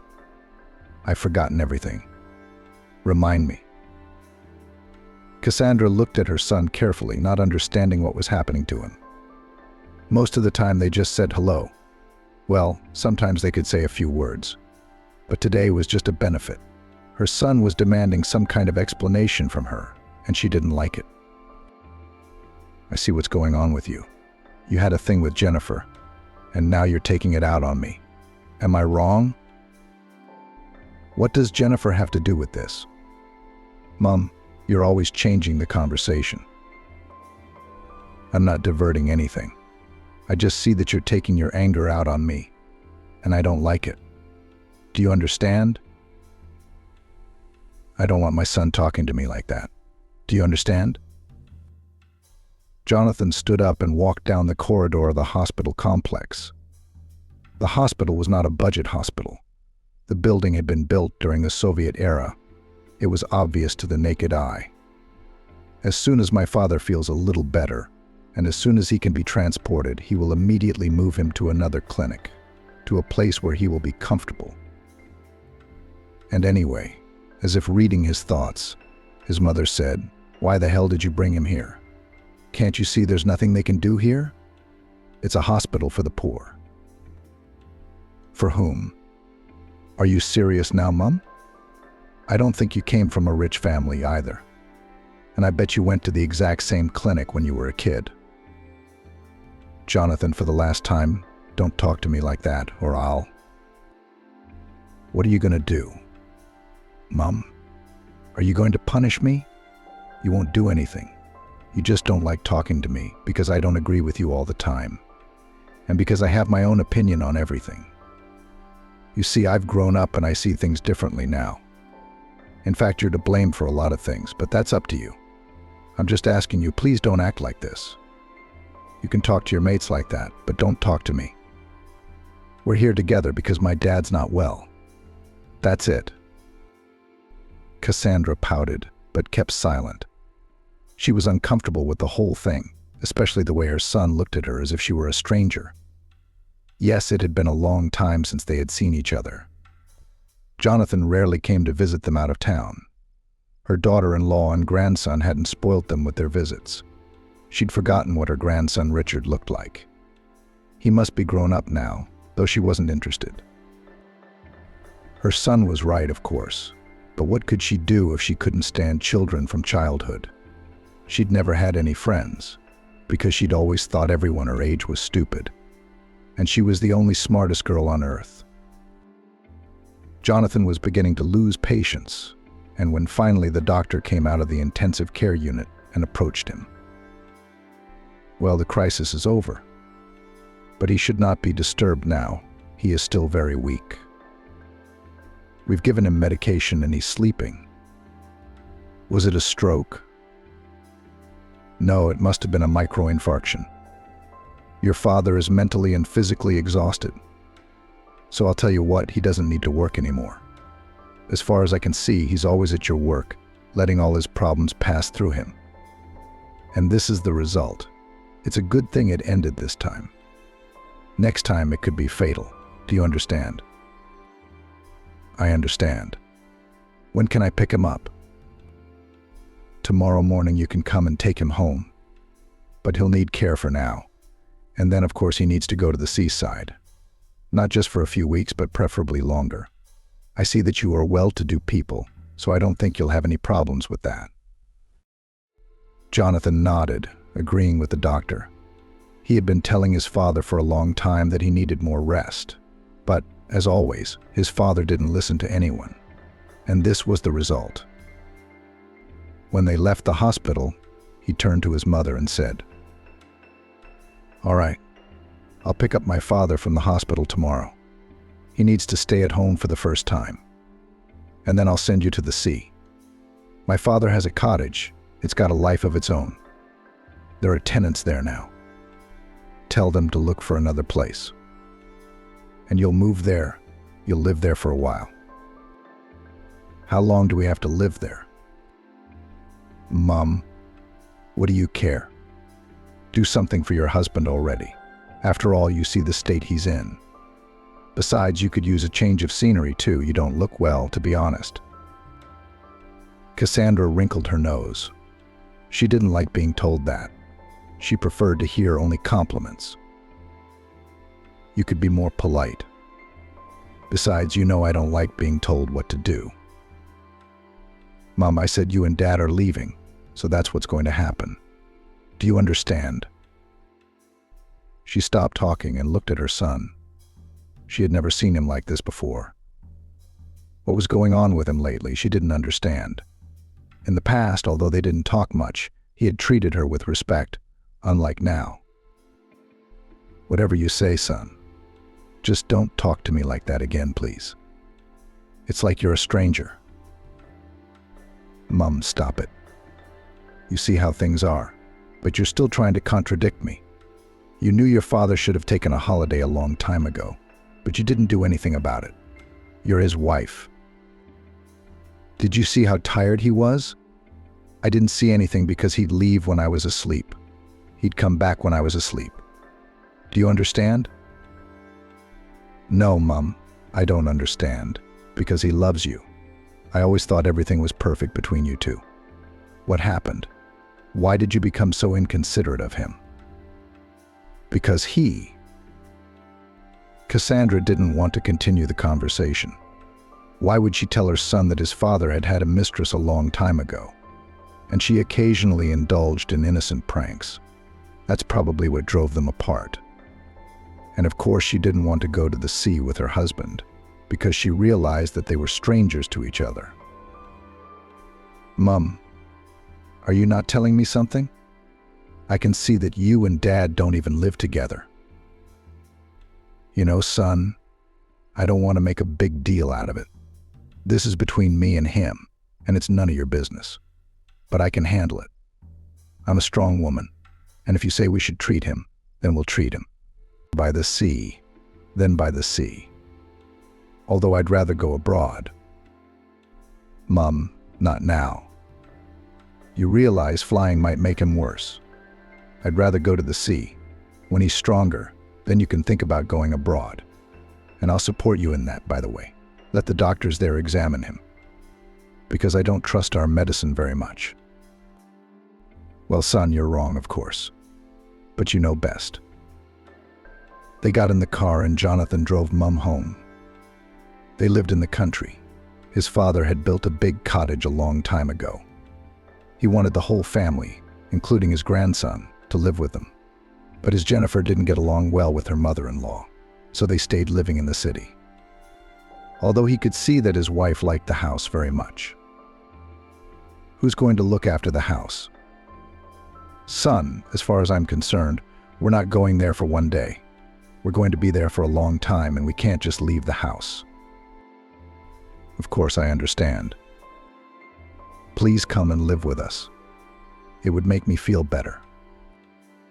Jonathan nodded, but he realized that even though it was an elite cottage town with security guards and all that, he couldn't leave the house for too long, and that meant they'd probably have to live there. "Don't worry, Mom, I've got it. We'll move in with you." "Don't worry. I'll tell Jennifer to pack today. Tomorrow I'll pick up Dad from the hospital, and we'll move in a few days." "That's good. That's great. I'll show Jennifer around and introduce her to the staff, the cook and the housekeeper. We've just had a maid leave the other day, and while Molly's been keeping the house in order. But it's hard for her to keep track of everything. You know, it's a big place, so we'll have to find a maid." "All right, Mom, I'll think of something." "So why do you bother? Let Jennifer do it. She's at your house anyway. And your son's a big boy, by the way. He's got a long way to go to school. So he's going to need to be picked up. I'll talk to Uncle Will, my dad's driver, so he can keep his job. He'll drive my son to and from school." "Good, that's settled. Then I'll come home and start packing. I have to start packing so I don't forget anything. 'Cause if I do it in a hurry, I'm bound to forget something important. I will." Jonathan listened to his mother and smiled. He remembered his childhood, when his mother had always started packing for a trip a month in advance. And when the day came when she had to go somewhere, she had probably 10 suitcases instead of 1 or 2. My father would always scold me, but my mother would reply that she had taken everything she needed. "So, Mom, here we are. I'm not going home, I'm going to work. I have to do something there, and I have to tell her that my father won't be here for a while and that I'll take his place. Then I'll go home and tell my wife to start packing too. We'll move in with you one of these days." "Okay, son, I'll take care of things then." "Thank you, son. You've somehow calmed me down, because lately I've been feeling like a stranger and unwanted." "It's going to be okay, Mom. I love you very much. And believe me, Daddy loves you very much too." Cassandra didn't say anything to that. She smiled, stroked her son's cheek, and got out of the car. Jonathan had settled things at work, and when he looked at the time he realized that it was well past midnight. He often came home like this, even though he had planned to get home early tonight. Plus, Jennifer still hadn't called him back, and that worried him a little. Everything seemed fine, though. But still, something wasn't right. He got into his car and finally drove home. He was a little dizzy from fatigue, and all he wanted to do was take a shower and go to bed. Tomorrow would be a busy day. Now, he not only had to do his father's job, which was to run the company, but he also had to do his own job. Until someone else was hired to take his place. "Jennifer, what are you doing up?" "I'm watching a film." What are you doing up so late? If you picked up the phone when I called you, you'd know why I'm late tonight. So what's wrong? You can explain it to me instead of blaming me like you always do. Where's Richard? Where is he? In his room, of course, asleep for ages. He and the boys went to a basketball game today, cheering for someone. And then he did his homework and went to bed. We should put him in some kind of sport because he's growing up a bit weak. I've always told you that, but you were too lazy to pick him up and take him there. And you kept saying he didn't need it. And now what? He's got to get ready for college, last year of school. Jennifer flared up, jumped up from the couch, and was about to go into the other room when Jonathan grabbed her hand and pulled her against him. I'm sorry, it's just hard for me. My dad got sick at work today. They took him to the hospital. It's just been really hard on me. I always thought my dad was a tough guy, that nothing would ever happen to him. But today I was just scared for him. I realized that I could lose him at any moment. So how's he doing? He's all right, he's better, and I'll take him home tomorrow. He and his mother are going to the seaside soon. And who will live in their house? Interrupted his wife. We will, Jennifer, of course. Who else? I'm not going to live there. Jonathan and Jennifer turned round and looked at their son, who was standing in the doorway and had probably heard the conversation. I will stay here because it is too far to go to school from there. You'll have your own driver, son. Remember Uncle Will? He's going to be your grandfather's driver now. You see, son, that's the way it is now. So we're all going to have to go along with it. You think it's easy for me? Call us, I get up even earlier than you do. But there's nothing to do. So we're moving as a family into that house. All right, if I get a lift, then I'll take it. You can sleep in the car while I drive. Richard turned and went back into the room. Jennifer snapped her fingers nervously, thinking about something. Don't you think we'll have to live there for a long time? Of course I do. Because Dad will probably want to stay there. And he had this dream of growing grapes.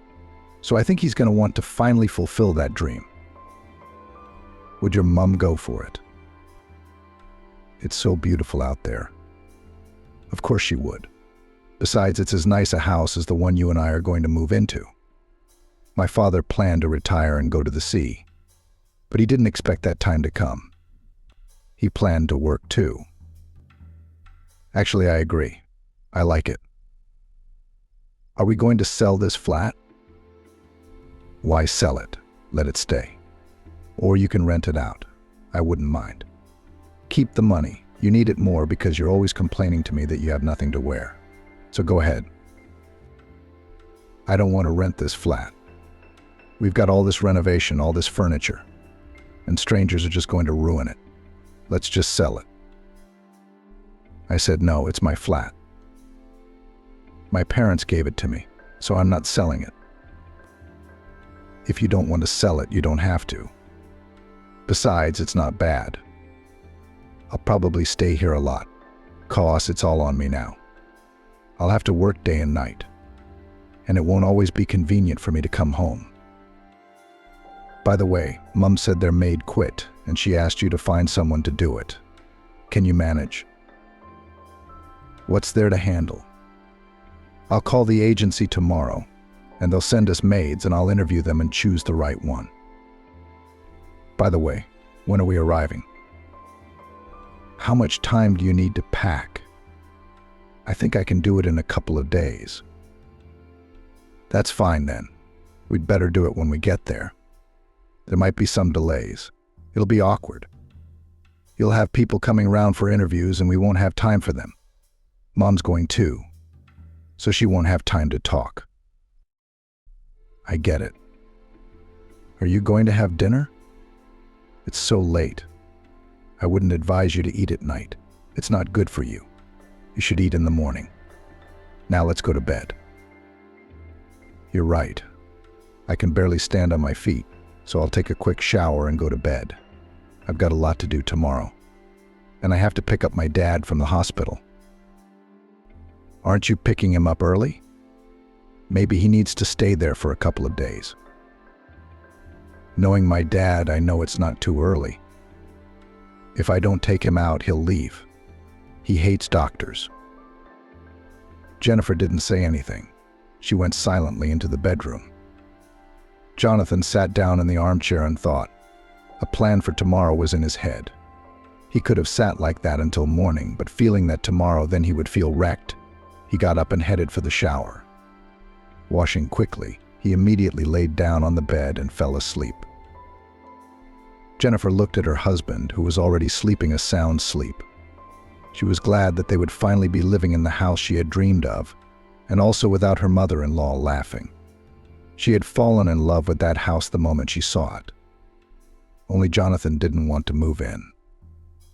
And she understood why. He had a strained relationship with his mother and his father.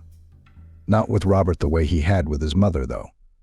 It felt like they were not mother and son, but two strangers. Jennifer was also disliked by her mother-in-law. At least that's what it seemed to her. And she realized that living together in this house would not work out. So she had to forget about it. But now she would be the mistress. She would be there now. Jennifer dreamily closed her eyes and blushed at her thoughts.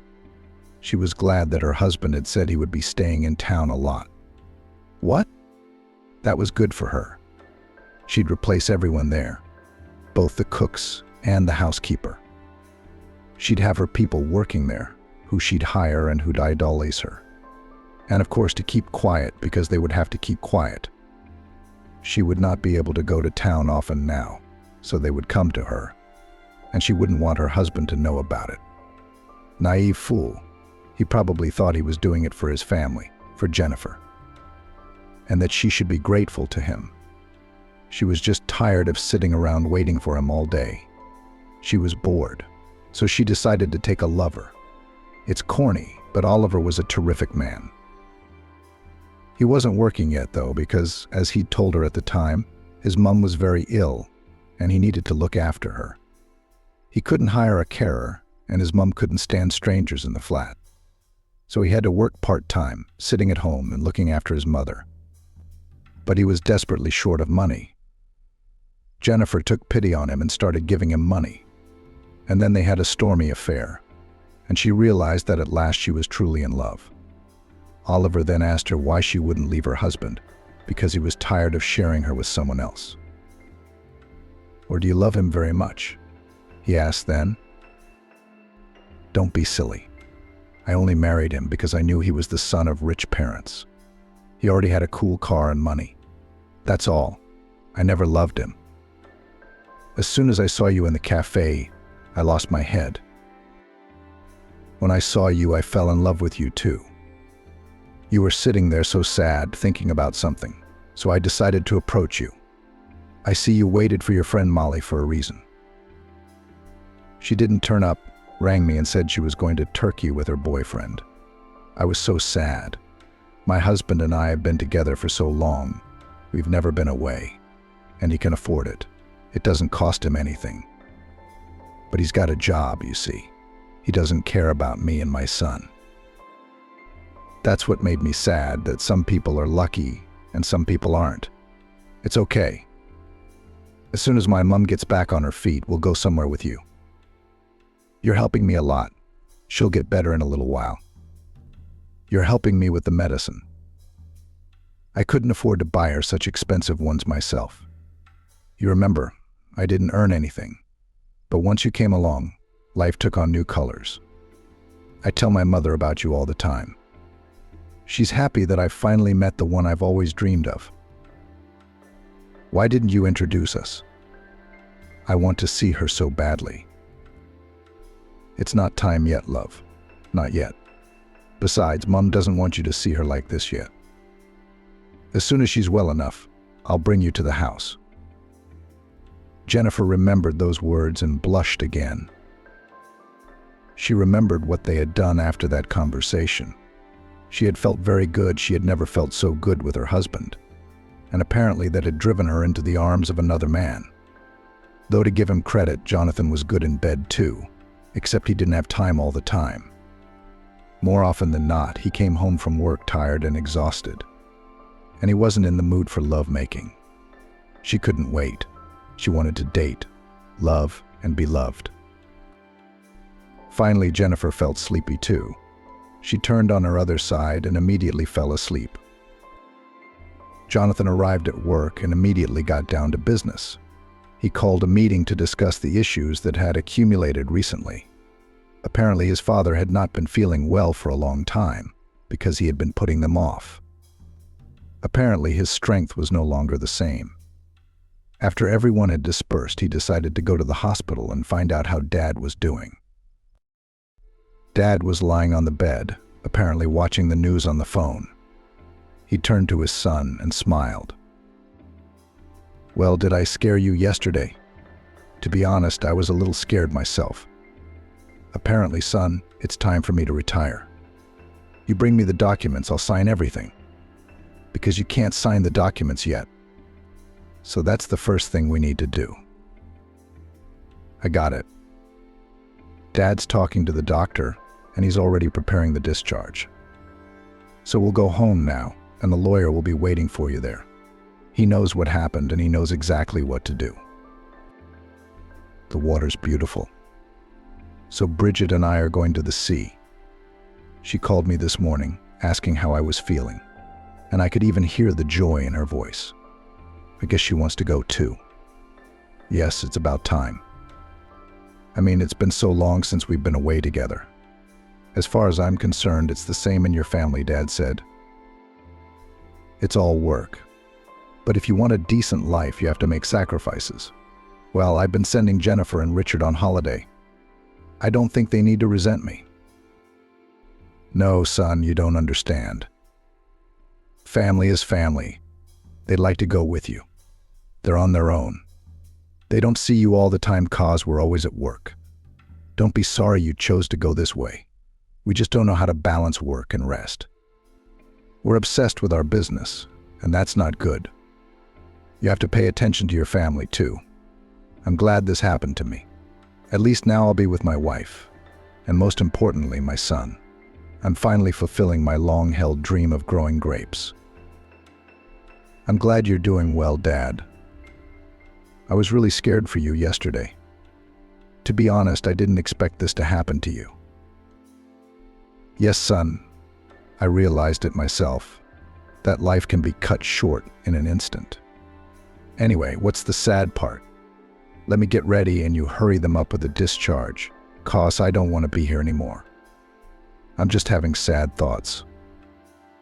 Jonathan was driving his father home. He didn't realize he still had to get to work and get some things done. But he'd lost a lot of time today, and he hadn't made any progress on the things he'd planned for himself. Most likely he would have to postpone them a little bit, because he still had to move. So he won't have time to work now. Besides, it will be necessary to talk to a lawyer, to plan everything, and then to see how to act. But that's all later. The important thing is that Dad's okay, and he'll be fine. Cassandra's spirits brightened after her conversation with her son yesterday. She no longer resented her husband. She decided to forget everything, and now, when they go to the sea, she would try to make up for lost time, that is, to get closer to her husband. After all, she had always loved and admired him, because they had started everything from scratch. And now that they seemed to have everything, they had grown very distant from each other. She packed her things and thought that their life at sea would be like a fairy tale. After all, life is very short, and one should take everything one needs now, and not regret later that one didn't. She heard a car drive up to the house. She looked out of the window and saw that her son had arrived, which meant that he had brought her husband too. She dropped everything and went to meet them. "You scared me so much. Please, next time you'll tell me immediately if you feel ill. And not just tolerate it, like you did this time." Jonathan and his father stood dumbfounded on the doorstep. They hadn't seen Cassandra like this in a long time. She threw herself around her husband's neck and hugged him. Robert hugged his wife too. You could see on his face that he was very pleased to hear this. So this is US standing on the threshold. Come on, go into the bedroom. Lie down and I'll make you something to eat. You need to take it easy and get more rest. Mum, the lawyer's coming and we've got some business to attend to. So Dad can't lie down right now. So let's go into the living room and he can sit on the couch. I think he'll be comfortable there.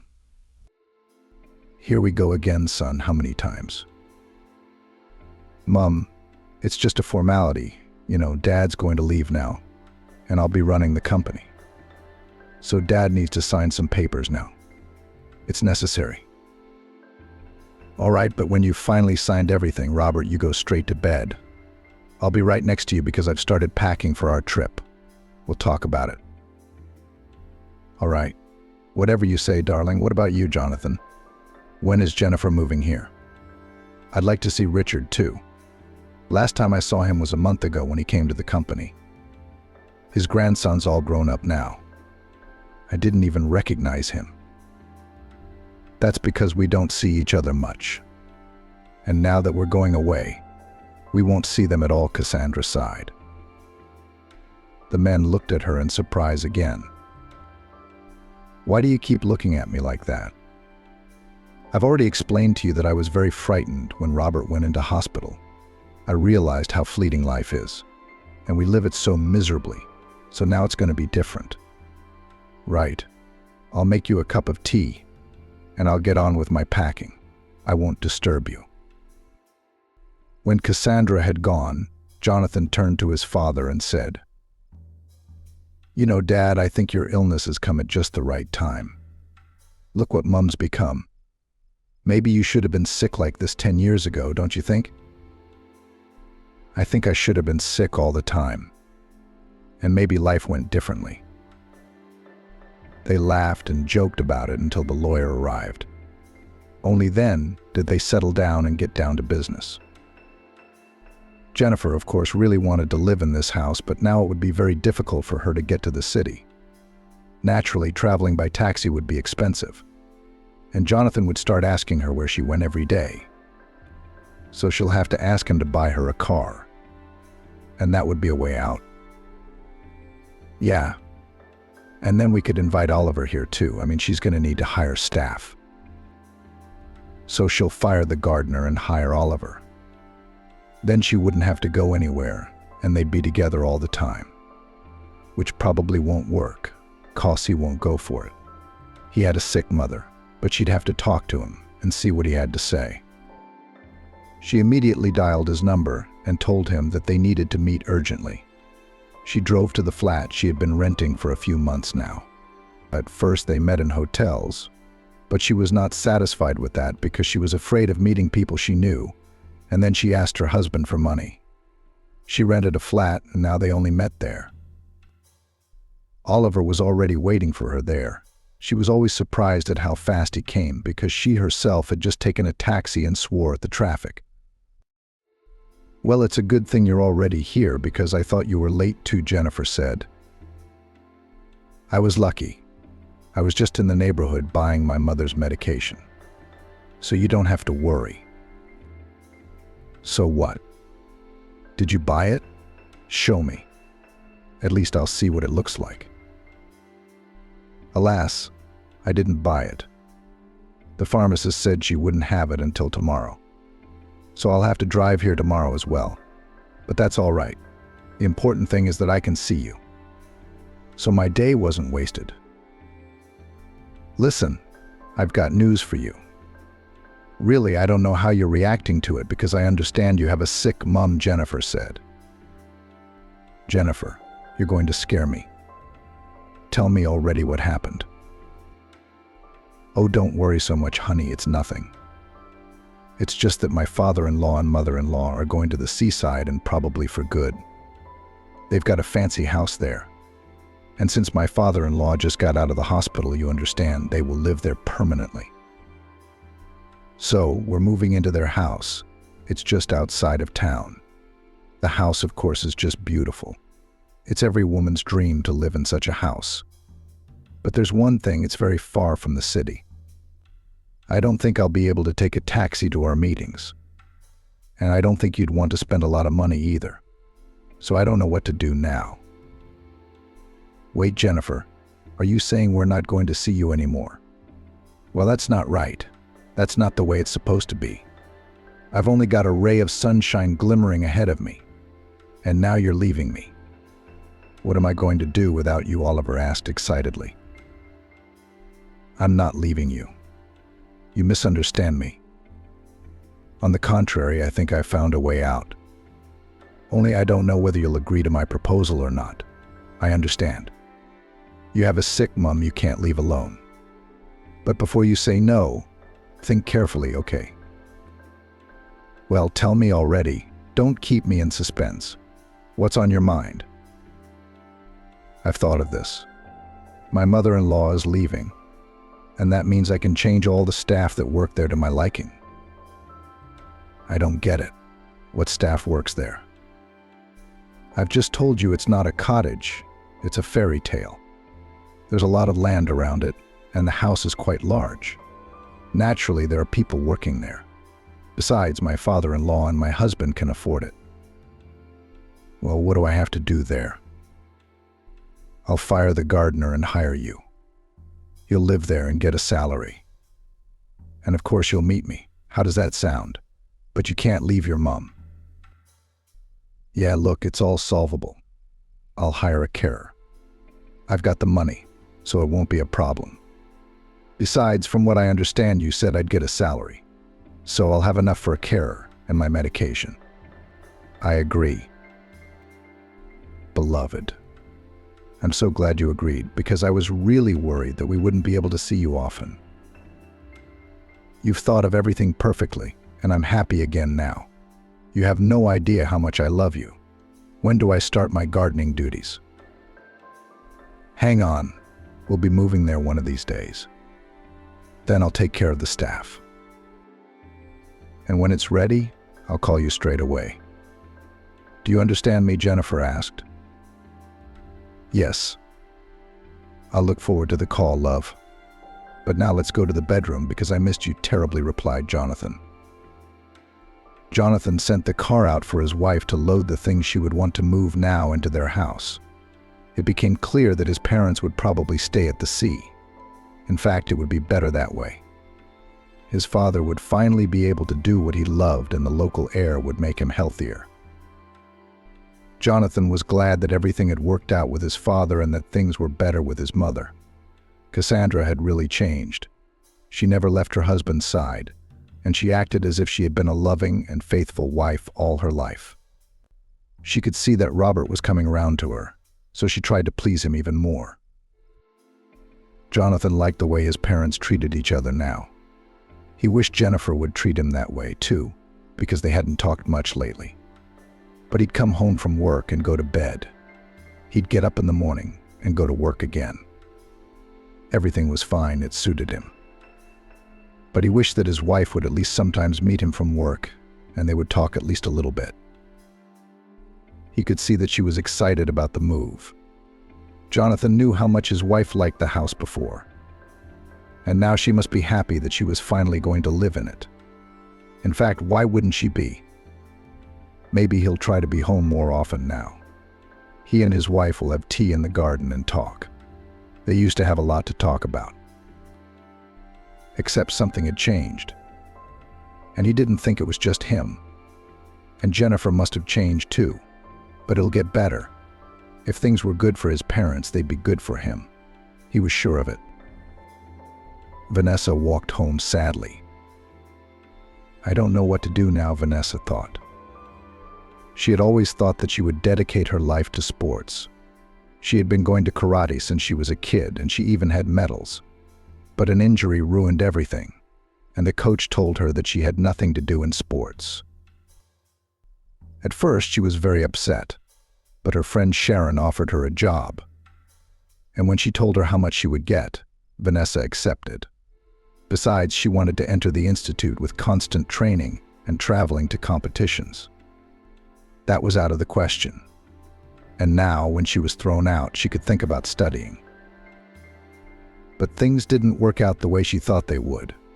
Sharon herself worked as a maid in a wealthy house. She heard that her friend, her landlady, needed a maid and recommended her friend. Vanessa was hired, but she only worked there for a week, and then she was fired. Actually, it hurt her. Probably fired because you have to keep your cool and keep your emotions in check. I should have just turned round and walked away. But no, she just couldn't help herself. And here's the thing. The landlord waited for his wife to leave for the beauty parlor. I guess he decided to hit on Vanessa. She was just cleaning the master bedroom. When he approached, he grabbed her and threw her on the bed. Naturally, Vanessa didn't expect such a thing, but her reaction was lightning fast, and in the end the master was left lying on the bed with a broken nose. He should thank her after that, because she had hit him lightly, not as she had been taught. And if she had done it with her full strength, he wouldn't have got off so easily. Naturally, when the wife arrived and saw her husband like that, she immediately screamed and demanded an explanation. Vanessa told everything honestly. But the wife chose to believe her husband rather than her. And in the end, she was just out of a job. "Don't be so upset," Sharon said. "We'll find you another job. Why don't you?" "I'm not going to be a maid anymore," Vanessa said. "It's not a job. It's a madhouse." Don't talk rubbish. There's only so much money you can make somewhere else.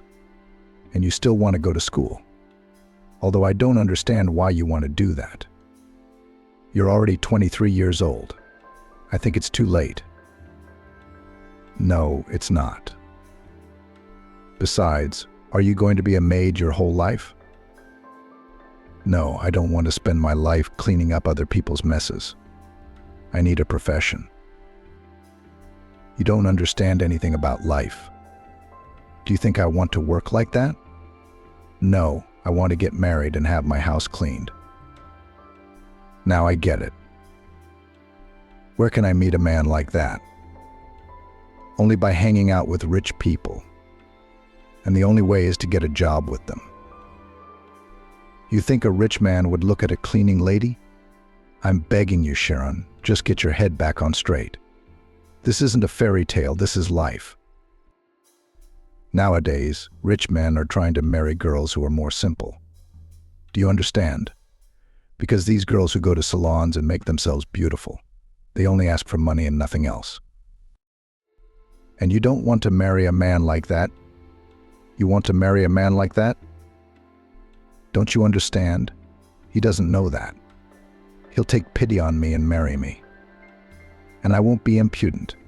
I won't ask him for anything at first, but I'll start slowly over time. That's how it is. It's like going fishing. You feed the fish first, and then you take the bait. And when the fish swallows it, you don't just pull it, you cut it off and then you pull it out. You've got a whole strategy worked out. I didn't expect that from you, Sharon. Or do you want to get married so badly already? Of course I do. Don't you think I'm tired of going round all day with a rag, scrubbing everything shiny and listening to my missus' voice? No, I'm sick of it.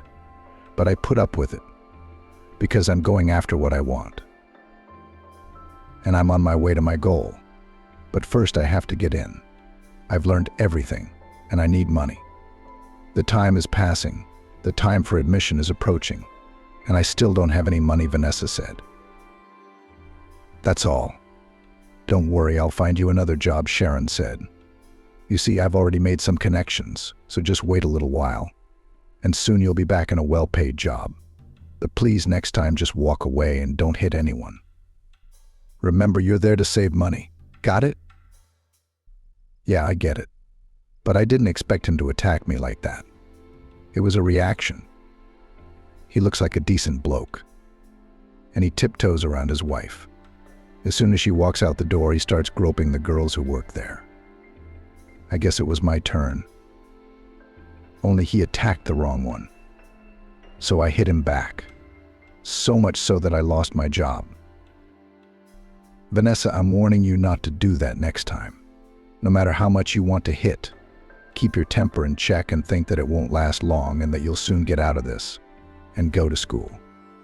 Do you understand? Why are you treating me like a little girl? I said I understood you. I won't do it again.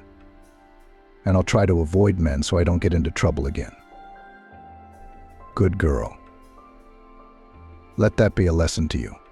I'll call you tomorrow, 'cause I've been told I'm looking for a maid. So wait for the call. Jennifer, as planned, fired everyone who worked at her mother-in-law's house. True, she only kept the cook, but she also left the gardener, knowing full well that if she fired him and hired Oliver in his place, her husband would immediately realize everything. Because her lover didn't understand anything about flowers. So she decided for herself that they would have 2 gardeners and told her husband. I've hired another gardener, because this one can't cope anymore. Uncle Sebastian is really an old man. He's been with us for a long time. At first, he was my father's driver. And then when my father built the house, he said that his eyesight was bad and that he couldn't drive anymore, and he wanted to become a gardener. My father was surprised then, because he didn't expect such an interest in flowers from such a healthy man with hands as big as a spade. One day he started a garden at our house. Everyone loved it. As it turns out, it's his hobby. So there's no need to fire him, let him work. Well, get a young man to help him and let him take charge. That's what I did, darling, because I realized that Uncle Sebastian knew what he was doing and there was no need to sack him. I kept the cook because Aunt Bridget cooks so well, but I sacked the housekeeper because she's not needed. I'll be doing the house myself from now on. So I've got a couple of maids. They're all coming in for interviews tomorrow. Will you be there? You're the man of the house.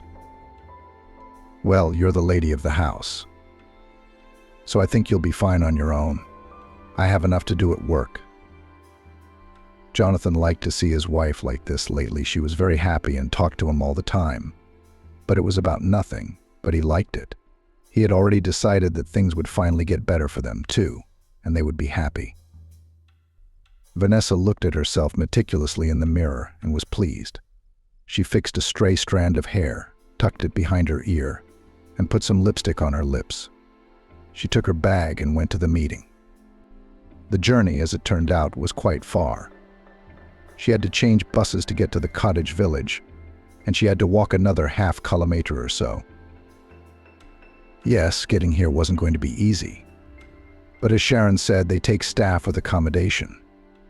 That was good too, by the way, because tomorrow the landlady of the flat she was renting would start calling her and demanding payment. And she didn't have any money. If she got the job, it would be a lot easier. But what if they don't? The house was very fancy. Vanessa turned her head round and sighed in delight. Finally, the owner herself, an attractive woman, came out and beckoned her to follow her. They entered the study and she motioned for Vanessa to sit in the chair opposite her. My name is Mrs. Catherine. I've had a look at your CV. I understand you've worked as a maid before, but only for a little while. And it says here that you were fired. And you're not embarrassed to show me this? No, because it wasn't my fault. And why were you fired, may I ask? Don't get me wrong. It's not idle curiosity.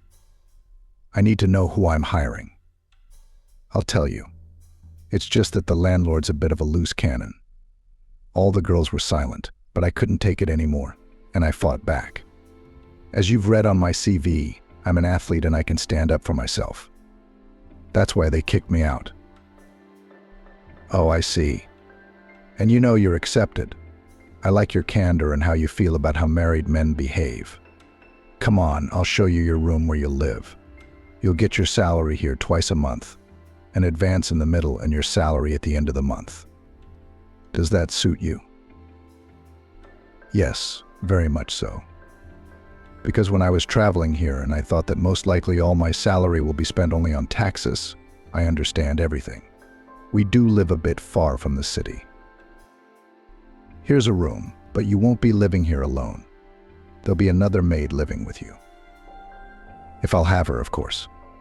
In the meantime, make yourselves comfortable. Since you came first, you get to choose. I'll go because the gardener's coming too. "So I must have a word with him too," said Mrs. Catherine. "There's your uniform in the wardrobe. So get dressed and you can start your duties today. I don't have time to explain everything to you, so Aunt Bridget will tell you and show you. She's a cook and she's been working in this house for quite some time. Well, I'm off, and good luck to you." Vanessa opened the cupboard and looked at the uniform that hung there. Trying it on, she realized that the size was a little off, but it was tolerable. After examining herself once more, she sighed, left the room, and went looking for the kitchen to finally meet Aunt Bridget.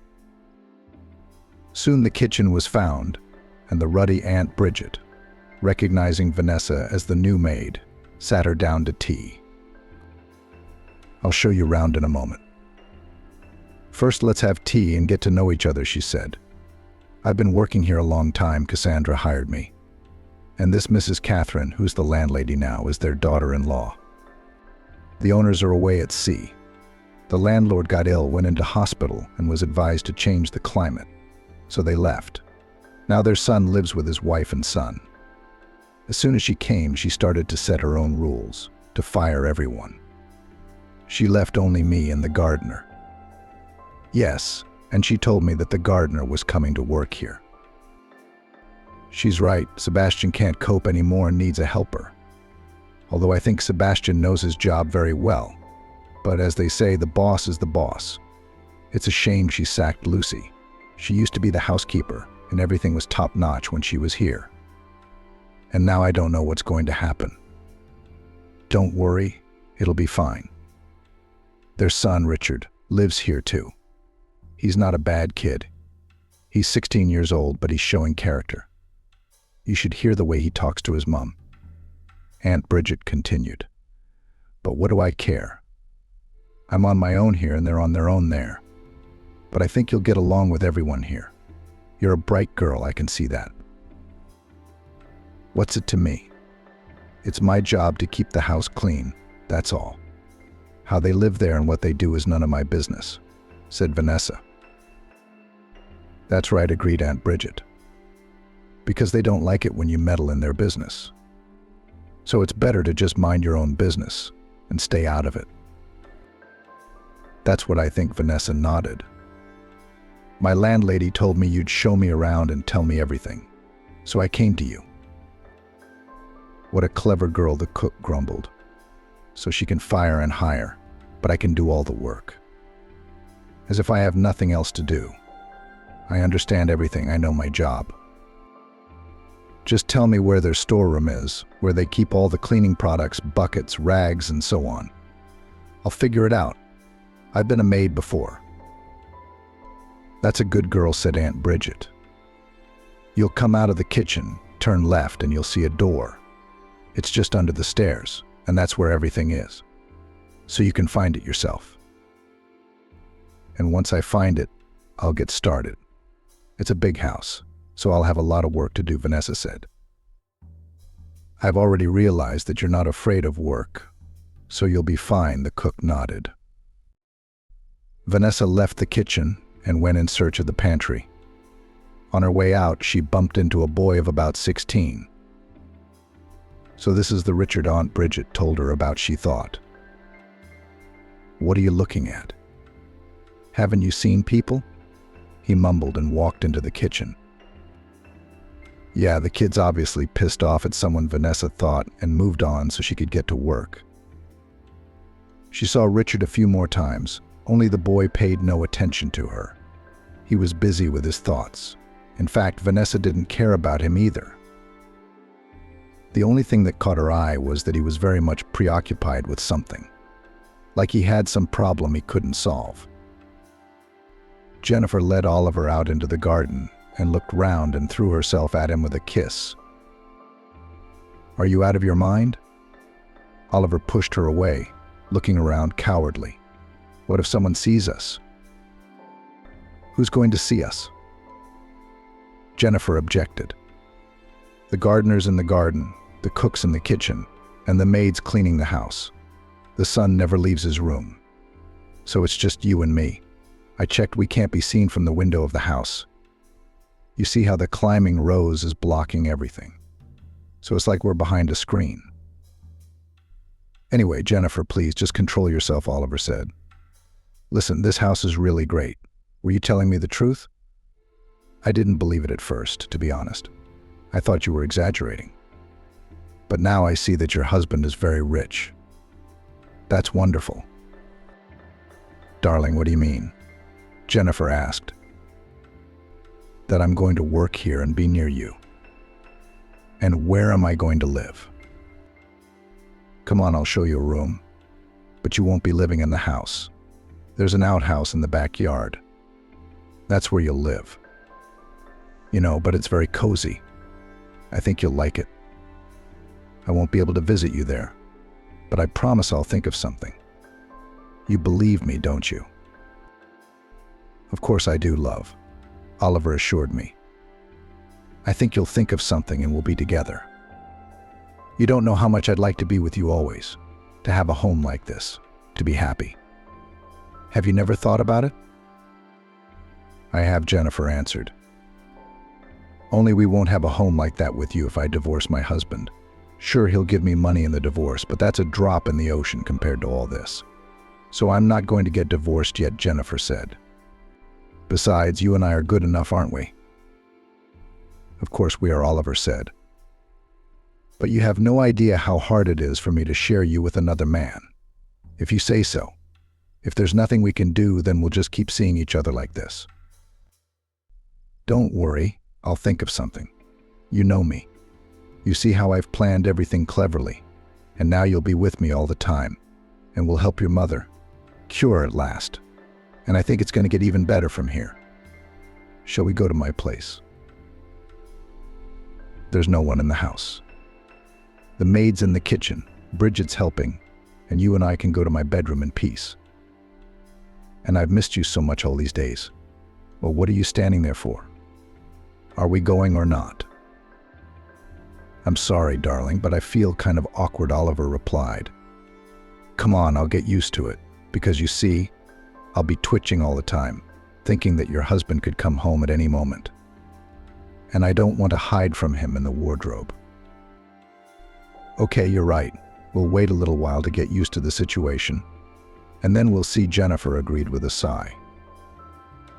Of course, she was now the owner of such a huge house, and if her husband suddenly realized or noticed anything, she could lose it all. She wouldn't want that.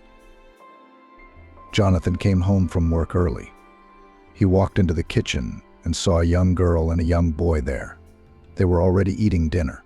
He introduced himself and got to know them. Then he came out and made his way to the living room, where a table was already set for them. Darling, I see you have hired a staff today, he addressed his wife. What do you think of Vanessa?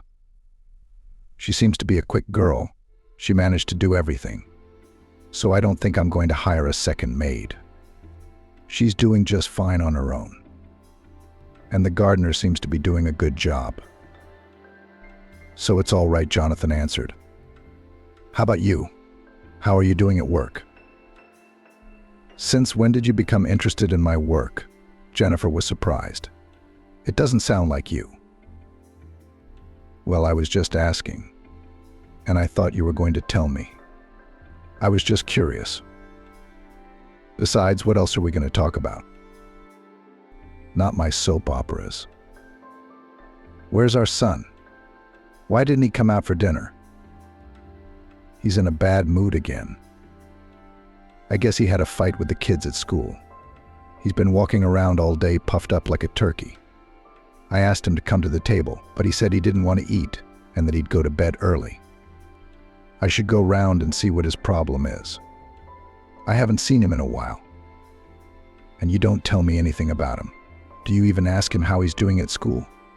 Do you look at his diary? I think we've neglected our son. What is it with you today, Jonathan? I don't recognize you. You're acting strange. Is something wrong? No, it's just that I see a family coming today, a wife, a husband, and a son. And they're so happy together. You could just see it in their happy faces. And we're all living on our own, as if we were strangers instead of relatives. I decided to get closer today. We can't even sit at the table together. Jennifer sighed, and she didn't like this kind of talk. And she was even beginning to regret that her husband had started coming home early lately. How nice it used to be when he stayed late at his job and didn't care what was going on at home. And now what? Why was he suddenly so interested? Maybe he's found out something. She had to be very careful not to contact Oliver just yet. God forbid he suspects something, and then they'll just kick her out of this house. Jennifer didn't want to leave. She really realized that she wasn't going to get married that well again, so she had to try to hold on to what she had. "You're thinking about something," Jonathan said. Jennifer shuddered and looked at her husband. "No, it was nothing. Richard has been really withdrawn lately, and I think you should talk to him more than I should. He's a guy, and I think there are some things he's not comfortable telling me. What do you think?" Jonathan nodded, getting up from the table and apparently heading toward his son. Jennifer sighed. Indeed, it was not human. It was not right. They're all strangers to each other, and even her son tries to avoid them. Vanessa had been working in this fancy house for a week now, and she was fine with it. And yet she had already drawn conclusions about the lady of the house and her husband. Jonathan came home late. Lately, he did not talk to his wife much, but went to his study and worked there. Vanessa didn't know how late he sat there, because she went to bed, knowing that she had to get up early tomorrow morning. But Mrs. Catherine was an interesting woman. Although she seemed to think no one noticed anything, Vanessa realized that she and their new gardener, Oliver, were lovers, because you could see the eyes she was looking at him with. Everything Vanessa saw, she didn't tell anyone, not even Aunt Bridget, but the one she really felt sorry for was Richard. It was obvious that the boy was very lonely and unhappy, and she could see that he had no friends at all, and that he was probably having trouble in class because of it. She would have liked to help him, seeing that his parents were not paying any attention to him at all. But she didn't know how to even approach him. Vanessa was cleaning the office when she heard some rustling. She looked out and saw Richard. He didn't look his best. There was a huge black eye under his eye. It was obvious he'd been in a fight with someone. "Wow. Who did that to you?" Vanessa asked. "What's it to you?" he replied in his usual rude manner. "I don't. I just wanted to help, but I can see you can do it yourself." "Exactly. Take the rag and do your job," Richard said. "Okay, if you say so. You're not the one to say it like that. Or you might even get a black eye," Vanessa said. "What are you talking about? You think that if I have a bruise, I can't stand up for myself? I can handle you, can't I? Before you know it." Richard didn't have time to say anything, because he didn't realize how he'd ended up on the floor. He was dumbfounded and looked at Vanessa, who didn't seem to do anything, but just took a step towards him and froze like that. "What do you think you're doing?" Richard jumped up and lunged at Vanessa, but immediately found himself on the floor again. He felt so hurt and ashamed that an unsolicited tear rolled down his cheek. He jumped up and silently went to his room. Vanessa looked after him and felt sorry for the guy. He was so lonely and lost that she couldn't stand it and followed him. She knocked on the room, but no one answered her. Then she slowly opened the door and peeked in. Richard was lying down on the bed with a pillow over his head. "Let's have a chat. I can see you're in trouble. Well, don't take it out on me. I didn't mean it. I just wanted to teach you a little lesson so you'd talk to me normally," Vanessa said. There was silence. Then she went into the room and sat on the edge of the bed. "You know, I know what you mean. My mom divorced my dad when I was 8. I was very upset, but I held it together and didn't show it," Vanessa continued. "I was a very sickly, small and thin child myself. You know, I was also very ugly in class. I was always teased and hurt no matter what I did. Everyone laughed at me. And then I realized that nobody could help me but myself. And one day I was walking from school and saw a set of karate classes. So I signed up and started training. Then I started to go to competitions, made friends, and in class I gave back to my offenders. And everything got better right away. If you want, I can teach you to stand up for yourself. But it's not easy, and it takes practice. But if you have a goal, I think you can do it. Richard sat down on the bed and looked at Vanessa carefully. You're right, you're going to teach me how to fight. I told you that if you have the desire, I'll teach you how to fight. But we'll train in the evenings. During the day, I have a lot of work, Vanessa replied. So, peace? She extended her hand to the guy. He smiled and shook her palm. Peace. And you're really cool. I'm sorry for being rude. It's just that I'm already used to communicating like this because everyone treats me very badly. At school, nobody talks to me like that. There's this girl I like. She told me I was a coward and that I couldn't even stand up for myself. And then Norman hit me. I wasn't expecting it. I fell down, and the whole class laughed at me, the whole class.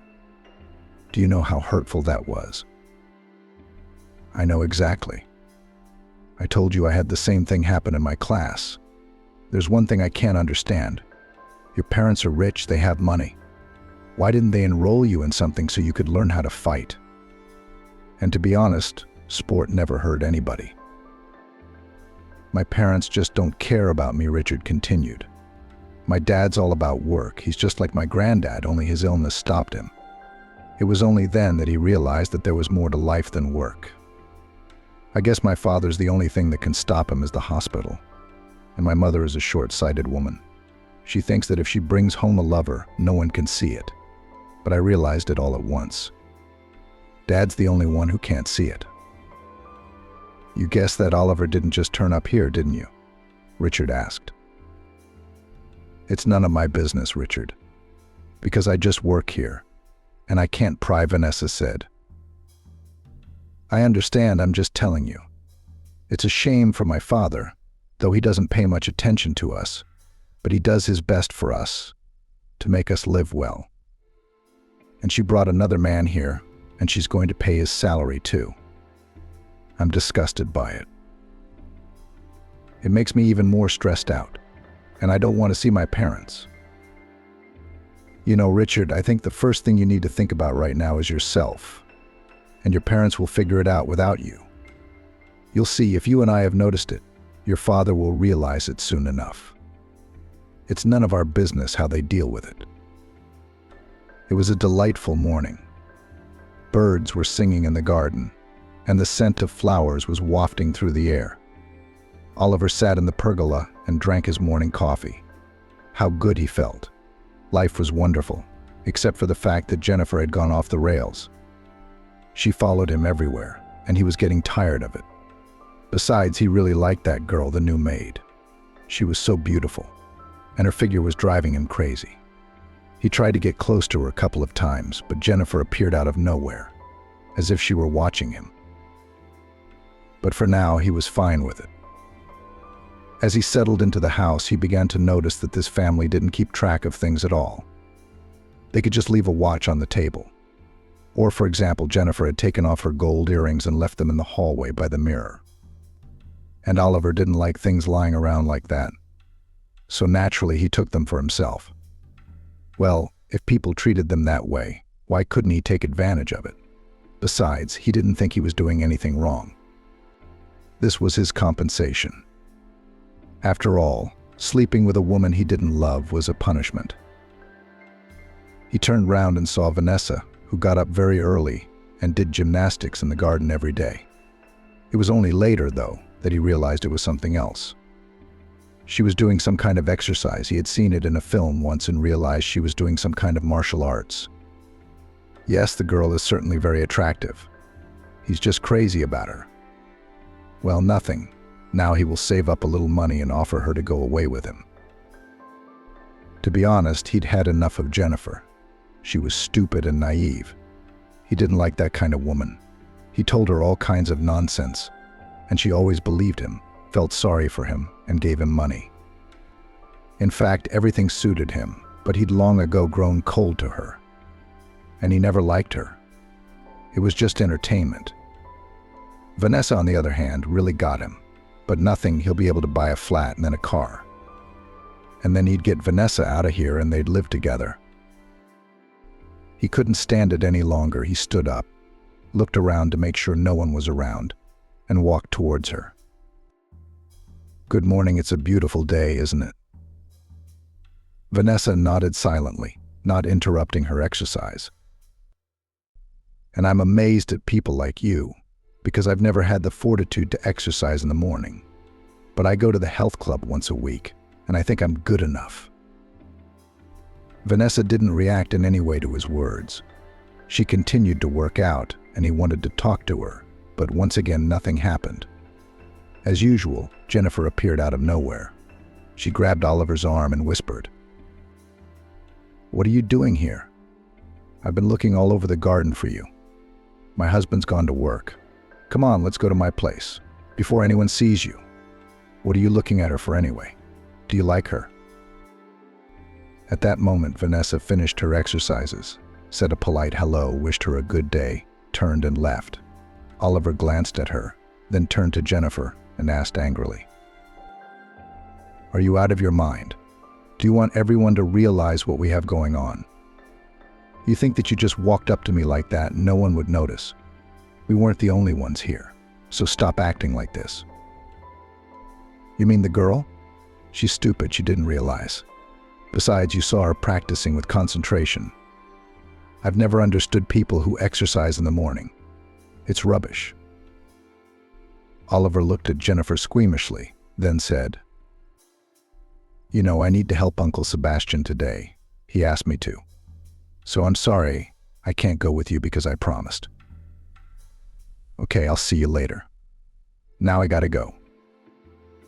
"What the hell are you doing?" "Uncle Sebastian who? I told you I miss you and I want you to come with me." "I'm sorry, Jennifer. I just feel like you're holding me up as your servant. Don't you think so? Except you forget that I'm a man and I have an opinion about everything. So don't give me orders, understand? If I said not now, then you should understand me the first time. Do you understand?" Jennifer was stunned. She'd never seen her lover like this before, but she actually liked it. "Okay, honey, what do you say? I just want you to understand me too. I miss you. You're always around and yet you're so far away from me. I can't stand it.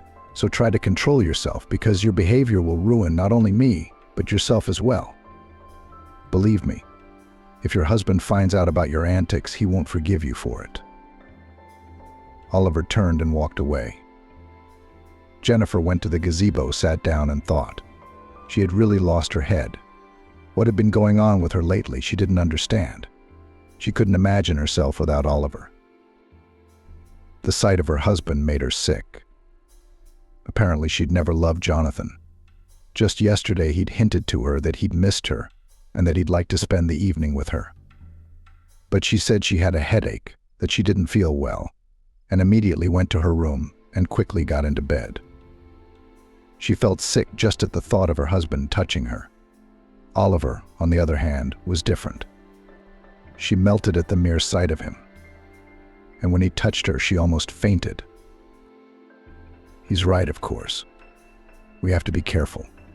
She'd lose her mind if she saw him looking at anyone else but her. Besides, Vanessa's always here. True, she was relieved that this girl wasn't paying any attention to Oliver, and that made her feel better. Still, she needed to do something right away. But she didn't know what. Sooner or later, Jonathan would realize that Jennifer didn't love him and would naturally demand a divorce. Because he's a man of character and nature demands its own. But she can't give him anything because she loves someone else. It's a vicious circle. Well, she would sort it all out and she would definitely think of something. Jonathan arrived at the office and went to his office. The mood of the morning was worse than ever. Not only was something wrong with his wife, but he had noticed that things were disappearing. Just this morning he couldn't find his cufflinks, although he remembered well that he had left them in the bathroom when he took off his shirt to throw it in the dirty laundry basket. But they weren't there. He looked all over but couldn't find them anywhere. When he asked Jennifer about it, she rudely told him that she had no intention of keeping track of his things, and that if he wanted them to stay put, he shouldn't throw them anywhere. At that moment, his deputy Norman entered the office. They had known each other for a long time, and as soon as Jonathan took his father's place, he immediately took him on as his deputy. "Why are you frowning?" "Has something happened?" Norman asked. "You have no idea. It's like the Bermuda Triangle in my house. I put something in one place, and then it just disappears. And I can't find it," Jonathan replied. "But that's nothing. Someone must have taken it and moved it. Have you looked round the house? Could it be somewhere else?" "Yes, I looked all over the house this morning, but I couldn't find the cufflinks." "All right, they're small. They could have fallen off and gone somewhere. But I've started missing watches. I'll leave it somewhere, but the next morning it's gone. But I'm not senile, and I don't have sclerosis yet. So I remember perfectly well where I leave my things." "That's absurd," said Norman. "Of course it's not you. There's probably a thief in your house. You should check the people who work there. As I recall, your wife hired someone, and it's likely that the thief is among them." "You're right. And it's probably a maid, a young girl. Only I don't believe it's Vanessa. She's so modest and sweet." "I don't think she's capable of that," Jonathan said. "Well, I don't have to tell you that looks are very deceiving. Is there someone else?" "Yes, a gardener. She's taken in a bloke who helps out. Uncle Sebastian now. But he doesn't come into the house, he only works in the garden. So that rules him out straight away. I see that leaves the maid. But I can't just accuse her of being a thief. I'll have to think of something." "What's there to think about? Just put cameras in the house. Just don't tell anyone. And then when you see what's going on, you'll have proof, and you'll find the thief," Norman advised. "You're right. I'll do that. Then order me all the equipment and find a man who knows what he's doing. I'll figure out what to say at home. Besides, there's no one to tell. My wife doesn't care about any of this. The son's always in his room and the cook's in the kitchen. You don't have to put them all over the house. Put it in the living room and put your wallet in a conspicuous place. And then you'll see who takes it. That's it." "That's right, you see everything. You're not thinking straight because you're doing something else. You've got something else going on besides that, haven't you?" "Yeah, Jennifer's a problem. I feel like she's avoiding me. I don't know what to think." "Well, it's very serious. But in the meantime, why don't you figure out who's stealing stuff from your house? And when you figure out and punish that person, then we can think about your wife. Maybe she just needs to get away. Send her abroad. Let her get away for a while and everything will fall into place immediately. Or buy her some expensive jewelry. You know how women love that." "You're right. I'll think of something. But first the cameras, because I don't like this at all." Norman nodded and walked out. Jonathan leaned back in his chair and thought. Indeed, something was going on in his house lately and he needed to put an end to it. Soon Norman returned with a young chap who said he would make the best of it. "That's fine. Let's go then," Jonathan said. They arrived at the house and went into the living room. It was the largest room and had an entrance from the garden. He had decided to put the camera here. While Will was setting everything up, Jonathan decided to look for his wife to suggest a trip abroad. Maybe she really just needed a change of scenery, and then she would be more affectionate to him than she was now. But Jennifer was nowhere to be found. He looked for her everywhere and thought she had gone somewhere else. "There you are. What are you doing up so early?" she asked and looked at her husband fearfully. "What's the big deal? Can't I come to my house when I want to?" "No, you misunderstood me. I got scared. I thought something might have happened." Nothing is wrong. It's just that the internet's been bad lately. I can't work in peace. So I had a specialist come round. He'll take a look at it, and then I'll go back to work. Okay, it's fine. I understand. I was just scared. In all these years, you've never been home so early, that's all. Let's go to the kitchen, have some coffee, and calm down. So I'm calm. You're the one who's shaking. Are you all right? Well, I told you I was scared. I thought something was wrong. All right, I'm fine. Let's go get some coffee. And I'd like to get something to eat afterwards. I'm afraid I won't have time. They had coffee and talked for a while. Jonathan thought his wife had come round, and he asked her where she had been for so long that he couldn't find her anywhere. So I've been in the garden. I've been having headaches lately. And it's only in the garden that I feel better, Jennifer replied. So I went into the gazebo and I must have dozed off. And only then I heard you calling me. I got scared and came running. That's it, Jennifer said. That's good then. I was thinking, since you've been feeling so bad lately, maybe you should go somewhere to get away. Richard's holiday's coming up.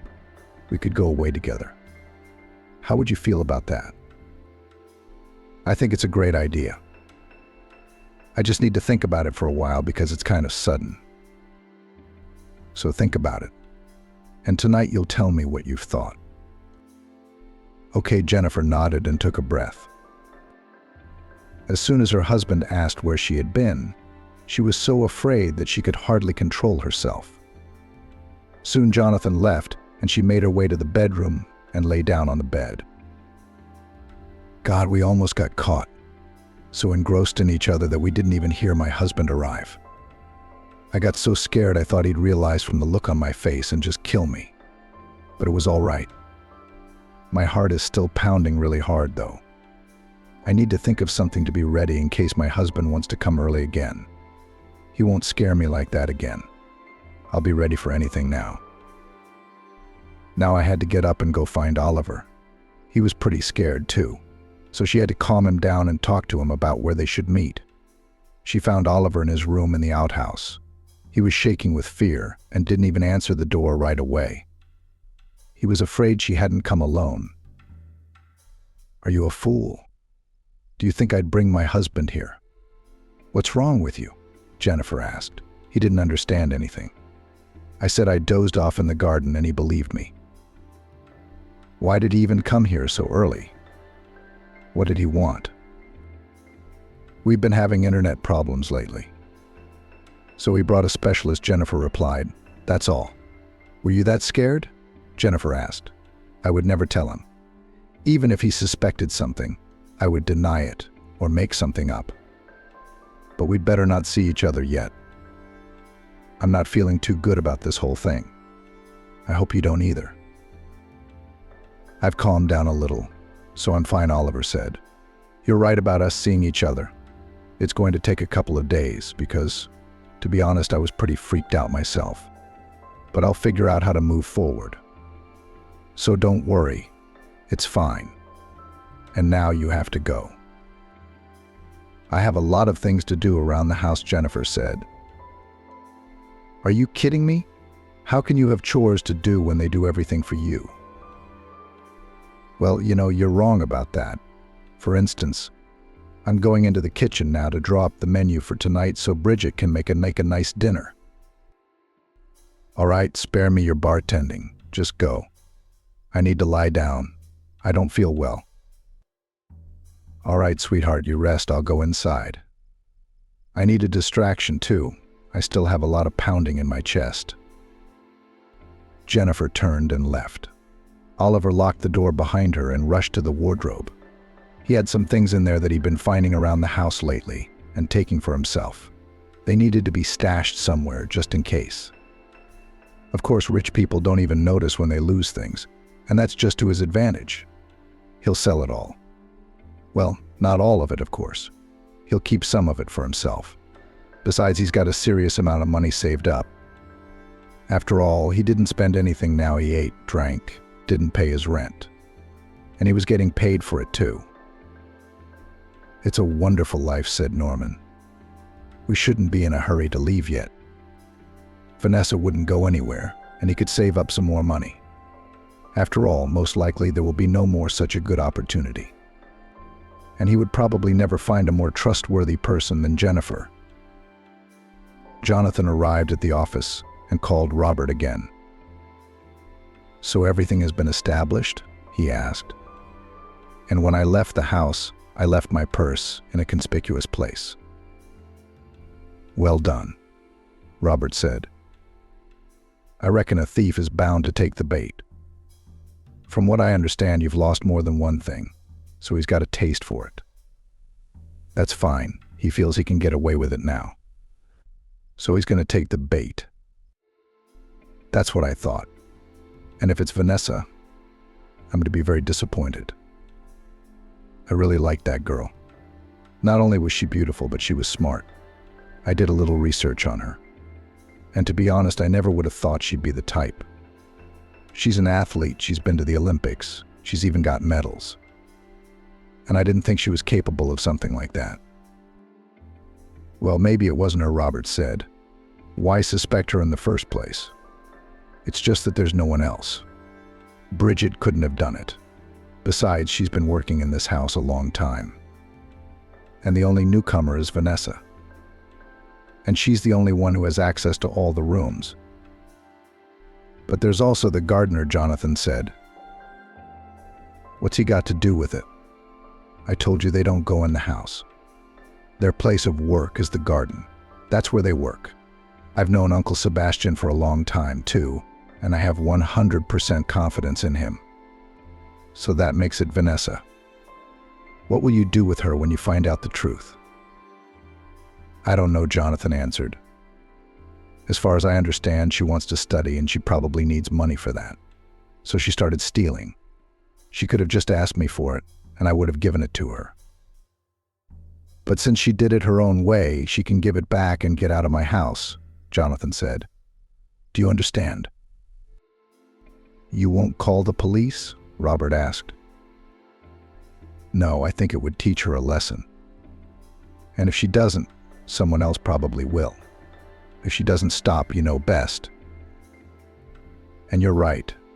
I do feel sorry for the girl. I don't want to ruin her biography." "All right, well, why don't you watch the tape first and then you can make your judgment." "Okay, you're right. We need to be sure first, and then decide what to do with her." Vanessa left the room she was cleaning and headed for Richard's room. But she knocked on the door and called out to him. "Hey, come in. And I've already finished doing my homework. So you can get started," Richard said. "And I'll help you," Richard offered. "No need, Richard. Your parents pay me money for this. It's my job." "Well, let me help you, because you do so much for me." Vanessa smiled and looked at Richard. "I see you can put the ointment I gave you on your bruise. You're looking much better already. What did your mom say when she saw it?" "Nothing. I don't think she noticed. I haven't seen my dad in a couple of days. So when I do, I probably won't have anything on my face," Richard replied. "How are things going at school?" "It's going great. You were right. Jack was trying to catch me off guard again. But that trick you taught me the day you suggested I study was the best thing that ever happened to me. Everyone just went wild. And now some of my classmates are talking to me and even offered to go to the club with them, but I refused. Besides, you don't want to go clubbing with that face." "Yeah, I don't think it's too early for you to go out there. But that's up to you. It's not for me to tell you." "I'm glad," Vanessa said. "But if you don't mind, we could keep going." "You'll need it," Vanessa said. "In a little while, you'll be dating a girl. And you'll have to be able to stand up for her. Besides, trust me, girls like strong guys. So you're going to be a winner." "Thank you, Vanessa. You've been so helpful. You're like a sister to me," Richard said. "I don't really have any parents, to tell you the truth." I've realized that because I've been working here a long time and I've seen a lot of things. You're right. We're quite a family, Richard said. It's a shame about Dad, because he's been so busy lately, he's been a bit lost. And I think he's starting to realize that your mum's cheating on him. Or maybe he's just having trouble at work. You keep an eye on him just in case. Just in case, she continued. Men react differently to cheating. Besides, from what I've heard, your grandfather had heart problems. So God forbid your father might have a heart problem and end up in hospital too. You're right. We'll have to keep an eye on him, Richard agreed. Besides, that's probably not the reason. Maybe he's having problems at work because Mum's acting like nothing's wrong. You're right, it's probably work, Vanessa nodded. Then let's not think about the bad stuff. All right, I've got to get on with my cleaning. And if you want to help me, go ahead. Then I'll finish faster today and we'll study as usual. We come to the living room. It's quieter in the evening, and it's a lot more space. We could do it in the garden. But it's likely to rain tonight. So you'd better come into the drawing room, said Richard. Jennifer had been worried for a couple of days. Oliver had been avoiding her, trying to keep out of her sight. If she did see him, he wasn't alone at that moment. She was also alarmed by the behavior of the cook, who kept looking at her strangely. And when she came yesterday to prepare the menu, she even said that she didn't like women who were unfaithful to their husbands. Why are you telling me this, Bridget? Jennifer asked. Or don't I know something? It's just that a friend of mine cheated on her husband. Well, I still can't get over it, Bridget said and turned away. But Jennifer didn't like that. She was sure that Bridget had said that to her. Did she somehow find out that she and Oliver were having an affair? How? Where could she have seen them? After all, they kept everything so carefully hidden. She decided not to delay the conversation and went to look for Oliver. She found him in the living room next to Vanessa. The girl was cleaning the room, and he was telling her something. Jennifer stood in the doorway to watch them. So Oliver said, "And when I got out of the car, excuse me, but I'm all cleaned up and I have laundry to do, so I don't have a lot of time. Do you want me to help you?" he offered. "Besides, I have plenty of time, and you'll finish faster. And we could sit in the garden and have a coffee. How would you like that?" Jennifer tensed. She felt uncomfortable, and yet she was anxious to see how Vanessa would respond to the suggestion. "I'm sorry, but I have neither the desire nor the time to have coffee with you," Vanessa said coldly. "Good day to you." It was only then that she saw the landlady at the door. Vanessa grabbed the bucket and mop and silently walked out the door, while Jennifer entered the room. "So you wanted coffee?" she asked wryly. Well, go ahead and drink it." "It's just a game," Oliver said. "Everyone should think that you and I have nothing to do with each other. You don't have to go in the house to think that, because your job is to be in the garden. Do you understand?" Oliver realized that he'd overdone it a bit and that Jennifer might kick him out. And that wasn't his plan just yet. He walked over to her, looked round and pulled her against him. "What's the matter, love?" "Don't you know me?" Oliver said. "I'm doing all this for us. That's all I'm doing. And besides, I missed you too. So I came here thinking I'd catch you, and there was this Vanessa cleaning. So I started talking to her. That's all." "I think you weren't just talking to her. You were flirting with her," Jennifer objected jealously. "Do you like her?" "She's just a gray mouse compared to you," Oliver assured her. "Stop sulking at me. I don't deserve this." Jennifer started to move away from Oliver, then turned and ran over to Oliver, and they kissed. Then, as if they'd come to their senses, they pulled away from each other and went their separate ways.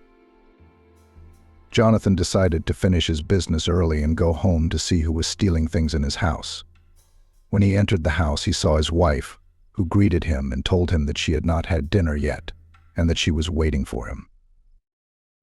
"Why did you decide to wait for me?" Jonathan asked. "Is something wrong?" "No, nothing's wrong," Jennifer answered. "Besides, don't I have the right to want to wait for you? Besides, you and I haven't had dinner together for a long time and we've grown apart." Jonathan smiled. He immediately forgot about the camera because he was very pleased with his wife's attention. They sat down at the table and Jennifer took out a bottle of wine. They had dinner and then retired to the bedroom. Jonathan woke up in the middle of the night and looked at Jennifer sleeping. He smiled. Apparently they were finally going to be okay. His wife had told him she loved him, and they were doing amazing. He carefully got up and made his way to his office, spun the footage from the camera, and watched. At first he didn't realize what was going on, and then he was just stunned when he saw what the maid was doing to his son. She was kicking him and even hitting him with her hands, and Richard was flying away from her like a ball. But then he'd get up and go at her again. He watched the video a couple of times and only then realized that Vanessa was teaching his son karate moves. It showed her showing him a particular move, then demonstrating it on Richard, and then they reinforced what she had shown him. He watched the tape again and made sure Vanessa hadn't touched his wallet, although he had been convinced before that his wallet was missing after all. But then who had? Vanessa was above suspicion. Oh, and on top of that, she was teaching his son techniques so he could stand up for himself. Jonathan smiled as he switched the tape on again and again to watch this fragile and pretty girl teach a boy taller than her how to fight. But then, remembering why he had set up the camera in the first place, he decided to re-watch the whole thing again and find out who was really to blame. After all, he was sure it was Vanessa, and had been scrolling through the film exactly to the moments where she appeared. And now he decided to watch everything in more detail and finally find out who the thief in his house was after watching what the camera had captured. During this time, Jonathan couldn't stand it and went out onto the balcony. He was short of breath because he felt sick after what he had seen. What he didn't expect was to be stabbed in the back. What should he do now? What to do, how to behave, and how to go on with his life. Jennifer woke up early in the morning and realized that Jonathan was no longer there. She was sure that after the night they had had, her husband would not be in such a hurry to go to work and would stay for breakfast with her. But it hadn't worked out that way. He still left for work. She stretched out in bed and smiled contentedly. Things weren't so bad. Her husband believed her, and that was the most important thing. A couple more days and she could go out with Oliver again. Everything was going according to plan, and yesterday she'd made sure Jonathan had no idea. That was exactly what she needed. Jonathan paced from corner to corner in his office, unsure of what to do. "Did you find out what you wanted to know? Is it really Vanessa?" Norman asked him when he entered the study. "No, I was wrong. The girl didn't do anything. She's just a smart girl. Besides, I told you she's an athlete. Well, she's teaching my son karate, and I've seen how much he likes it. Plus, I've started to notice how my boy's changed. He doesn't walk around like a pouty, disgruntled teenager anymore. He acts like a real man, and I didn't think much of it. Now I realize it. It's her fault." "Oh, that's wonderful. And that's just great. Then why are you so angry? You're not even wearing your face. Did you find out what happened? Tell me." "Yes, I found out, but I can't tell you yet because I'm in complete shock. To be honest, I came to work. I thought I'd take my mind off it, but now I see I was wrong to do that. I'm going home now. I've got some business to take care of while you keep an eye on things." "Don't worry. You know very well you can count on me. Just you. Just be careful you don't do anything stupid." But Jonathan was already out. He couldn't wait to go home and face them, because he hadn't expected such a betrayal. Jennifer was sitting in the gazebo drinking coffee. Her mood was just fine. She was enjoying everything around her and was happy. She was a little confused when she saw her husband enter the garden. Then, remembering the previous night, she realized that he probably couldn't stand it and had come to be with her a little longer. She smiled and waved at him, but Jonathan didn't respond. He silently walked over and sat down next to her. Jennifer felt the tension, but didn't pay it any mind. She reached up to kiss her husband, but Jonathan abruptly pulled away from her and then stood up. "What are you doing, honey?" Jennifer asked. "Nothing, Jennifer." "Did I make you feel bad?" She didn't realize anything. She decided to calm down, even though panic was starting to spread throughout her body. "You what?" "I'm fine with you," she replied. "Then why are you cheating on me with the gardener?" Jennifer froze. She couldn't understand how he knew that. Who had told him about it? And anyway, why would he even think that? No, what kind of nonsense is that? Well, think about it. Where am I and where's the gardener? She protested.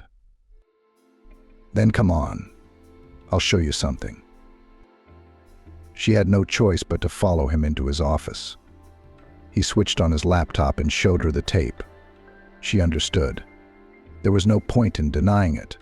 It showed her and Oliver kissing. She looked at her husband to tell him she didn't mean it. But when she met his gloomy gaze, she didn't say anything. "Okay," Jonathan said. "Tell your Alfonso to keep everything he's stolen from my house. Not even the money you paid him to work here, do you understand? I'm not completely stupid. I spoke to Uncle Sebastian the other day and I found out. And I want you both out of my house. Do you understand? But Jonathan, why don't you listen to me? Maybe we." "There is no maybe we now, is just you and your gardener friend. My son and I are no longer in your life. I'll give you an hour, and if you don't clear out, I'll call the police and file a report. I'm done." Jennifer walked out and Jonathan sat back in his chair and thought. Maybe it was for the best that things had happened this way. But so far he had no answer to that question. And as usual, he thought that time would tell.